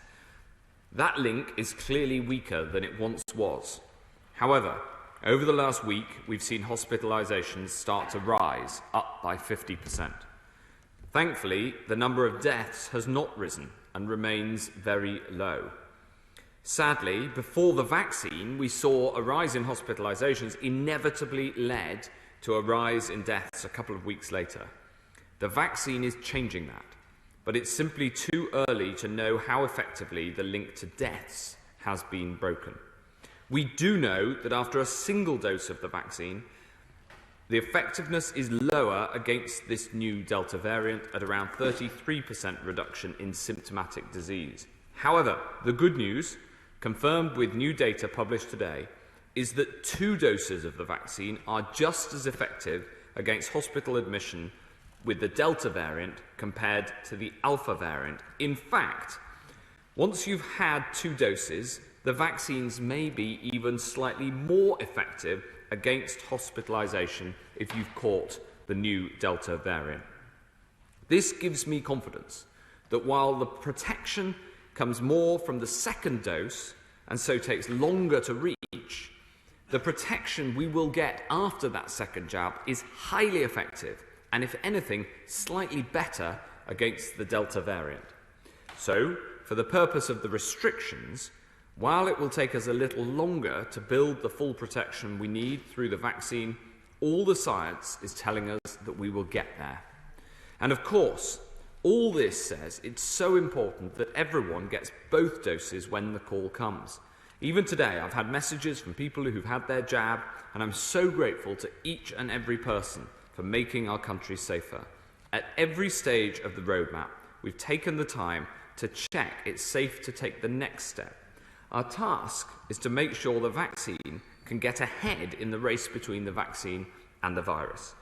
Mr. Speaker, I know so many people have been working so hard, making sacrifices, being cautious and careful, and doing their bit to help this country down the roadmap. I know that people have been planning and arranging important moments and that businesses have been gearing up to reopen. So it is with a heavy heart and faced with this reality, we've made the difficult decision not to move ahead with Step 4 next week. Instead, we'll pause for up to 4 weeks until the 19th of July with a review of the data after 2 weeks. During this crucial time, we'll be drawing on everything we know works when fighting this virus, and we'll use the extra time to deliver the extra protection we need. Despite the incredible uptake we've seen in this country, there are still people we need to protect. 1.3 million people who are over 50 and 4.5 million over 40s have had a first jab but not yet a second. The pause will save thousands of lives by allowing us to get the majority of these second jabs done before restrictions are eased further. We're today reducing the time from first to second jab for all people aged 40 and over from 12 weeks to 8 weeks to accelerate the programme. If, like me, you're in your 40s and you have a jab booked 12 weeks after your first, the NHS will be in touch to bring it forward, or you can rebook on the National Booking Service. Our aim is that around 2/3 of all adults will have had both doses by the 19th of July. And I can tell the House that we've been able to deliver the vaccine programme faster than planned, so we can bring forward the moment when we will have offered every adult a first dose of the vaccine to the 19th of July too. In this race between the vaccine and the virus, we're giving the vaccine all the support we can. Mr. Speaker, we've always said that we'd ease restrictions as soon as we are able safely to do so. And even though we can't take Step 4 on Monday, I'm pleased that we are able carefully to ease restrictions in some areas. We're removing the 30-person gathering limit for weddings, receptions and commemorative events, subject of course to social distancing guidelines, and I'm very grateful to the work of the Weddings Task Force on this relaxation. We'll be running another phase of our pilots for large events at higher capacities, including some at full capacity, like the Wimbledon finals. We're easing rules in care homes, including removing the requirement for residents to isolate for 14 days after visits out, and we're allowing out-of-school settings to organise residential visits in bubbles of up to 30 children, in line with the current position for schools. And I thank my right honourable friend, the member for Trafford, for his work in this area. Even though we haven't been able to take the full step as we wanted, I know that these cautious changes will mean a lot to many people and move us a little bit closer to normal life. Mr. Speaker, as we do this, we'll keep giving people the support they need. We're extending our asymptomatic testing offer until the end of July. We've put in place one of the most extensive financial support packages in the world, and we'll continue to deliver enhanced support for the worst affected areas. We've seen how this approach can work, for example, in Bolton. Cases in Bolton have fallen by almost a third over the past 3 weeks, and even as hospitalisations have risen across the northwest, in Bolton they've fallen by more than half. Last week we introduced enhanced support in Greater Manchester and Lancashire, and I now can tell the House we're extending these extra measures, surge testing, cautious guidance and extra resources for vaccination to Birmingham, Blackpool, Cheshire, including Warrington, and the Liverpool City region.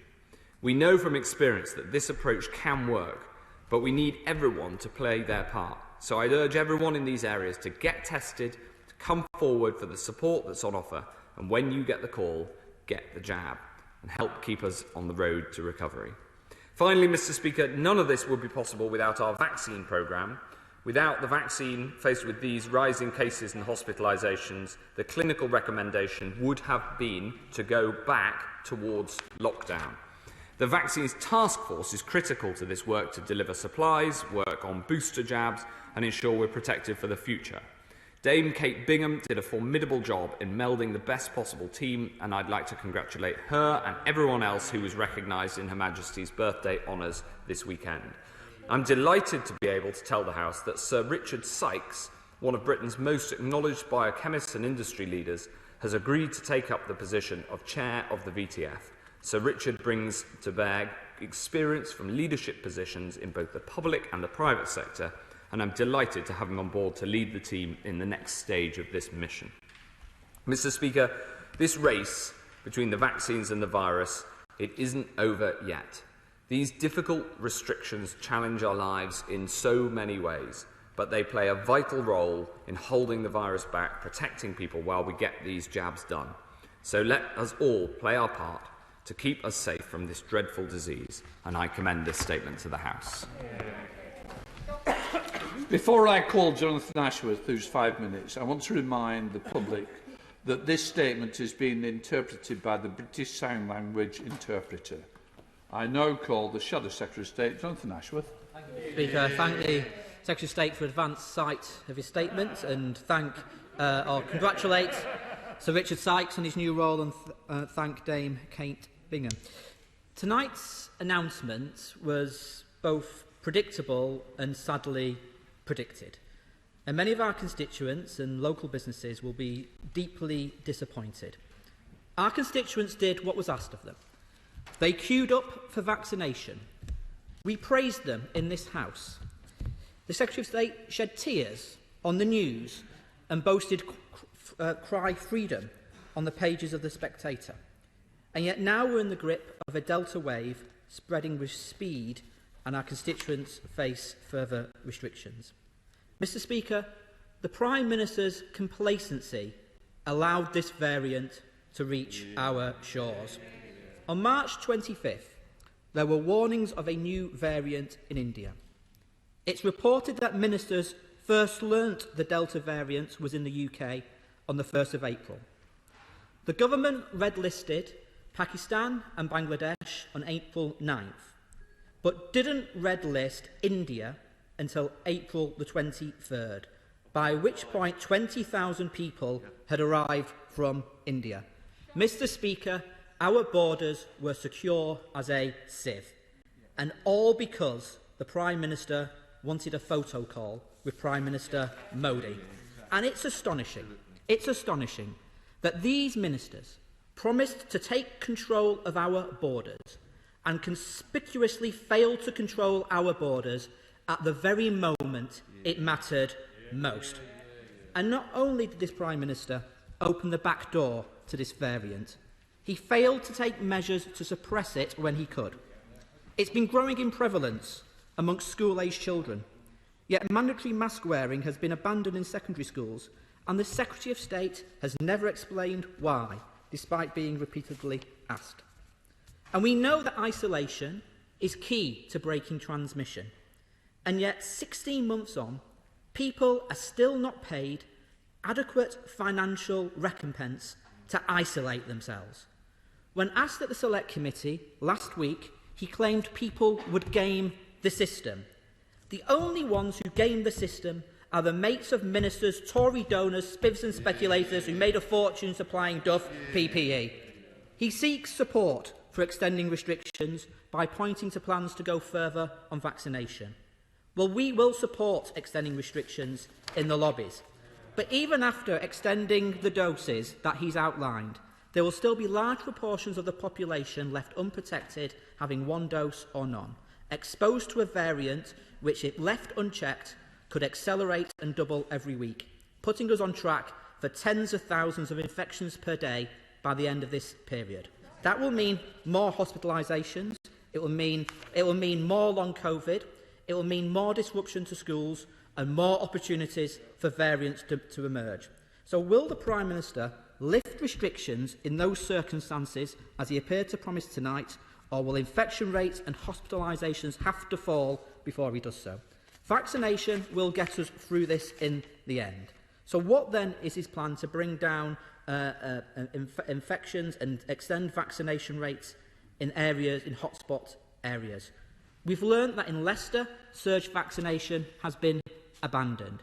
In parts of the North West, in Chorley, Mr Speaker, in Tameside, in Salford, in Wigan, these are vaccination hotspot areas. The dose numbers have gone down. Has vaccination surging been abandoned in these hotspot areas?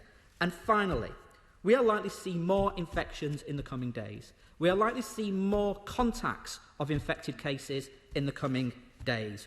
Will he finally give those people isolation support so they can isolate and quarantine themselves from the rest of society? The Chief Medical Officer tonight said we would be lifting restrictions if it was not for this Delta variant. The Prime Minister should have moved at lightning speed to prevent the Delta variant reaching our shores. Instead, he divvied, and tonight he is responsible for this delay.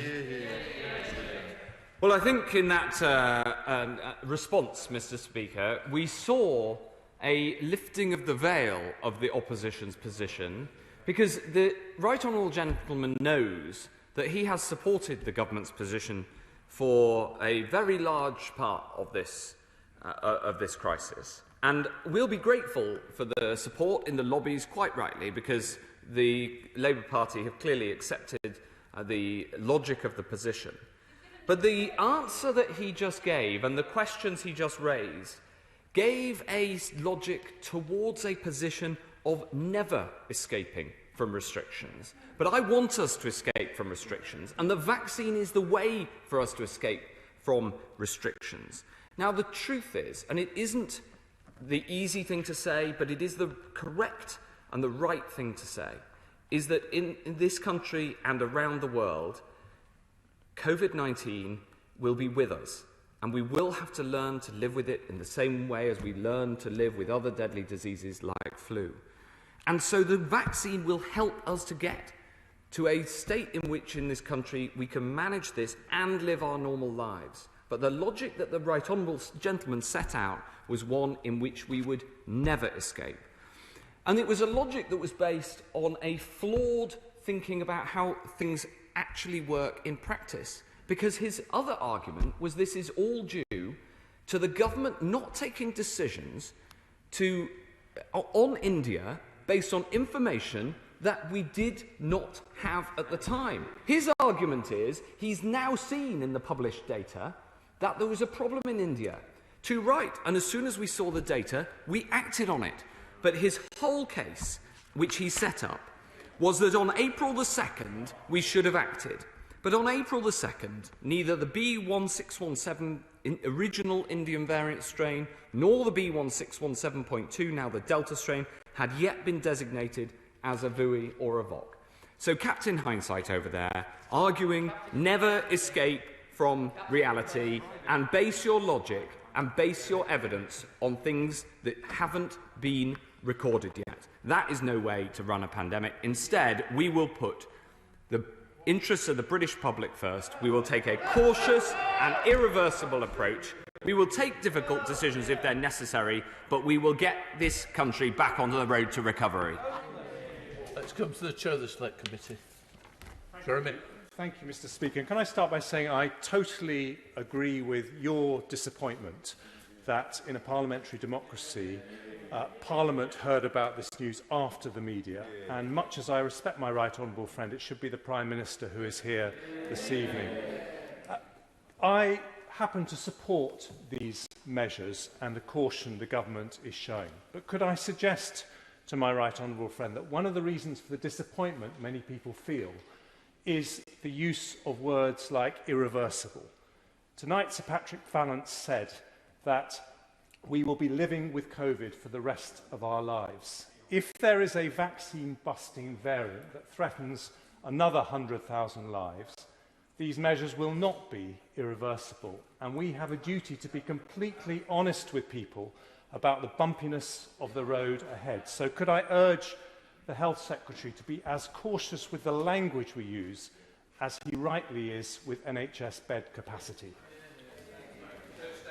Well, Mr. Speaker, the goal is that the steps in this roadmap are irreversible. That is the goal, and I'm sure it's a goal that my right honourable friend agrees with. Of course, I think we've demonstrated repeatedly during this crisis our willingness to take difficult decisions if they are necessary and if they're needed by the data.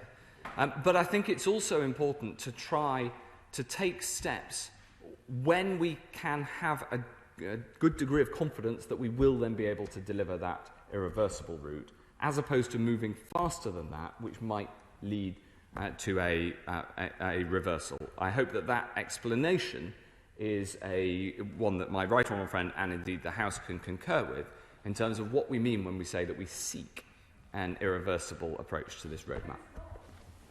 Let's go to SNP spokesperson Dr Philippa Whitford. Philippa. Thank you very much, Mr Speaker.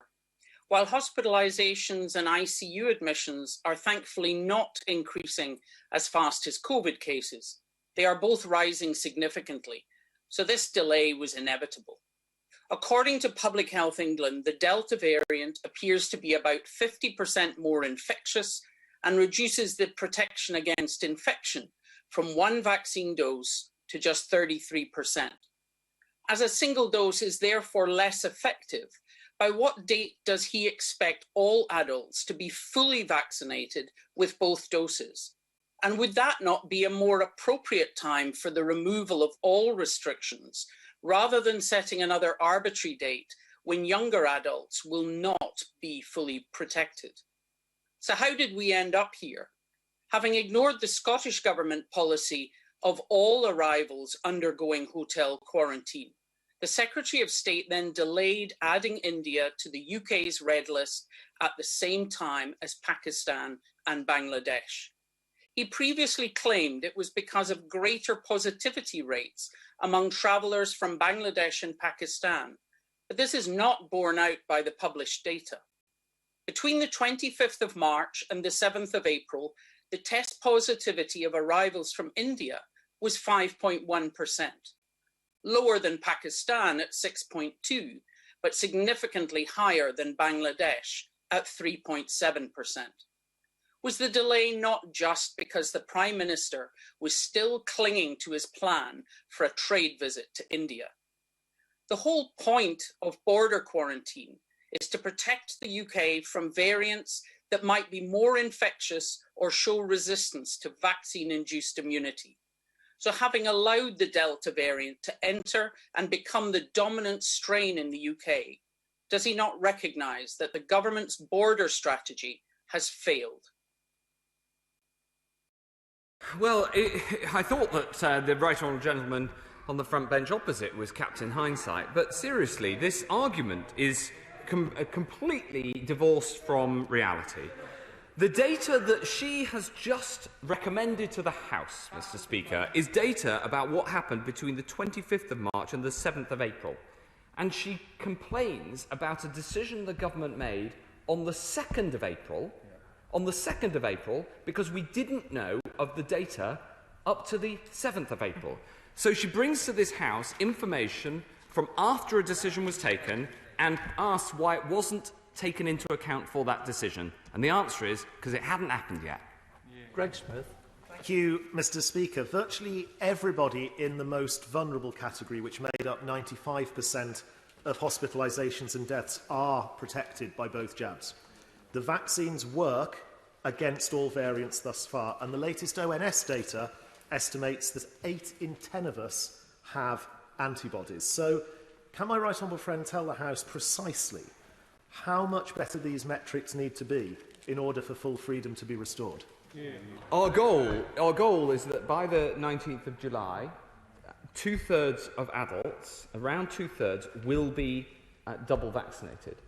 And the data published today shows that the protection from transmission of this disease from a single jab is quite a lot lower for the Delta variant, but the protection from hospitalisation from both jabs is that bit higher. And that means that we do have to take a bit more time to get the protection from the double dose, whereas previously the single dose got a very significant proportion of the protection. But it does mean that once we get there, we have confidence in the effectiveness of the jab at keeping this virus at bay. Thank you very much, Mr. Speaker.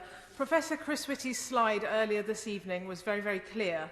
We were on track to ease all restrictions next week until the Delta variant hit our shores and took off in the UK. So apart from the late decision to red list India, could the Secretary of State explain why it was on the 19th of April he told this House that the Delta variant was a variant of concern and there would be surge testing, yet it was not officially designated a variant of concern until the 6th of May. This is important because that is what unlocked the surge testing.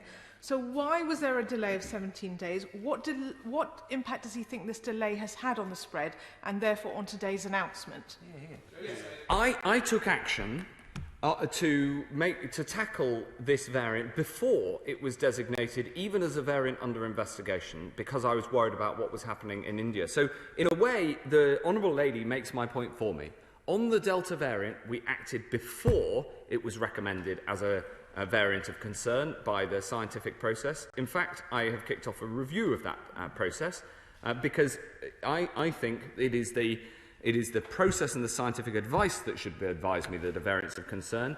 But having looked and seen the data in India, we took action even before it was recommended. Let's go to Andrew Griffith. Andrew. Tremendous effort by the Secretary of State and his colleagues in delivering 71 million doses has clearly made a difference, and it's why we're not going backwards today.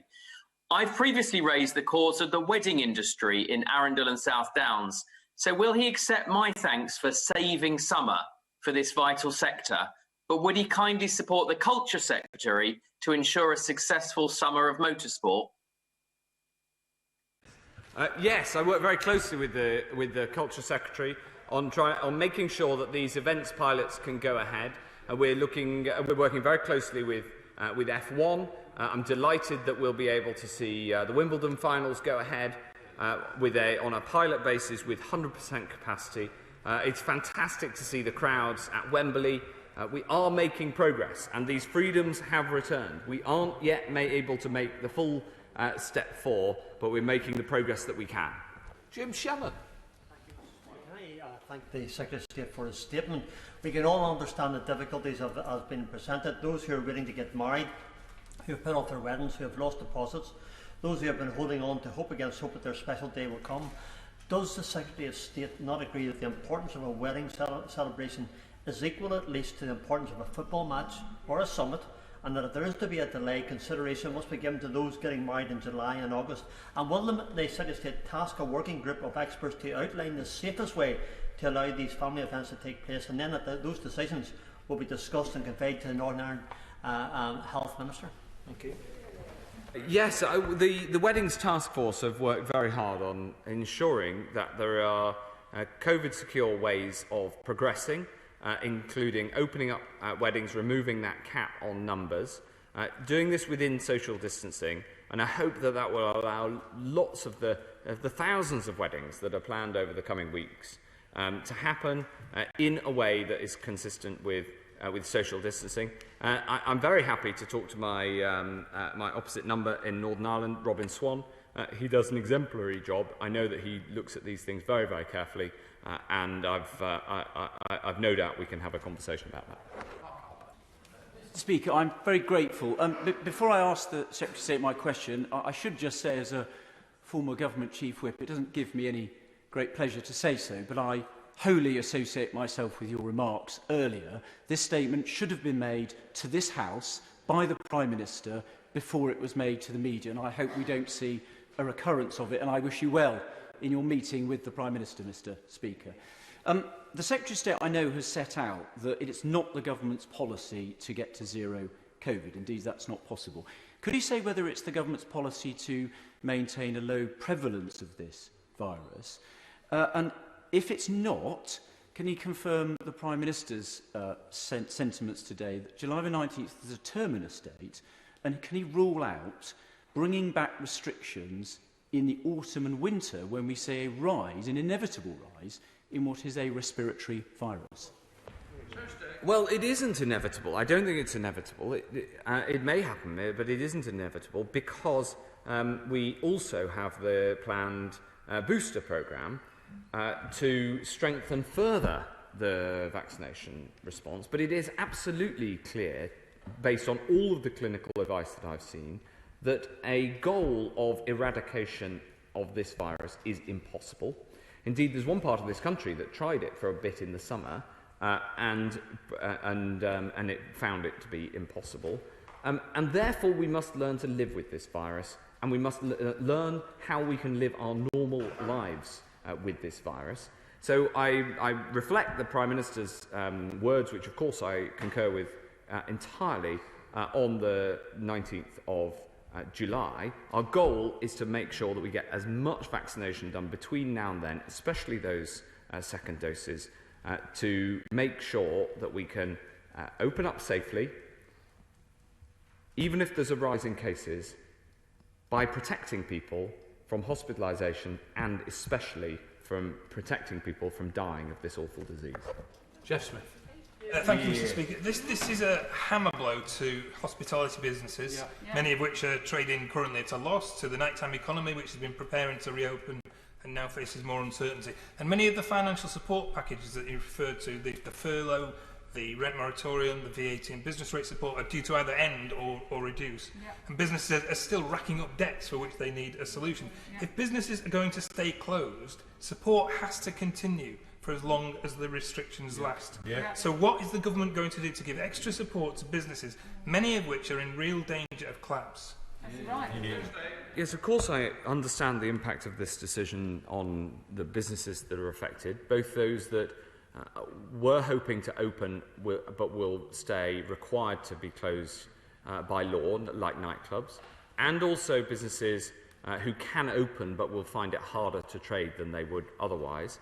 The Chancellor of the Exchequer has put in one of the most extensive sets of financial support in the world, and of course, the more affected a business is, the more they're able to draw down on that support, things like furlough. Furlough continues until September, but of course there needs to be a step towards the restoration of normal economic life. But nevertheless, we are determined to support businesses, and hence the degree of support that has been put in place, that was put in place at the budget, not just to cover the period of the roadmap based on the not before dates, but to run further than that in case there needed to be a delay of one of those not before dates, because the whole principle was that we take these steps based on data, not dates. Sir Graham Blady. Thank you, Mr. Speaker. Can I confirm that many of those who are going to hospital now with COVID are actually staying in hospital for a far shorter period than was the case earlier in the pandemic? Will he break down those figures for us? And will he also publish figures showing the breakdown between those who present in hospital for other reasons, but subsequently test positive, and those presenting with COVID? Yes, I'm very happy to seek to publish all of those data. I think the latter data, are published already. On the former data, the best estimate that I have is that the average length of stay for somebody in hospital due to COVID has fallen from on average 10 days to on average 8 days. So it has fallen to a degree, but not a huge degree. That's partly because of treatments, but it's also partly because some of the people in hospital have had at least one dose of the vaccine, which is highly likely to have reduced the severity of the disease. In the 10 most affected hospital trusts, on average, the number of people going to hospital who've had both doses is under 20%. A further approximately 20% people who've had one dose, the remainder, the majority, people who haven't been vaccinated at all. Matt Weston. Thank you, Mr. Speaker. And can I firstly associate myself with your remarks about the government's behaviour and its complete contemptuousness, complete contempt rather, for this House on both sides of the chamber. Mr. Speaker, on current rates, I understand we're looking at something like 40,000 cases by the first week of July, according to his own department's data. What does this action, that's on trend, What does this actually say about the government's decision, or the Prime Minister's decision, not to put India onto the red list, when it was clearly at twice the infection rate of Pakistan and Bangladesh? Wasn't that just simply a very expensive photo opportunity that's going to cost Warwick and Leamington businesses and across the country dear?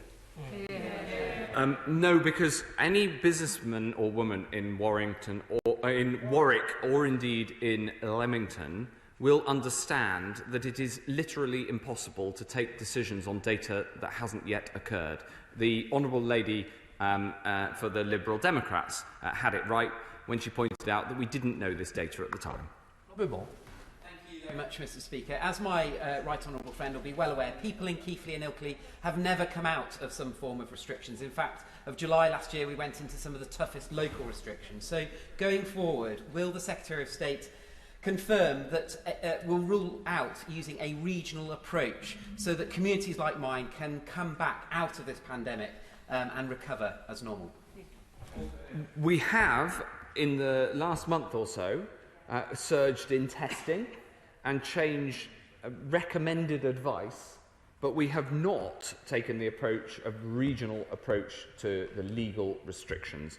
And frankly, I think that has been a better way of doing things. I know it's gone. I know that that's what the people of Keighley would prefer, and they're very wise folk. Can I first of all congratulate Tony Lloyd on his knighthood? Sir Tony Lloyd. And thank you for your remarks, Mr. Speaker, both at the beginning of this session and to me personally. I'm grateful.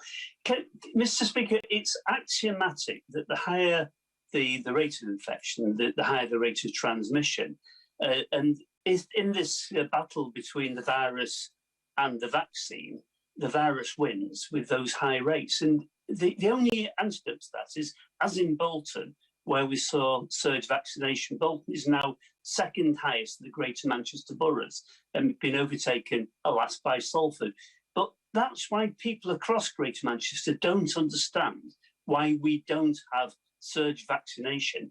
Yes, it would be good for Greater Manchester. It would actually be good for the whole country. Can the Secretary of State explain? I would love to surge vaccinate the whole country. The supply is the rate limiting factor. It has been from the start. And so to surge the whole country would be to go as fast as we can, which is what we're doing already. So yes, we can surge into relatively small areas. What we're doing in the areas that need extra support, which now constitute about 10% of England, is we're increasing the testing where we have got that the spare capacity, especially of the lateral flow kits. We're putting in place the guidance to be more cautious, and we're putting in place the extra support we can give to get the vaccines out, and especially into groups who are harder to reach. But we need to bring the whole country forward with the vaccination programme. That's why we're going as fast as we can, and I'm delighted that we're able to bring forward the date by which we'll have been able to offer all adults a dose from the end of July to the 19th of July as part of what we're able to announce today. Thank you, Mr. Speaker. My right honourable friend has taken the wedding industry up to the top of the hill and told them they can open up without restrictions, but they've marched them down again to say only if you can socially distance. Many wedding venues don't have huge rooms, so it is going to be very difficult, and I'm very concerned that this wedding industry and the couples who want to get married are going to be incredibly disappointed by this announcement today. Is there no way that the Secretary of State can overrule that and allow, obviously with care, them to be able to go ahead with no restrictions so long as they're sensible, but without the fear of the social distancing?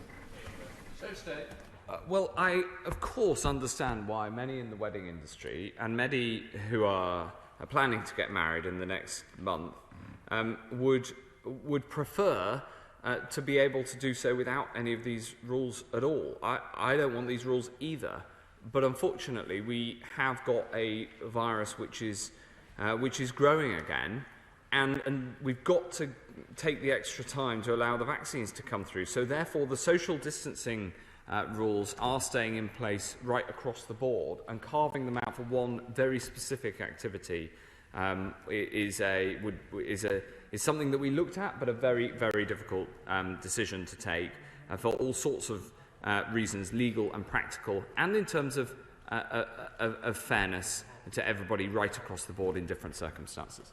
Let's go to Barbara Keeley. Barbara. Thank you, Mr. Speaker. I'd like to return to this question of surge vaccinations, because case rates in Salford are higher than they have been since mid-January. They are 5 times higher than the national average, and they're doubling around every 7 days. We need to get vaccines into arms as quickly as possible, but this week we only have 3,500 doses of Pfizer, and that's falling to 2,200 doses next week.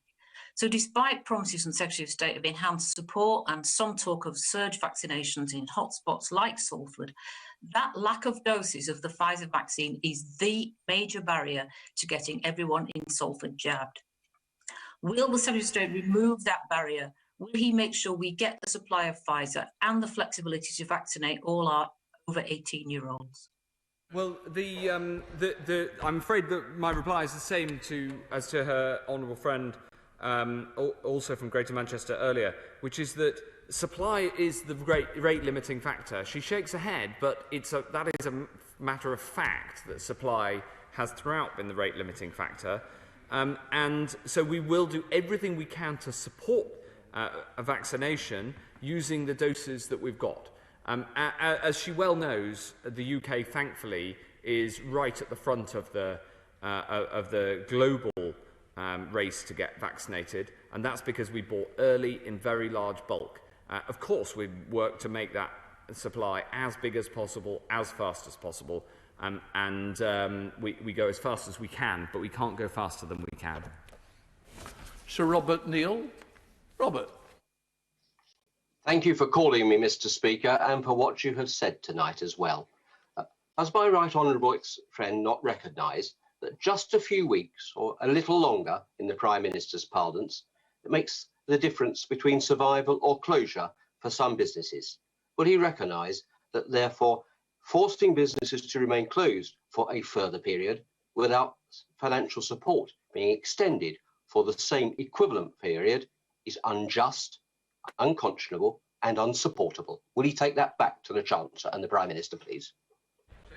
Well, I happily will, but I would urge my honourable friend to see the financial support that is in place and continues to be in place, most of it through to September, and was extended to that period in case we had to make an extension to the roadmap like this. And whilst I fully understand the impact on business, of course I do, I also can see the impact on saving lives, and the advice that this change will save thousands of lives because the protection of the vaccine, especially against dying of COVID, is very, very strong, but the vaccine coverage is not yet comprehensive, especially with those second doses, and so we need to get that done. Thank you for calling me, Mr. Speaker. There are now huge differences in the vaccination rate between Britain's poorest wards and Britain's richest wards. In Heartlands ward in my constituency, we have sky-high infection rates, but rock-bottom vaccination rates. Yet the ward, as he knows, is home to Heartlands Hospital. Down the road, GPs told me this afternoon there is no Pfizer left in their fridges. There's no certainty about when it's going to arrive, and they don't know how much they're going to get when it does come. We know that when we open mobile units, there's a 5-hour queue. We know that pharmacies are successful, but in Birmingham tonight, there are, at best, vaccines for just 10% of the population of 18 to 29-year-olds. So over the next 34 days, how many Pfizer doses will arrive in Britain's second city? Because we can't unlock until we unblock this pipeline. Well, I think before making an intervention like that, the right honourable gentleman should firstly thank the teams who have supplied so much vaccination to this country, acknowledge that we've gone faster than almost anywhere else in the world, and work with us, work with the Mayor in the West Midlands, work across Birmingham to make sure that we get the testing done as well, and to make sure we get vaccination done wherever possible. The fact that the fridges ran out of Pfizer demonstrates we're getting through this as fast as we can. But supply is the rate-limiting factor on vaccination. It always has been. And on that, the team have done a pretty amazing job, and I support them to go as fast as they possibly can over the weeks to come, and that's what we'll get done. Mr. Speaker, across our country, alarming numbers of people not only forecast that this extension would happen, but increasingly believe that they're never going to see true freedom again, freedom from these restrictions, which he's promised us. What more can he say about the conditions under which we'll get to step 4 to reassure those people that this government will actually set them free, and indeed, in due course, set them free from all of the paraphernalia of the management of this pandemic? Well, I want to get rid of all of the restrictions that have been put in place to manage this pandemic. And we will get there.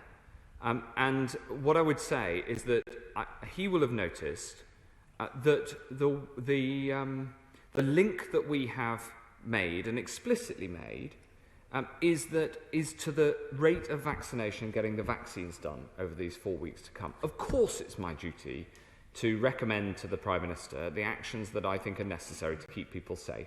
As a Health Secretary, that is my duty. But I am also a parliamentarian who represents constituents who want these restrictions removed as soon as safely possible. That is our goal. It is a difficult balance. I think we've got the balance right, unfortunately, today. I say unfortunately because I wish it was easier. It is not, but we are able to make some progress, and I very much hope that we can make the full degree of progress that he wants to see in the not-too-distant future. Brian. I want to ask about the Test and Trace app, because this relates to freedom as well. As I understand it, the government is intending to keep the legislation in place on Test and Trace all the way through until next March. At the moment, tens of thousands of people every day are pinged by the app. The app doesn't tell you when the infection might possibly have taken place. I know of schools where 4 whole classes were sent home because a single teacher had been pinged over the weekend. I've known of whole construction businesses where every single person has had to be sent home. If we keep on doing this, in particular in some parts of the country where there are high levels of infection, we are going to have large parts of the economy constantly being closed down. And the financial problems, I know there's some measures in place, but they're still very difficult, especially for middle-class families, actually, who may have the financial freedom but still find it very difficult to stay in work and be able to do their work when the rules are all changing. If we really want freedom, we're going to have to turn this blunderbuss into something rather more precise, aren't we? Well, of course, the purpose of the app is to identify people who've been in close contact with somebody who has tested positive and let them know that and therefore ask them to self-isolate. That is what it's there for. Now, he asked me to get more data so that we could be more targeted. He will know from last summer's debate that the restrictions on the amount of data that we can gather through that app are put in place by the companies rather than by us, so we can't be more targeted, and I'm very happy to arrange a briefing for him on the details of that. But the goal actually is to ensure in time, especially for those who've been vaccinated, that we follow through on the pilots we've done, under which people who are contacts, not the cases themselves, but there are pilots where the contact is able to go into a testing regime rather than having to isolate. There are pilots underway to check clinically that works, and I look forward to seeing the results of those pilots. Liam.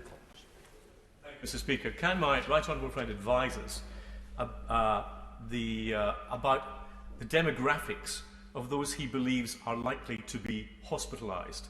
Today, Public Health England said that both the Pfizer and the AstraZeneca virus can cope as well with the India variant as well as the Kent variant. The Pfizer vaccine is 94% effective against hospital admission after 1 dose, 96% after 2. AstraZeneca, 71% effective against hospitalisation with 1 dose and 92% after 2. Who would be hospitalised to the extent that the NHS would be swamped?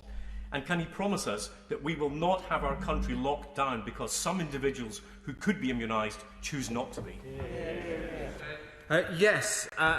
Thankfully, the take-up rates are very high, and therefore it's only a very small proportion of people who have chosen not to come forward to get the jab when offered. But he has an important point, which is that the obligation of the state to get the country out of this falls more heavily on ensuring that vaccinations are offered than they are taken up. Our goal is to ensure take-up is as high as possible, but the commitment we can make, given that we're not going to go for mandatory vaccination across the board, the commitment we can make is to offer. And there is an important distinction between the two, as he draws out. On the makeup of the hospitalisations, the average age has fallen considerably since the vaccination programme started. And as we then, that is probably in large part due to the fact, of course, that the older cohorts got vaccinated first. But it also does, on average, reduce the acuity of those in hospital, and therefore also helps to break the link between hospitalisations and deaths yet further. I hope that answers his first point. Let's go to Stella Creasy. Stella. Thank you, Mr. Speaker. The Secretary of State will be aware of the evidence that women who contract COVID in their pregnancies are twice as likely to experience a stillbirth or a premature birth. He will also know that the JCVI decided in May that it was not worth prioritising these patients for the vaccine because, and I quote, the low infection rates made the absolute risk to pregnant women very small. Given the data that has been presented today and the evidence of the high risk of infection rising across the country, will he now rethink that and ensure that all pregnant women, especially those in their third trimester and at any age, are also fast-tracked to have both doses of the vaccine so that we can ensure that we protect not just them, but also their unborn children from harm? This is an issue that I've discussed with my clinical advisors because it's a very sensitive issue. I'm sure that she'd join me in urging all pregnant women to come forward and discuss vaccination with their clinician because that is important, and she sets out some of the reasons why. We have, of course, now opened up from tomorrow vaccination to all those aged 23 and over, and so soon vaccination will be available to every adult. And that means that these questions of prioritisation will be for the past. Other than the question of vaccination of children, which is separate in many ways and an important one that we'll address in the coming weeks, what I would say to anybody who is pregnant is as soon as you are eligible for a vaccine, please discuss it with your doctor, because for the vast majority of people who are pregnant, the right thing to do is to get the jab as soon as possible and get both jabs as soon as is practicable, and I think that's something on which she and I would agree. Last week, the Health Secretary told me, and I quote, "Our goal is not a COVID-free world, the goal is to live with COVID." But I have to say, you could have fooled me and many of our constituents, Mr. Speaker. There is dismay out there tonight. The reopening of the wedding industry is not a meaningful reopening, and I think it's cruel the way some are being misled. The Prime Minister and my right honourable friend have been very clear today. July 19th is not a new, not before date.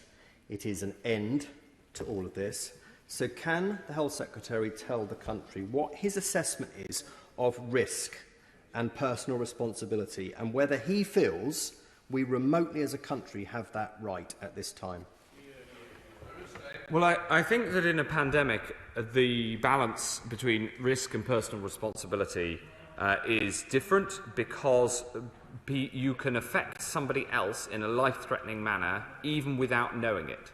And as if we go to the philosophy of this, the first duty, in fact, the legitimate duty of the state for any liberal is to prevent harm of individuals to others. And unfortunately, in a pandemic, that's what you do if you have the disease, especially asymptomatically. You can be harming others without even knowing it.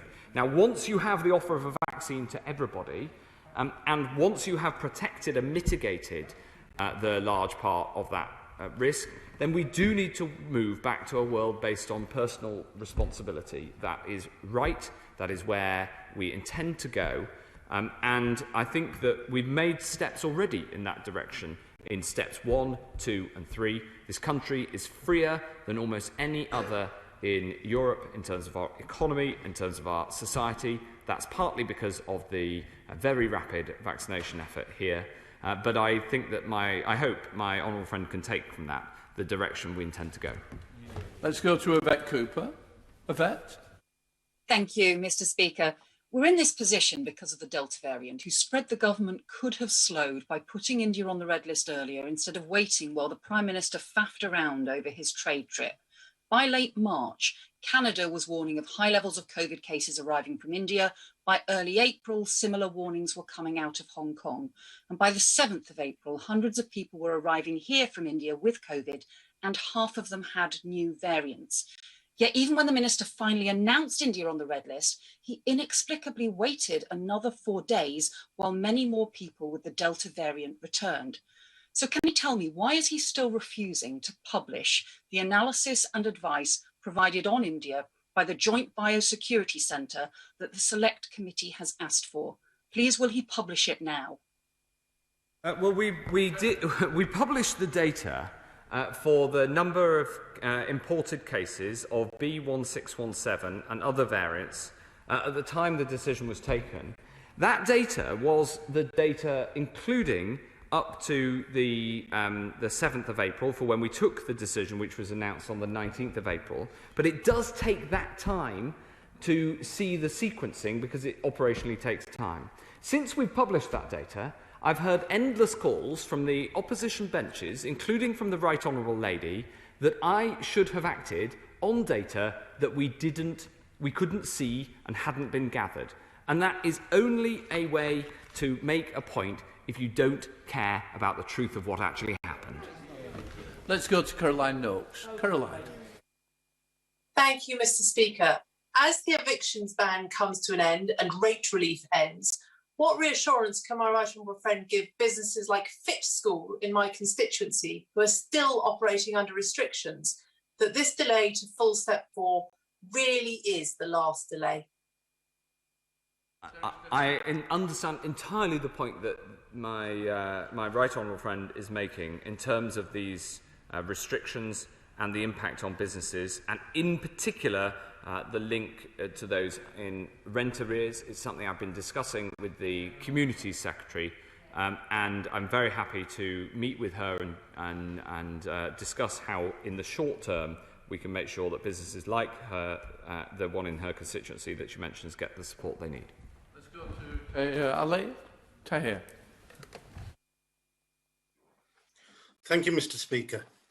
The Secretary of State makes reference to Captain Hindsight as a cheap political point scoring to deflect the seriousness of the debate. May I suggest, Mr. Speaker, he refers to the cartoon character much suited to his own government as Danger Mouse. Mr. Speaker, can the Secretary of State explain why India was included on the travel red list a full 2 weeks after countries with much lower rates of infection? And this decision came immediately, almost immediately, after the planned visit by the Prime Minister to India was cancelled.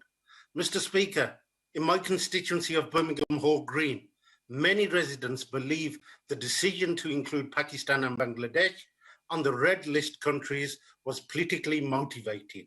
Can the Secretary of State indicate when will countries like Pakistan, Bangladesh and others be removed from the red list countries to amber to restore public confidence?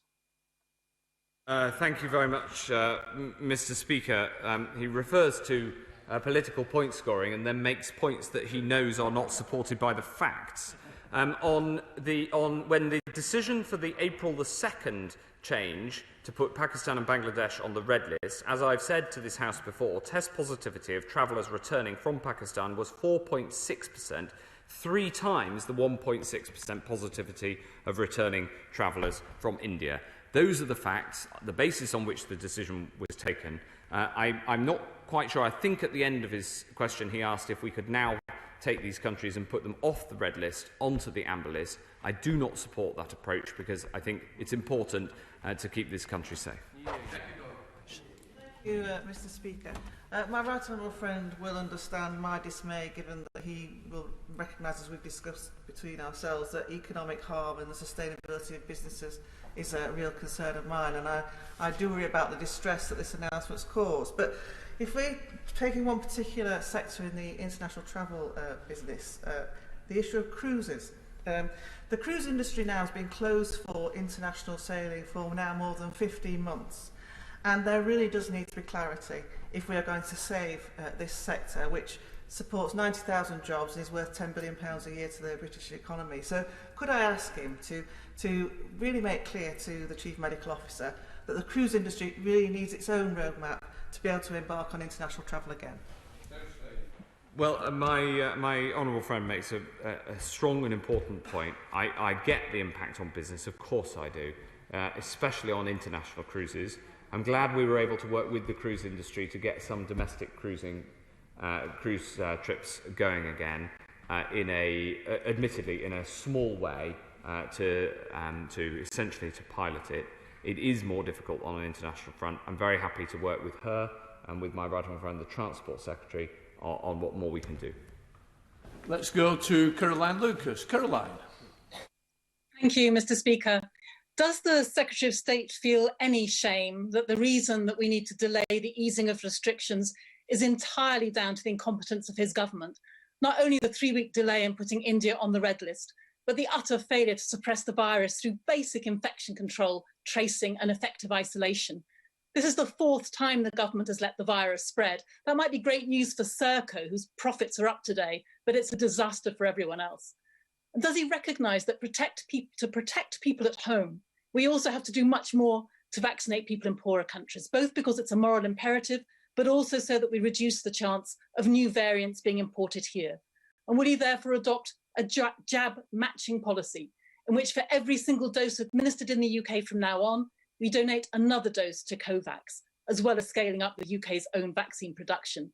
Because the UK's pledge of 100 million doses includes only 5 million by the end of September, and that is too little, too late. No, I don't agree with most of that. In particular, I think that the Right Honourable Lady and the whole House should welcome the announcement by the Prime Minister that we will be ensuring that when we have excess supplies, and I stress when we have excess supplies, we will donate 100 million doses around the world. I'm not going to do that before we have excess supplies because we want to make sure people are vaccinated here at home. She shakes her head, but my first duty is to protect people here in this country, whilst at the same time making sure people get access around the world, as we've done, for instance, with the Oxford AstraZeneca jab, where 500 million jabs have been done around the world. That's my priority. That is my order of priorities. I'm very, very clear about it. We will help the rest of the world to get vaccinated, but we also need to look out for and vaccinate the British population. And as for the first half of her statement, it was completely wrong. Thank you, Mr. Speaker. Mr. Speaker, my constituents in Newcastle-under-Lyme have done everything that we've asked of them during this pandemic. They stayed at home, they protected the NHS, and then they went out and got vaccinated in huge numbers. And so any sense that these restrictions are to protect those who chose not to get vaccinated will be seen by them and by me as deeply unfair. So could the Secretary of State set out what assessment he or his scientific advisers have made as to what extent these restrictions are required to protect those who chose not to get protected? This change is emphatically not for the purposes of protecting those who've chosen not to get vaccinated. It is emphatically to ensure that we have the time to offer the jab, both for second jabs for those who've had their first, and to get first jabs offered to all adults. If we go through the data on that, over 40s, 93% have currently had their first jab, but there's still 4.5 million who haven't yet had the second jab, and we can get through the majority of those over the next 4 weeks. And then, of course, we've been able to bring forward the date by which we'll have offered a first jab to everybody.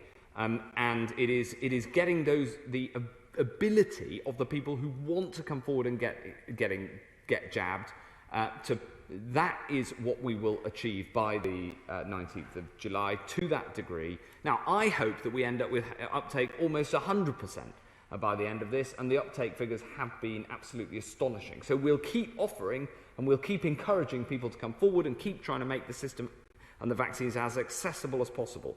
But the thing that is in direct control of the government, subject to supply, of course, is offering the jab.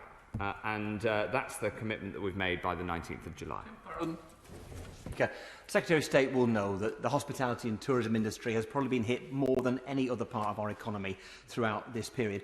One of the challenges at the moment, of course, is that the ongoing restrictions mean that hospitality and tourism businesses need more staff than normal in order to cater for fewer customers than normal. Is he aware that the biggest single issue raised with me by hospitality tourism industry bosses in the Lakes and the Dales is a lack of staff? It's a lack of staff largely caused by the government's new visa rules. I wonder if he'd agree to get his immigration minister friend to sit down with me and, more importantly, hospitality and tourism leaders from Cumbria and other rural parts and tourism parts of the country to discuss an emergency way of giving that vital boost to our hospitality and tourism industry just now. I'm happy to raise that for the right honourable gentleman. I almost thought he was going to say at the end of that, Mr. Speaker, that he was glad that now Britain controls its own borders. Clark. Thank you very much, Mr. Speaker. I'm most grateful. Young people have made big sacrifices during this pandemic and have seen 2 years of their lives disrupted. Many students and school leavers will be leaving school and university between now and the 19th of July. So will he confirm that what he said in his statement, that removing the 30-person limit on commemorative events includes graduation ceremonies and school leaving parties in commercial venues? Because after all, school students in particular have been in bubbles with each other, being educated with each other for months now, and it would add insult to injury if they were to be denied an opportunity to say farewell to each other. I will ensure that the precise Cabinet Office guidance reaches my right honourable friend's mobile phone as soon as possible. I am an hour and 5 minutes into this, and I'm afraid I'm going to have to get back to my right honourable friend on that one. Peter Byrne. Thank you, Mr. Speaker.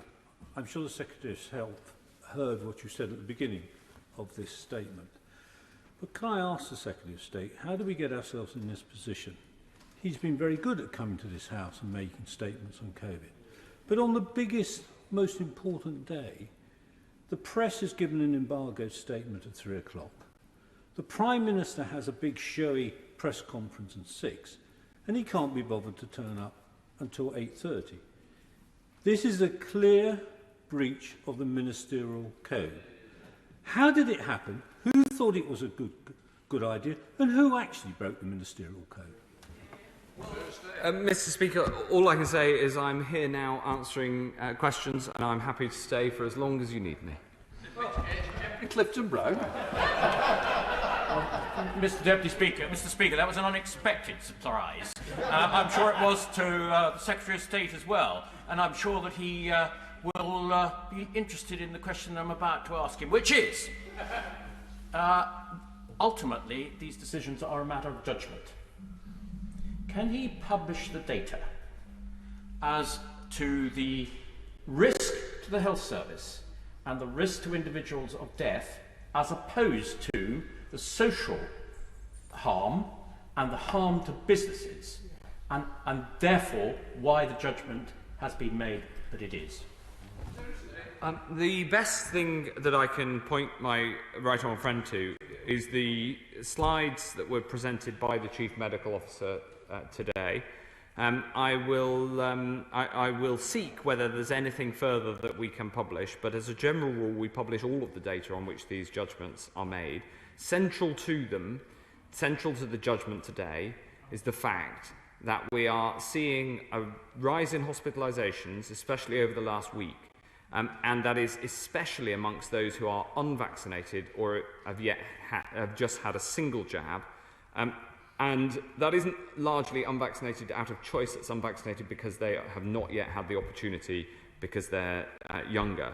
Now, until about a week ago, hospitalisations were basically flat. And we thought it may be that the link had been completely broken between cases and hospitalisations, or it may be a lag. Sadly, they did then start to rise. For deaths, we have not yet seen that rise, which I'm very pleased about. Hopefully it will never rise, in which case the future is much easier. It may yet still be that there's an element of it that's a lag, and we'll be looking out for that very carefully over the couple of weeks ahead. But nevertheless, our goal is to get those vaccines done in the next the 5 weeks between now and the 19th of July, in order to make sure that this country is safe. And I will commit to him to publish anything further that we can that underpin the decision. But I can honestly say to him that the most of it is already in the public domain. Point of order, Chris Brown. Thank you, Mr. Speaker. I completely agree with every single word of what you said at the beginning of this session, but I guess you knew that I would. I do want to ask, however, about the provisions for how we do our business from next week, because, as you know, all of these things were timed to change at the same time as the national situation. That's now been changed. I presume that there will be a knock-on effect for how we do our parliamentary business in terms of parliamentary select committees, whether they're meeting hybrid or virtually, and how we conduct our business in the chamber and the division lobbies and all of that. Some of that I know is your responsibility solely, but some of it is the responsibility of the government and might need standing order changes. I just wonder whether you've had any notification from the government that they're intending to bring these forward, when we're going to be debating them, when we're going to be making sure that we get them right, will there be proper debate, and whether is there going to be a business statement to tell us when all of that is going to happen? Right. Yep. If it's the same one.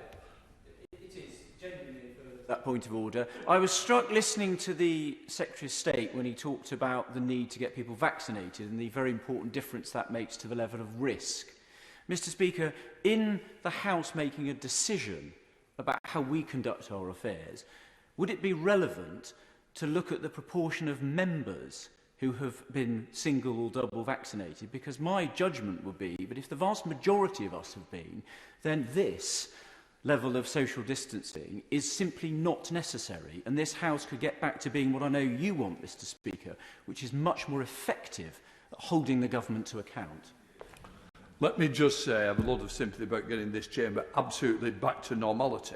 What I would say is it's not just about members having double doses, it's also the staff which have got a duty of care to, and that's why I asked quite a long time ago, let's see if we can't get our staff and staff of members inoculated more quickly than we are doing at the moment. But coming on to the other points, we have an important opposition day tomorrow, but let us see if the government brings forward proposals on Wednesday for this House to decide on its own procedures from Monday up to the summer recess. I do expect the Leader of the House to consult other parties in the House before they bring forward what proposals are expected. So I'm hoping and I am sure that those conversations will take place and take place quickly in order for the House to know where we're going.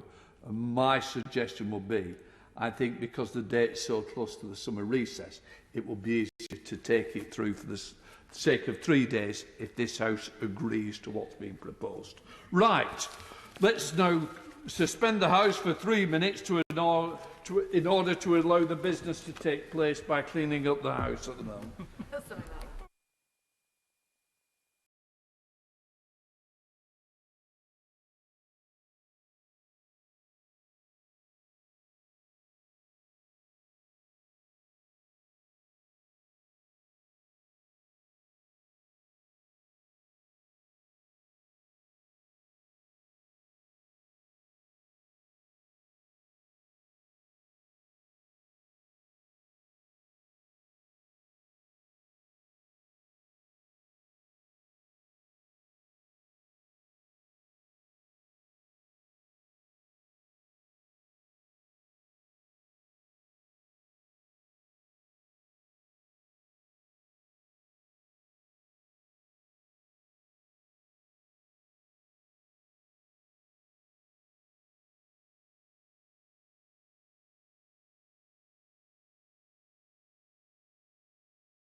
You happy, Liam? Order. Order.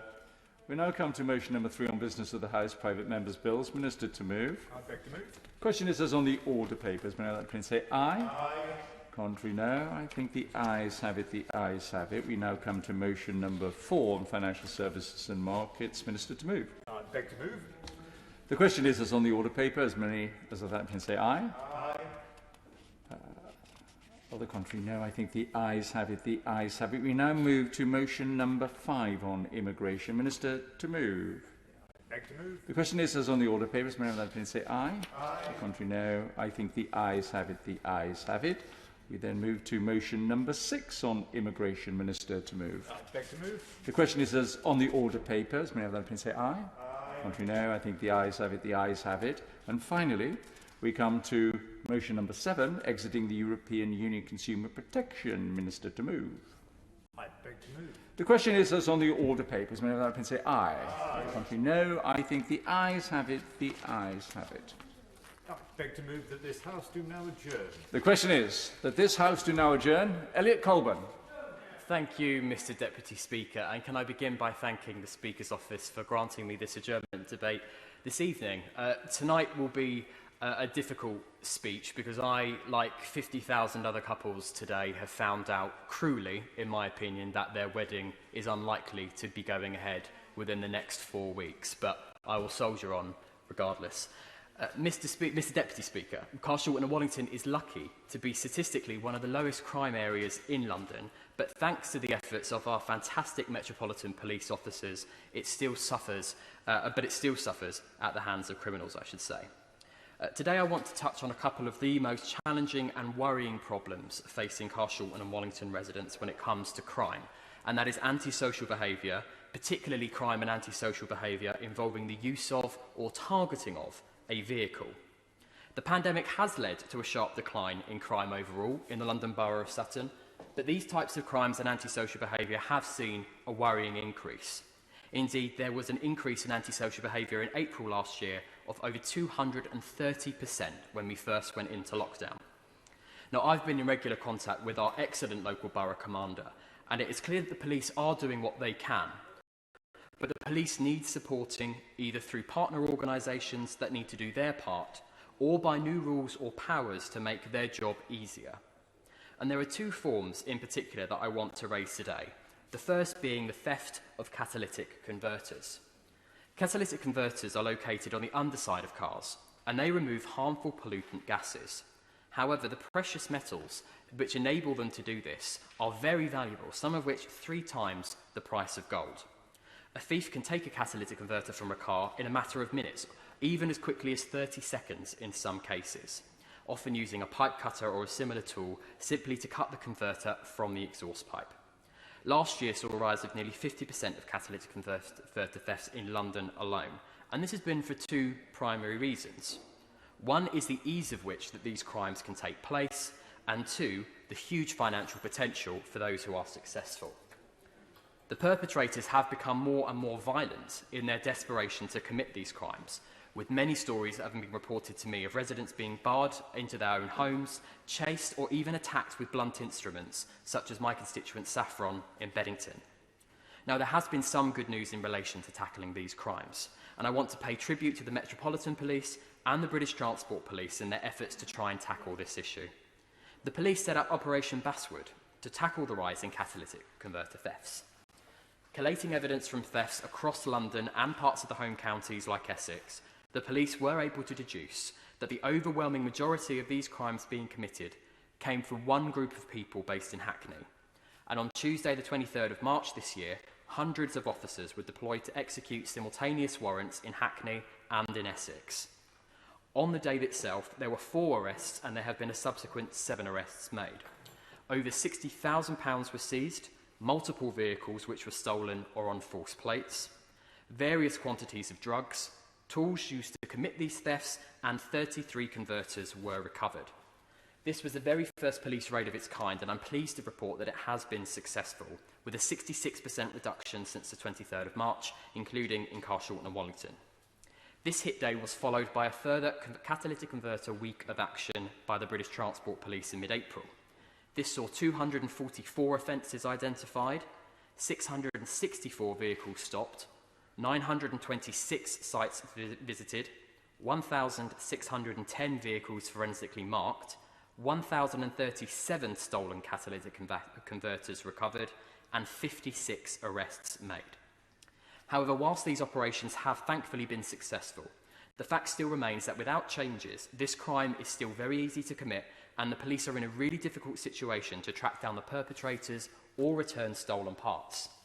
The difficulty in policing this comes down to these basic facts, that catalytic converters are easy to steal and almost impossible to trace back to their owners. That's why I'm joining with local police in calling for changes to help them tackle this crime. Firstly, we need to look as far back as vehicle production, ensuring that catalytic converters cannot be so easily accessed by potential thieves, but also including identifiable markings on each catalytic converter so that a recovered catalytic converter can be traced back to the vehicle it was stolen from, therefore allowing for more successful convictions in individual cases.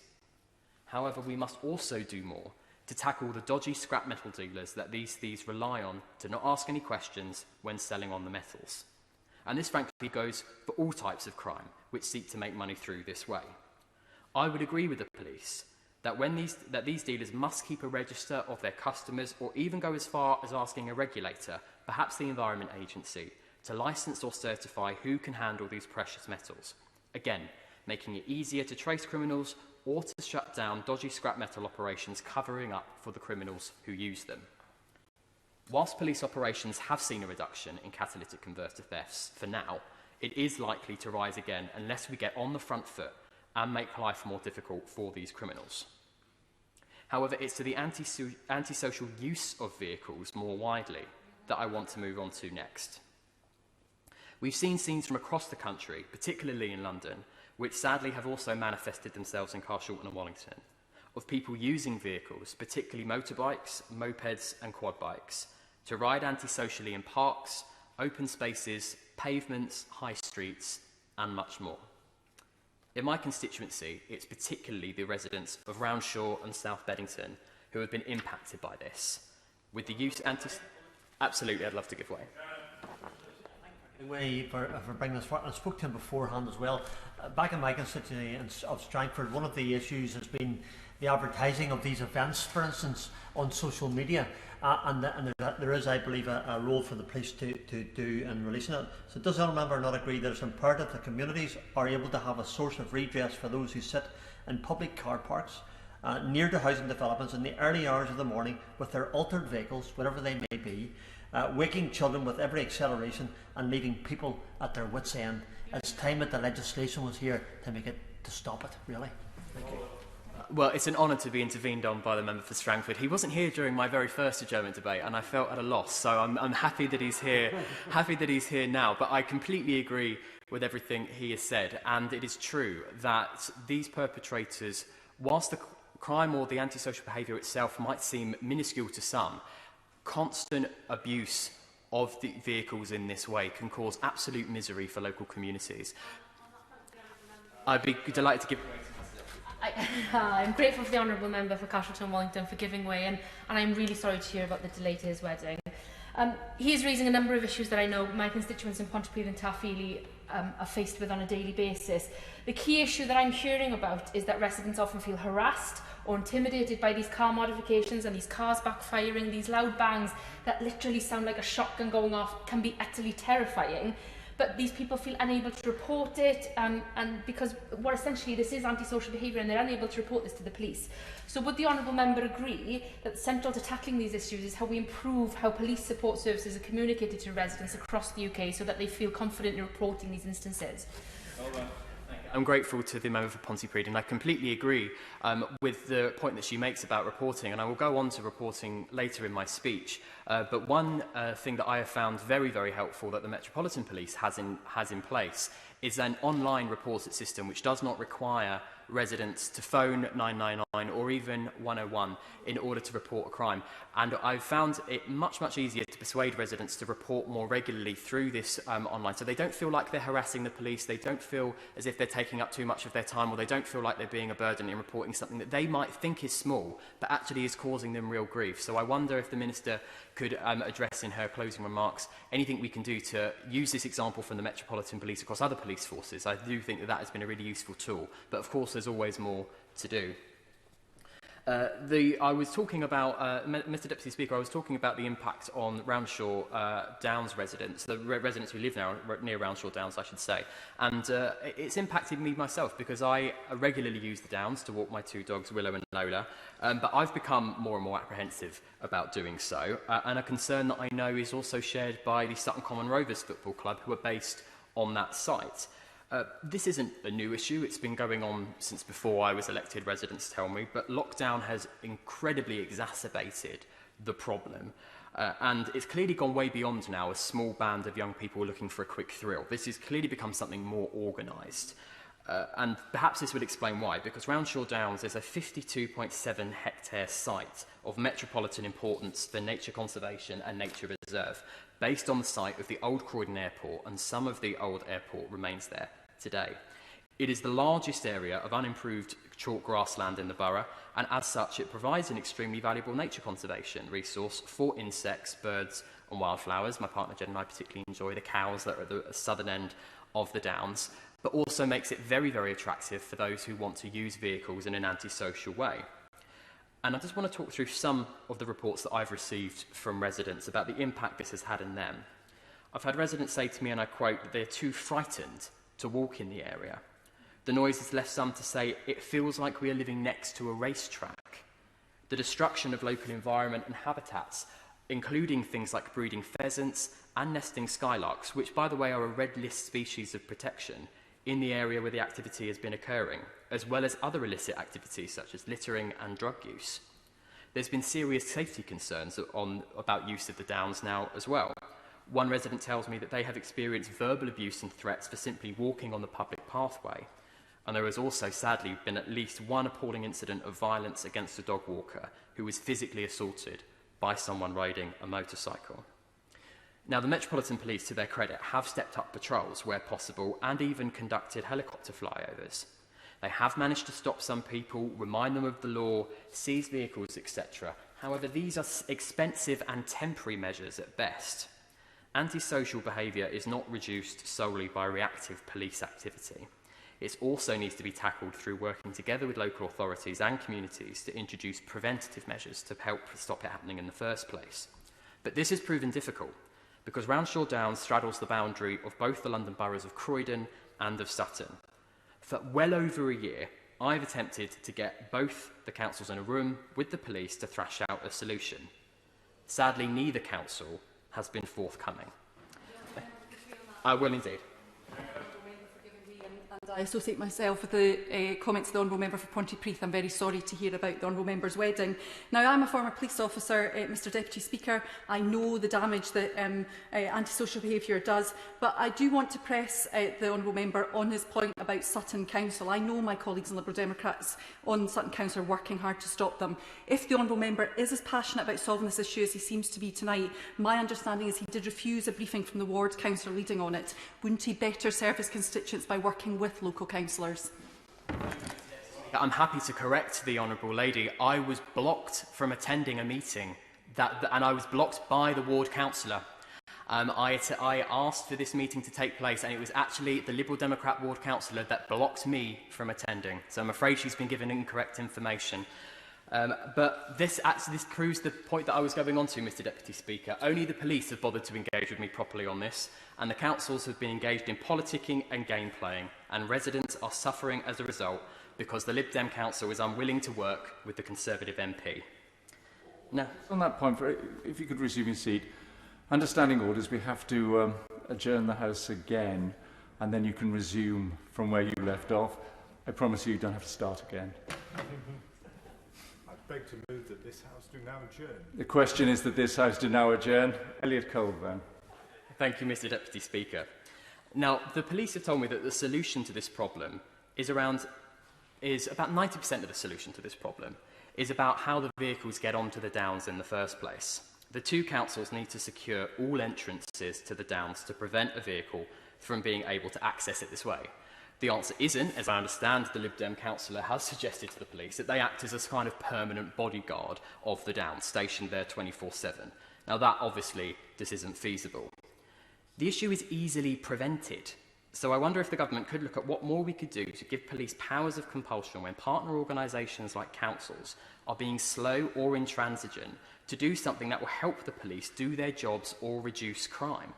It is important, as the downs are not the only kind of place that this antisocial behaviour is occurring.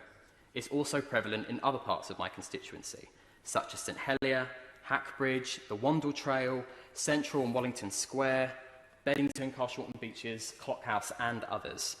Can the government assure me that we are providing the police with the tools and powers necessary to deal with these criminals who are intimidating and sometimes even harming others by use of a vehicle? Mr Deputy Speaker, it isn't always possible to prevent any crime from happening, but we don't have to make it easier for the criminals.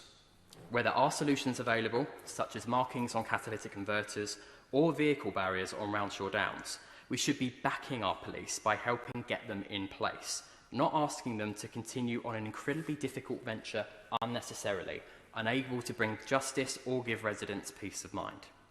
I would just like to end with a plea to my constituents to please keep reporting. I understand that it can be frustrating if they feel they have done it before and not much has happened, but each report does add to the body of evidence and will make it harder for those in authority to continue turning a blind eye to the issue. I would also like to add my thanks to the Metropolitan Police for their engagement with me on these issues and the action that they have been taking where they can. The brave men and women who serve in our police deserve nothing but praise for their work. So I hope the government will join me in giving the police our backing, but help the police and residents in Carshalton and Wallington tackle these issues. Minister. Thank you, Mr Deputy Speaker. First of all, may I thank my honourable friend for Carshalton and Wallington for securing this important debate. I was very sorry to hear of the cancellation or the adjournment of his wedding to his beloved Jed, and I hope that the next time I'm responding to one of his debates that I'm able to congratulate him and Jed on their nuptials. I very much sympathise with the problems he has raised on behalf of his constituents, if I may say so extremely eloquently and powerfully. The sort of behaviour he describes, and indeed we've heard across the House, has a huge impact on the residents that are troubled by it. And we are absolutely committed as a government to tackling this problem in all its forms and in wherever it surfaces. The antisocial use of vehicles by a few people causes alarm and distress and can have a disproportionate and corrosive impact on local communities. Beauty spots like the Roundshaw Downs and South Beddington are to be enjoyed and cherished, not blighted by dangerous, noisy and the illegal use of motorbikes and other forms of motor vehicles. The government is also aware of increasing concerns regarding the theft of catalytic converters. We very much recognise the negative impact that this can have both on members of the public and on the car industry, which is why we are tackling vehicle crime as a priority. But let me talk the honourable member through, if I may, my honourable friend, through some of the measures that we're taking to tackle antisocial behaviour.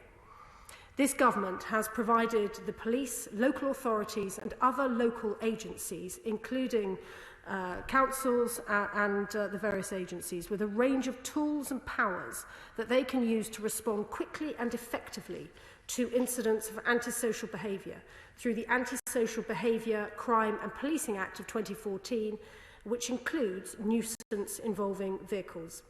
The police also have powers under the Police Reform Act of 2002 to seize a vehicle used both in a careless and inconsiderate manner on road or indeed off road. It is an operational matter for the Chief Constable and for the locally elected Police and Crime Commissioner as to how this power is used. I have listened carefully to his very positive observations regarding the online reporting mechanism that the Metropolitan Police use. And I would encourage other police forces that don't yet have this power to look carefully at this, because of course enabling the public to record these incidents in the way that he has described, particularly in giving them confidence that in so doing they're not wasting police time or getting in the way of more urgent business. That will be a critical part, I think, of drawing the public's trust in how we tackle these crimes, but also helping the police to tackle these crimes in local areas where appropriate. I see the Honourable Lady's on her feet. For giving way, and I'm grateful to hear of the robust action that our department is taking to tackle the antisocial behaviour related to vehicles. Part of the problem that my local police force tell me is that these unnecessary modifications to vehicles that make these loud noises are currently not illegal.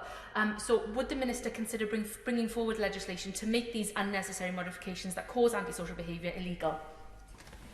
Well, the Honourable Lady raises an interesting point, and I have to confess, Mr Deputy Speaker, I'm not an expert in the mechanics of cars and other vehicles, so I'm very much feeling my way in answering this. But the Honourable Lady will know that we are examining, through the Police and Crime Sentencing Courts Bill, we are looking at measures in the criminal justice system, and whilst I don't for a moment pretend that I am creating government policy at the dispatch box, I would certainly welcome an opportunity to discuss with her, perhaps outside of the chamber, the chance to discuss these sorts of measures that she raises.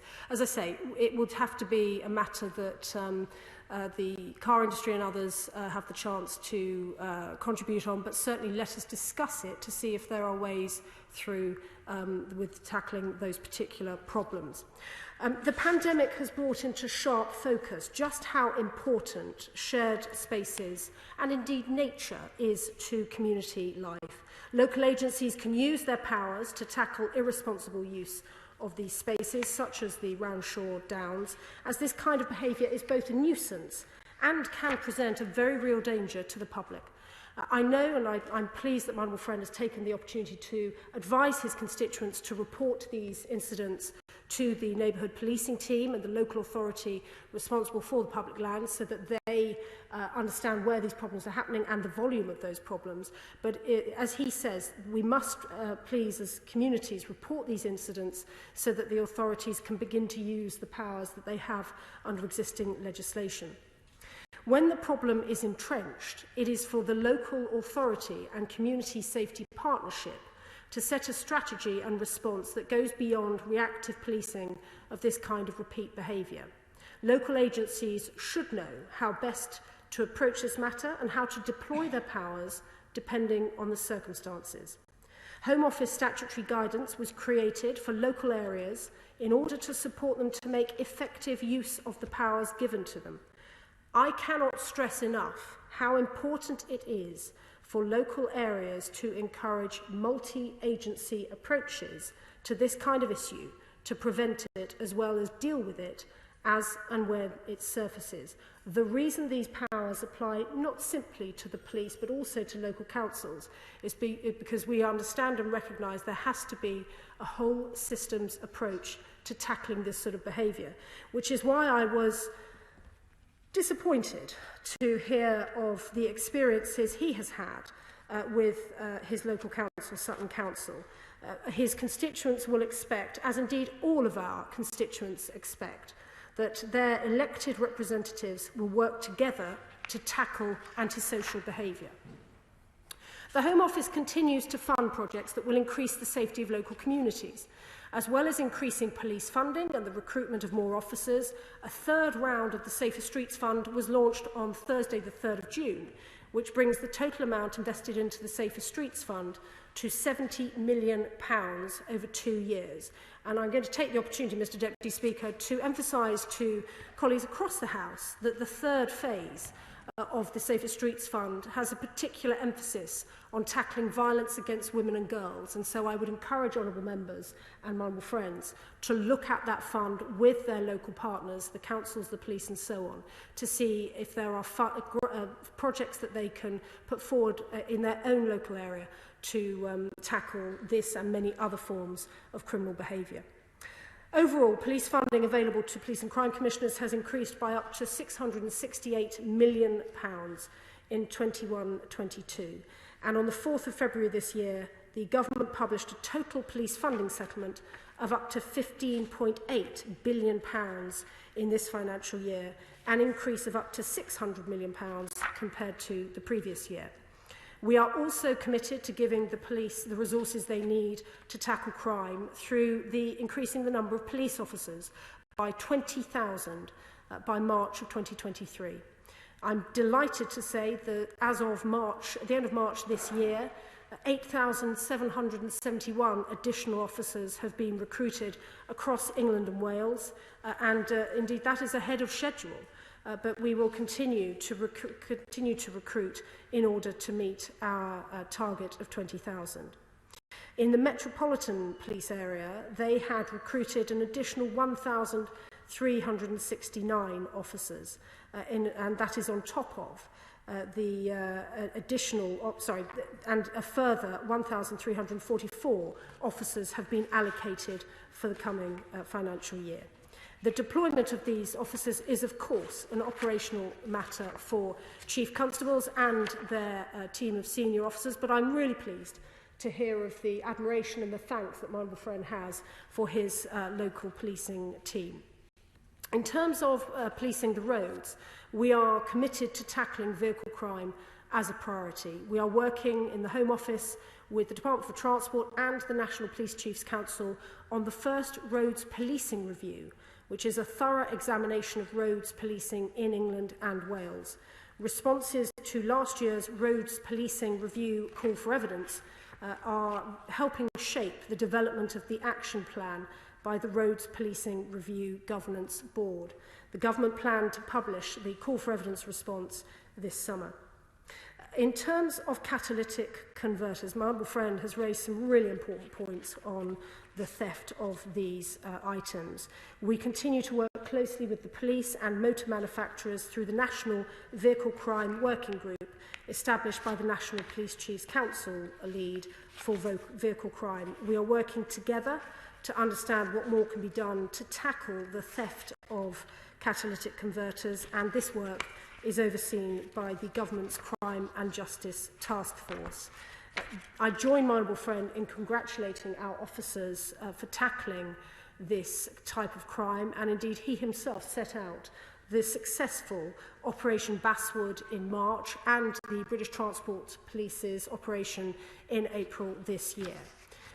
In terms of the use of those catalytic converters that are stolen, of course, it is very much sits side by side in terms of the recent rise in metal theft.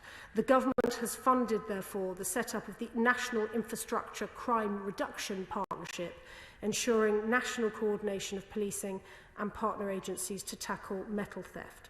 The Scrap Metal Dealers Act 2013 continues to be a powerful tool in the fight against this form of criminality. Supporting enforcement initiatives is key to the effective operation of the Act. Since the introduction of the Act, there has been a steady downward trend in metal-related thefts, with recorded offences of metal theft having decreased by 74% from the year ending March 2013 to the year ending March 2020. We carried out a review of the Act in 2017 and found that it had been effective in addressing metal theft and should be retained. It remains a powerful tool to combat these thefts, but of course it requires consistent and effective enforcement. Some excellent nationally coordinated efforts have recently been made to encourage local authorities, law enforcement and other agencies to carry out such activities, but we must work together to ensure that all possible actions are taken to combat this crime. And so, Mr Deputy Speaker, we are acutely aware of the damage and the distress that antisocial behaviour causes to law-abiding citizens. I very much hope that I've reassured my honourable friend that this government takes this problem very seriously, including when it involves vehicles, and that we are committed to giving the police the power and resources they need to tackle this type of offending. I very much join him in thanking the police for the efforts they go to, not just in his own constituency, but across the country, to tackle these dreadful crimes and to try to ensure that all of our constituents can enjoy their homes, their neighbourhoods, in the peace and the safety that we should all deserve. The question is that this House do now adjourn. As many of them say aye. No, I think the ayes have it. The ayes have it. Order. Order.